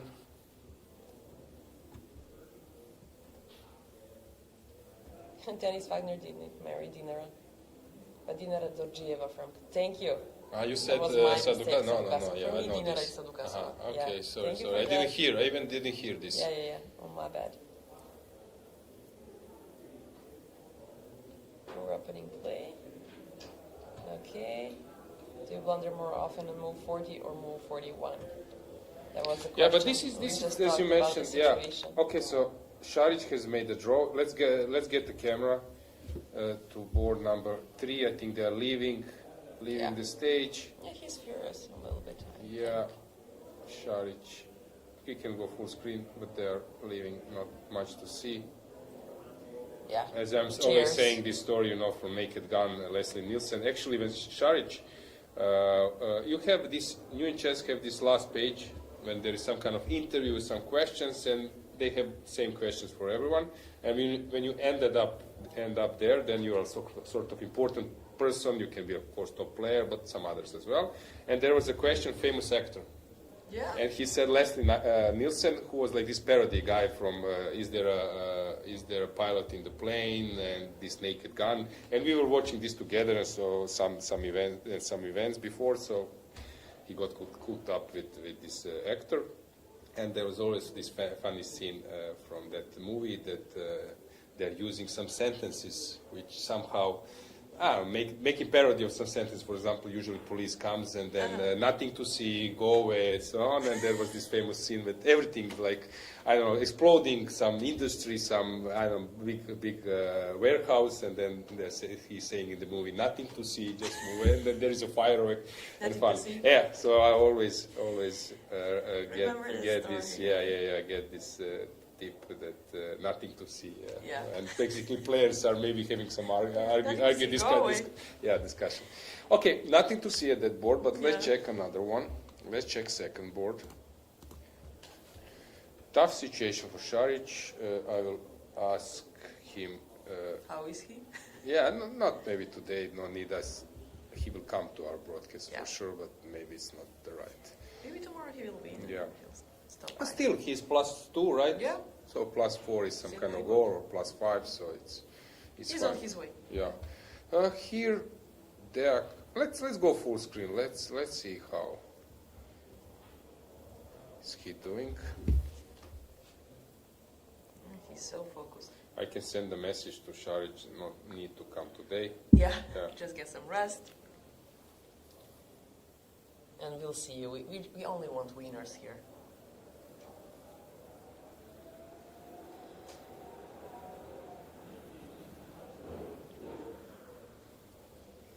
He's so focused right now. How about time pressure? So Deak is on 7 minutes. His opponent is on 8 minutes. Is that Montpellier guy? Yeah. How about after the game? Are you hungry a lot? Because always.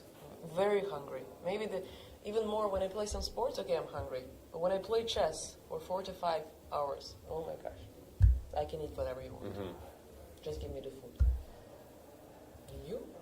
Yeah, I'm also quite hungry. But it's funny, after the broadcast, like 20 minutes or half an hour, I just like to sit, eat some drink, and just rest a bit. And then it's different. When I'm playing game, this is different. I'm tired and exhausted in a different way. Absolutely, because you're speaking a lot here with a lot of stories and stuff. Well, during the game you don't speak at all. Yeah, and that's the problem. You need to eat and then speak, finally. Yeah, exactly. I'm a food person. I always like to eat. Which kind of food do you like? I love healthy, a lot. And I'm like typical Serbian food, right? Exactly. Healthy food. Very healthy. meat. Meat. Very healthy person. But I love to make some, mistakes, cheating days and stuff like that. But most of the time my food is healthy. Yeah. Yeah, but okay, this nutrition is some topic. Popular. Yeah, but some topic because let's say 20 years ago no one was speaking about it. And basically you were some hotel, even at some stage there were like pre-prepared meals and you couldn't even choose. There were no options. And basically nobody complained. And basically no one was even thinking about it. But now in hindsight, come on. Vegan. Yeah, you want to eat something where you feel well afterwards. Yeah. And bringing something to your game. It's also a must for me. Yeah. Yeah. And at least some chocolate, or coffee during the game to enjoy the game. this Toblerone chocolate, no? You know this story? I was saying this. Yeah. When Nigel Short stole chocolate from Kasparov. Yeah. That was a good one. Why not? Yeah. Why not? But dark chocolate is good when you play, so your sugar is not going too high. It's still here, but it's nice to have something during the game. You need some energy. But my dad always tell me that it's better to play when you're hungry than when you're overeat, the food and everything. Yeah, because the blood is going there in stomach, you cannot think clearly, and you're sleeping at the end of the day. Yeah, I was saying this before that there are some players, for example, as you mentioned, they don't want to come with like full stomach, and there are some players who are eating a lot, thinking that the game will last for 5-6 hours. First half an hour I will live with that because it's mainly theory, it's more psychological. I don't need to be like fully in full speed of my brain and so on. So I would rather prefer to have energy for later. So they're eating a lot, coming right before the game. to lunch. I know that Kasparov was eating even some steaks and so on. So it's it's depends of as you mentioned. It's all in head. Yeah, It's like I have an issue with when I was bringing some food that suddenly I'm thinking more about when to eat, how much to eat of that banana. Immediately, suddenly I'm not focused on game, but on 35th more. Yes, and exactly. That's the problem. Exactly. And am I hungry all the time? Should I eat right now? Yeah. And it's sometimes, as you know, it's only a habit. Basically, you're not thirsty or not hungry. I know that there are some players like drinking a glass of water like for 1 hour. Basically, it's some kind of habit, routine. Also, people going to toilet without a reason, but they go just... Exactly, just for routine. But my best chess friend, Sandra Djukic, woman international master. Never heard of her. No, she's never eating. Actually, right after the game, she doesn't take breakfast, she doesn't take lunch, she goes to play game. I don't know where is the power or energy when she plays. And then after the game, she's super hungry and then eat a lot. Yeah, I know, for example, some players keeping lunch. Kožu, for example, Grandmaster, he never eats lunch, some others as well. There are players who are skipping breakfast. Yeah. I cannot start my day without breakfast. Me neither. Yeah, but this is, as I said, individual, but this balance. I think the point is to find the balance, and you cannot say that this will last for whole of your career, like for next. You are adjusting, changing, and so on. But regarding the story about chocolate, there was a rumor, gossip story that Kasparov was bringing his Toblerone chocolate to the events, and during Sarajevo tournament there was some kind of bodyguard in his official role, but also Kasparov gave him a role to watch, take eye on his chocolate, which was in like some fridge where players could have taken something else, refreshment and so on, and this Toblerone was staying there, and Nigel, the story says that Nigel noticed this chocolate, and of course, probably he knew from who is the owner, and then he took it saying that he didn't know that it's for players, and then when Kasparov wanted to take his chocolate to some stage of the game, it's gone, and probably this bodyguard was thinking how, it's not easy to be, let's say, bodyguard or security guy during chess events. It's not like super interesting thing to do, so the guy lost his concentration. I don't know about his job. But concentration I know for sure, and the Toblerone, the chocolate was gone. Probably Kasparov was furious. And then probably next year another fridge was added. Only for Kasparov, yeah. So, fun facts. I don't know is this correct, but come on, I like to listen to this type of things. Even if they are not correct or fully true. But it's funny. Yeah.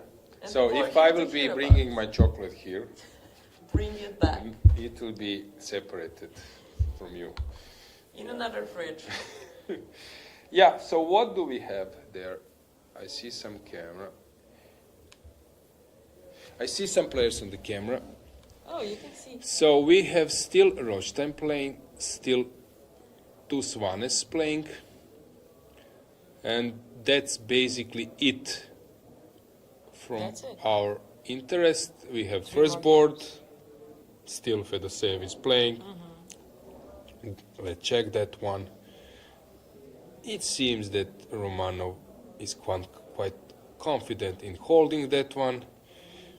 So how many times, can you calculate, so how many, 40 moves, how many times Deak stood up during the game?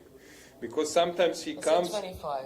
No, after each move. So 40 moves plus 50, and sometimes if opponent is thinking for a long, he sits and stands up again twice. So it's maybe even more than 40. Okay, but is it like psychological strategy? Yeah, it's big energy consuming, right? Yeah. Coming up. It can be annoying, And when you want to just get up, does it happen to you that player just brings you back by playing fast because he's upset because you're, standing up all the time? He just play whatever to bring you back. I told you this story. I think I mentioned this before. There was a famous story of Ivan Sokolov playing against Simutove, first African Grandmaster. Not Egypt, but Central Africa and so on. I think he's from Zimbabwe. We played in Iceland. It was funny when he came to Iceland Open, and I came together. It was March. Everything was white. It was so cold, and he was actually asking to go to Greenland. And Whoa. yeah, I was watching him in shock, and he catch the cold after a few days. Even in Iceland, not in Greenland. But it was funny. So he was playing against. I think he was playing against Ivan Sokolov, and suddenly they ended up in this second time trouble, or at least Ivan. And it's drawn position. There are some tricks, but it's drawn position. And Ivan has 1.5 minutes on clock or something, and he need to go to toilet. No way. And even less, maybe 1 minute. And he said, "What to do? I need to go." And he ran, and his opponent made a move instantly. Instantly? Yes, Oh. to try Or when to he flank lost him. him. No, immediately when he stood up, he immediately makes a move, and Ivan was running and came back in 10 seconds, No way. 10 or 12 seconds, and that move from his opponent was a blunder. And did he see and play? Yes, and Wow. he won the game Whoa. because of that mistake made by his He opponent. deserved it because he was, Yeah, but also, as you mentioned, it's also understandable. You see the guy standing up, Yeah, and you you make a want to move, get it. and so on. You want to exploit it or also psychologically counter this. And another strategy is to wait him, you're looking at the game, but still you can look upstairs, and when you see him out of the door, you just play at that time. Because you know he's going to lose 1 minute in the toilet, and then, at least. And he's not going to come back to play. Yeah, but in some tournaments, it's quite far to go to the toilet. So, for example, you can be in some Olympiad, some board, which is really far away on the opposite And you need side. 5 minutes, which is a lot. Yeah, exactly. And sometimes your opponent just press you, and you are in severe time trouble Yeah. for a long, and it goes. Again and again. Yeah. So, anything happening? Yes, anything in common. Somebody explain us what is Gumi. So Gumi is typical nickname for Gudmundur. There is famous Icelandic football commentator Gudmundur called Gumi Ban. He had insane commentary in Euro 16, games of Iceland versus Austria. Yeah, that's Matthias. I know Matthias from Gelhausen, from Germany. We Yeah. played in the same club, so greetings to Matthias. Greetings. And And thank you for this. yes, exactly. So now Thanks. we can call him Gumi. Yeah, I know that Icelandic players. I'm friend with Icelandic Chess Federation president Gunnar Björnsson, who is also vice president of European Chess Union. And so I'm learning a bit more about Icelandic chess scene. I know a lot. Actually, when Fischer died in 2008, then I played in Reykjavik Open 2009. I went to his grave. It was very basic at that time itself, but I loved the stories about Fischer, and actually I met few people who were like close to Fischer at some stage, so I was learning a lot, and yeah, this is what I love. And now you have stories. Yeah, and there are, I would say, like 2 great documentary movies. One is, I think it's HBO, Bobby Fischer Goes to War, and second one is Bobby Fischer Bobby Fischer Against the World, and second one is Bobby Fischer Anything to Win. I would say that these are the best one, because some of them are exaggerating or maybe putting point on some things which I don't, of course. I'm not saying that they were right how Fischer was acting, but I would love to maybe emphasize more this chess part. And those two are really, really good, and I watched them both. So yeah. And there is something new at HBO released a few days ago. It's interesting for us, for Chess World. It's Engine against Human or something like that. It was the Kasparov match against the machine. So I'm eager to watch that. Actually, it's really nice. Yeah. Love to see it. So I will check it. Also, as I mentioned, this album 61 about Boris Gelfand. Okay, there are some nice stuff. Netflix, of course. Yep. Yeah, but also there is this The Coldest Game. That one is very good movie from Netflix. A little bit different. And then the Queen's Gambit. It is TV show. Yeah, do you like more movies or series? It depends. I watch more TV shows and series. because it's kind of, you can follow it through, you know, through months and through years even. Because I'm too lazy, I just fall asleep after 20 minutes.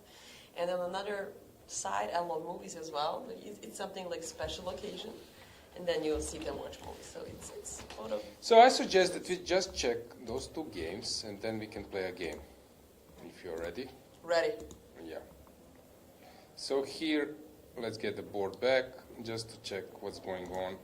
I think now it's already drawish, this Looks game like. of Deak. Romanov is heading Even more. towards like a draw, and here's one is just winning. Yeah, basically we are getting some final verdicts in many games. So let's stay with the board here, and we can play a game. So I'm asking you a question, and you need to pick up one. For example, I don't know, Sicilian or King's Indian? Sicilian. Okay. Red or white wine? Red. Red one. Okay, cool. Pasta or pizza? Pasta. Pasta. Okay. Chocolate or cake?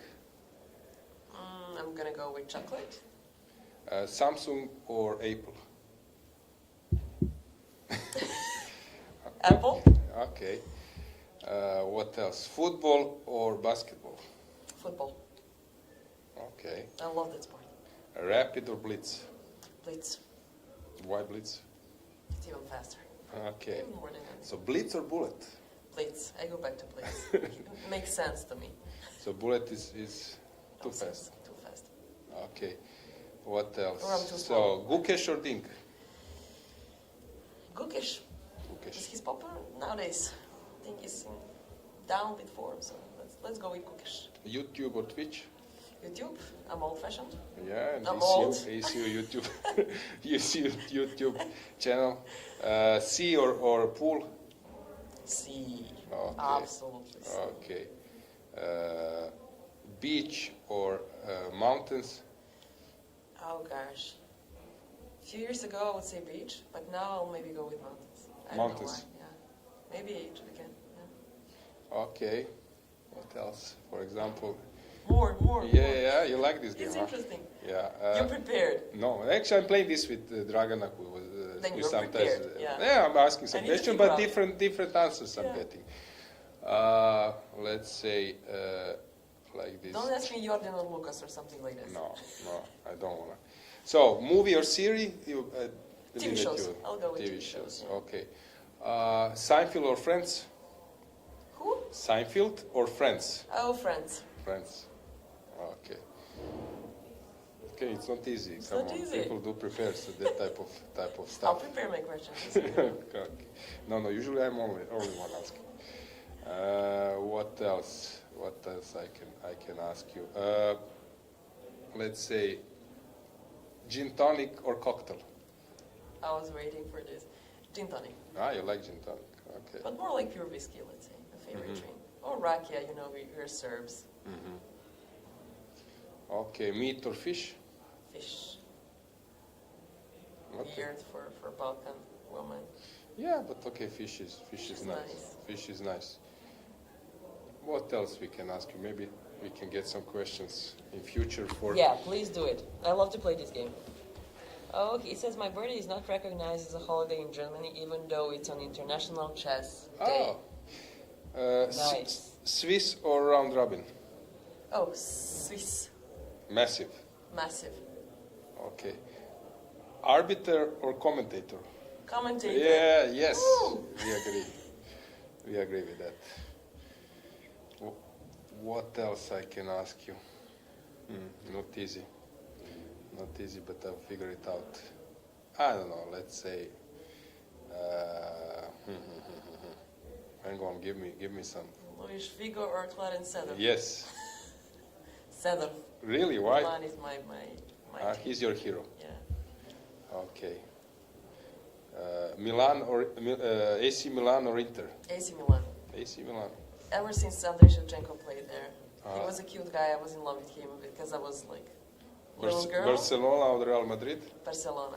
Then you fit in Boris Gelfand because he was playing against Ivanchuk, and he said Ivanchuk was wearing a Real Madrid jersey. I don't know during the game, but at lunch and breakfast I helped him regarding some ticket. Never mind that he was in Real Madrid jersey, and I think it's white one, and there is a name, his name, and really? I think Vasily or something. It's on the back. Nice. Yeah. And Boris said during Club Cup that he came with the jersey, and he knows that I'm a Barcelona fan, and he came with Real Madrid jersey. Yes, and it was some kind of El Clasico, and actually it was funny. Next day, it was really El Clasico, and I think Barcelona won 4-1. Or something like this, 4-0. Yeah. And Real was Magnus Carlsen's favorite club as well, Yes, isn't it? I think he was like making the ceremonial shot. He was right there in the middle of the pitch. field. Yeah, pitch, pitch. Let me start to think. Jordan or LeBron? James? I hate LeBron ever since he beat Serbia at Olympics. So let's say Jordan. Okay. So Barcelona, Real Madrid, you mentioned. Let's say Bayern or Borussia? Bayern. Okay. Manchester City or Liverpool? Liverpool. I'm a fan. You're a fan of Liverpool. Huge fan, yeah. I love underdogs. I know Liverpool is a pretty good team, but still, it's Pacific. And Manchester City is a pretty well team. So it's not interesting to buy a lot of players and they can play good. It's about to make a team. I think the same in chess. Yeah, I agree. Let's say like this, let me think. So that was football field. Not easy. We have basketball field. Basketball field. Enough for sports. NBA field. Yeah. Guys, if you have any question, but Inspiration. yeah, It's almost we don't fake, need we to. will Yeah, lose it. we don't need to use everything. Eating during tournaments is important. Kathy said in an interview that she always loses 5 kilos during tournaments because of the stress, and then has to go to Georgia and get amazing Georgian food. That's Kathy. Greetings to Kathy. Yep. Yeah, I was greetings doing to a her. commentator's job with her. She's skinny. She needs to eat all the time. Why not? I agree. I mean, I agree. So what's going on here? Why White is thinking? He was calculating this pawn's endgame, but not much has happened. a few pieces. Rook's endgame or pawn's endgame? Rooks. Why? Easier somehow. Easier than pawn's endgame. Yeah, I know. Rooks, A lot of chance for draw. Yeah, but they said it's the complicated ones. But yeah, if I don't know what to do, I just move rook. And then if you move pawn, it's super dangerous. Playing chess over mobile phone or laptop? Laptop. Again, old-fashioned. So no mobile phone. Yeah. Watching chess games over laptop or mobile phone? Again, laptop. Even TV. I connect my HDMI cable, and then I eat popcorns and watch the games. It's funny. Okay, interesting. Yeah. Interesting. So old-fashioned. So message or audio? Audio. Oh, so you're Actually, I love to send audio, and I love to receive text messages. Okay. So I can read like now. You know, audio means nothing to me. I cannot, listen. But am I too lazy to type? I'm just, pushing. Message or a call? Message. Oh my God, I hate when I send messages when somebody called me. I was like, I would call you if I wanted to. Cool. I'll prepare my question. You need to play this game once. During the free day, don't say that. Yeah. Okay. So during a free day, resting at the hotel or a tour? Walking around. I love to walk around. I'm like carpe diem person. I love to wake up early, have breakfast, and then to walk a little bit, to work a little bit, to have a little bit of everything, I guess. Photo or video?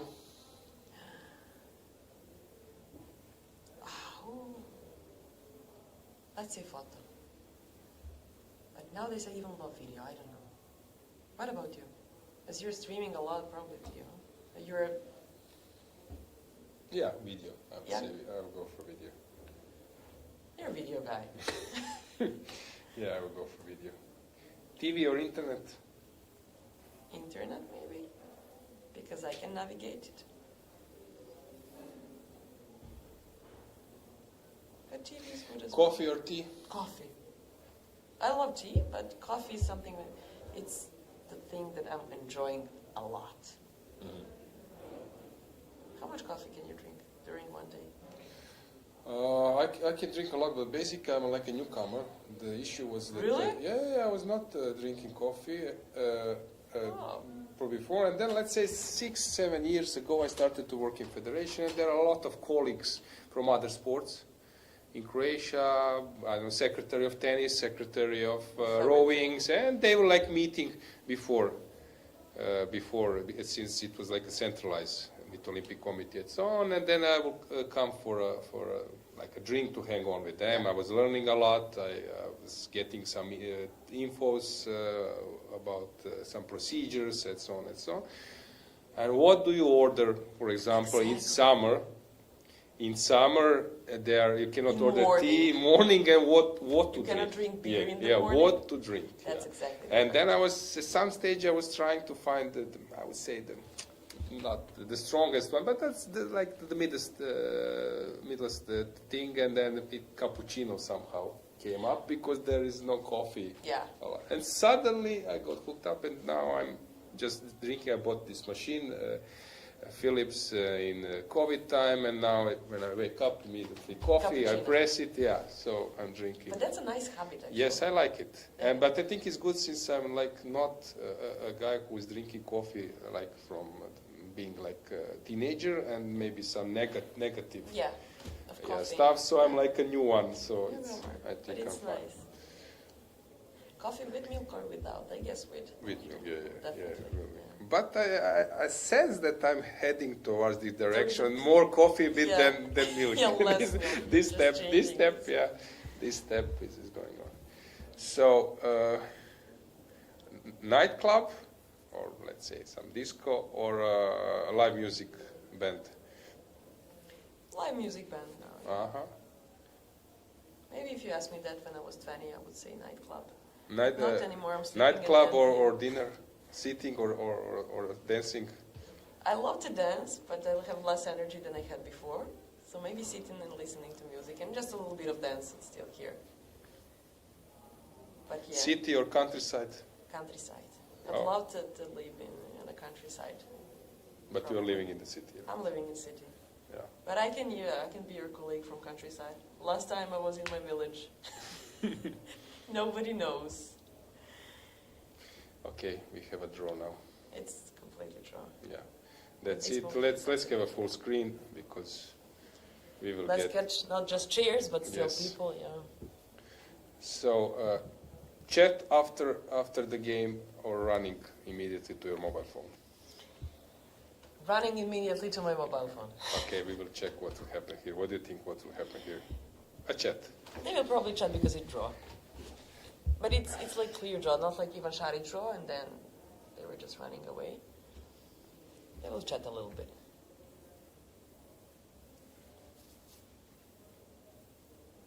Playing till the last kings or offering a draw? Kings. Definitely. People are just scared to ask for a draw. They're too shy, or maybe their ego is too high. Something about that. Look at it. King against king. During team events, playing higher board or lower board? Lower board. You want to squeeze those innocent people. Yes. And you? Yeah. Also, I was very good at playing lower boards. I would score like all wins. Once Croatian Cup, I scored 6 out of 6. Wow. Second board or third board. That's Fischer's result. Very nice. Let's see, are they going to chat a little bit? I think they won't chat because it's king against king. It's pretty unfriendly. I think they will exchange few words. I do expect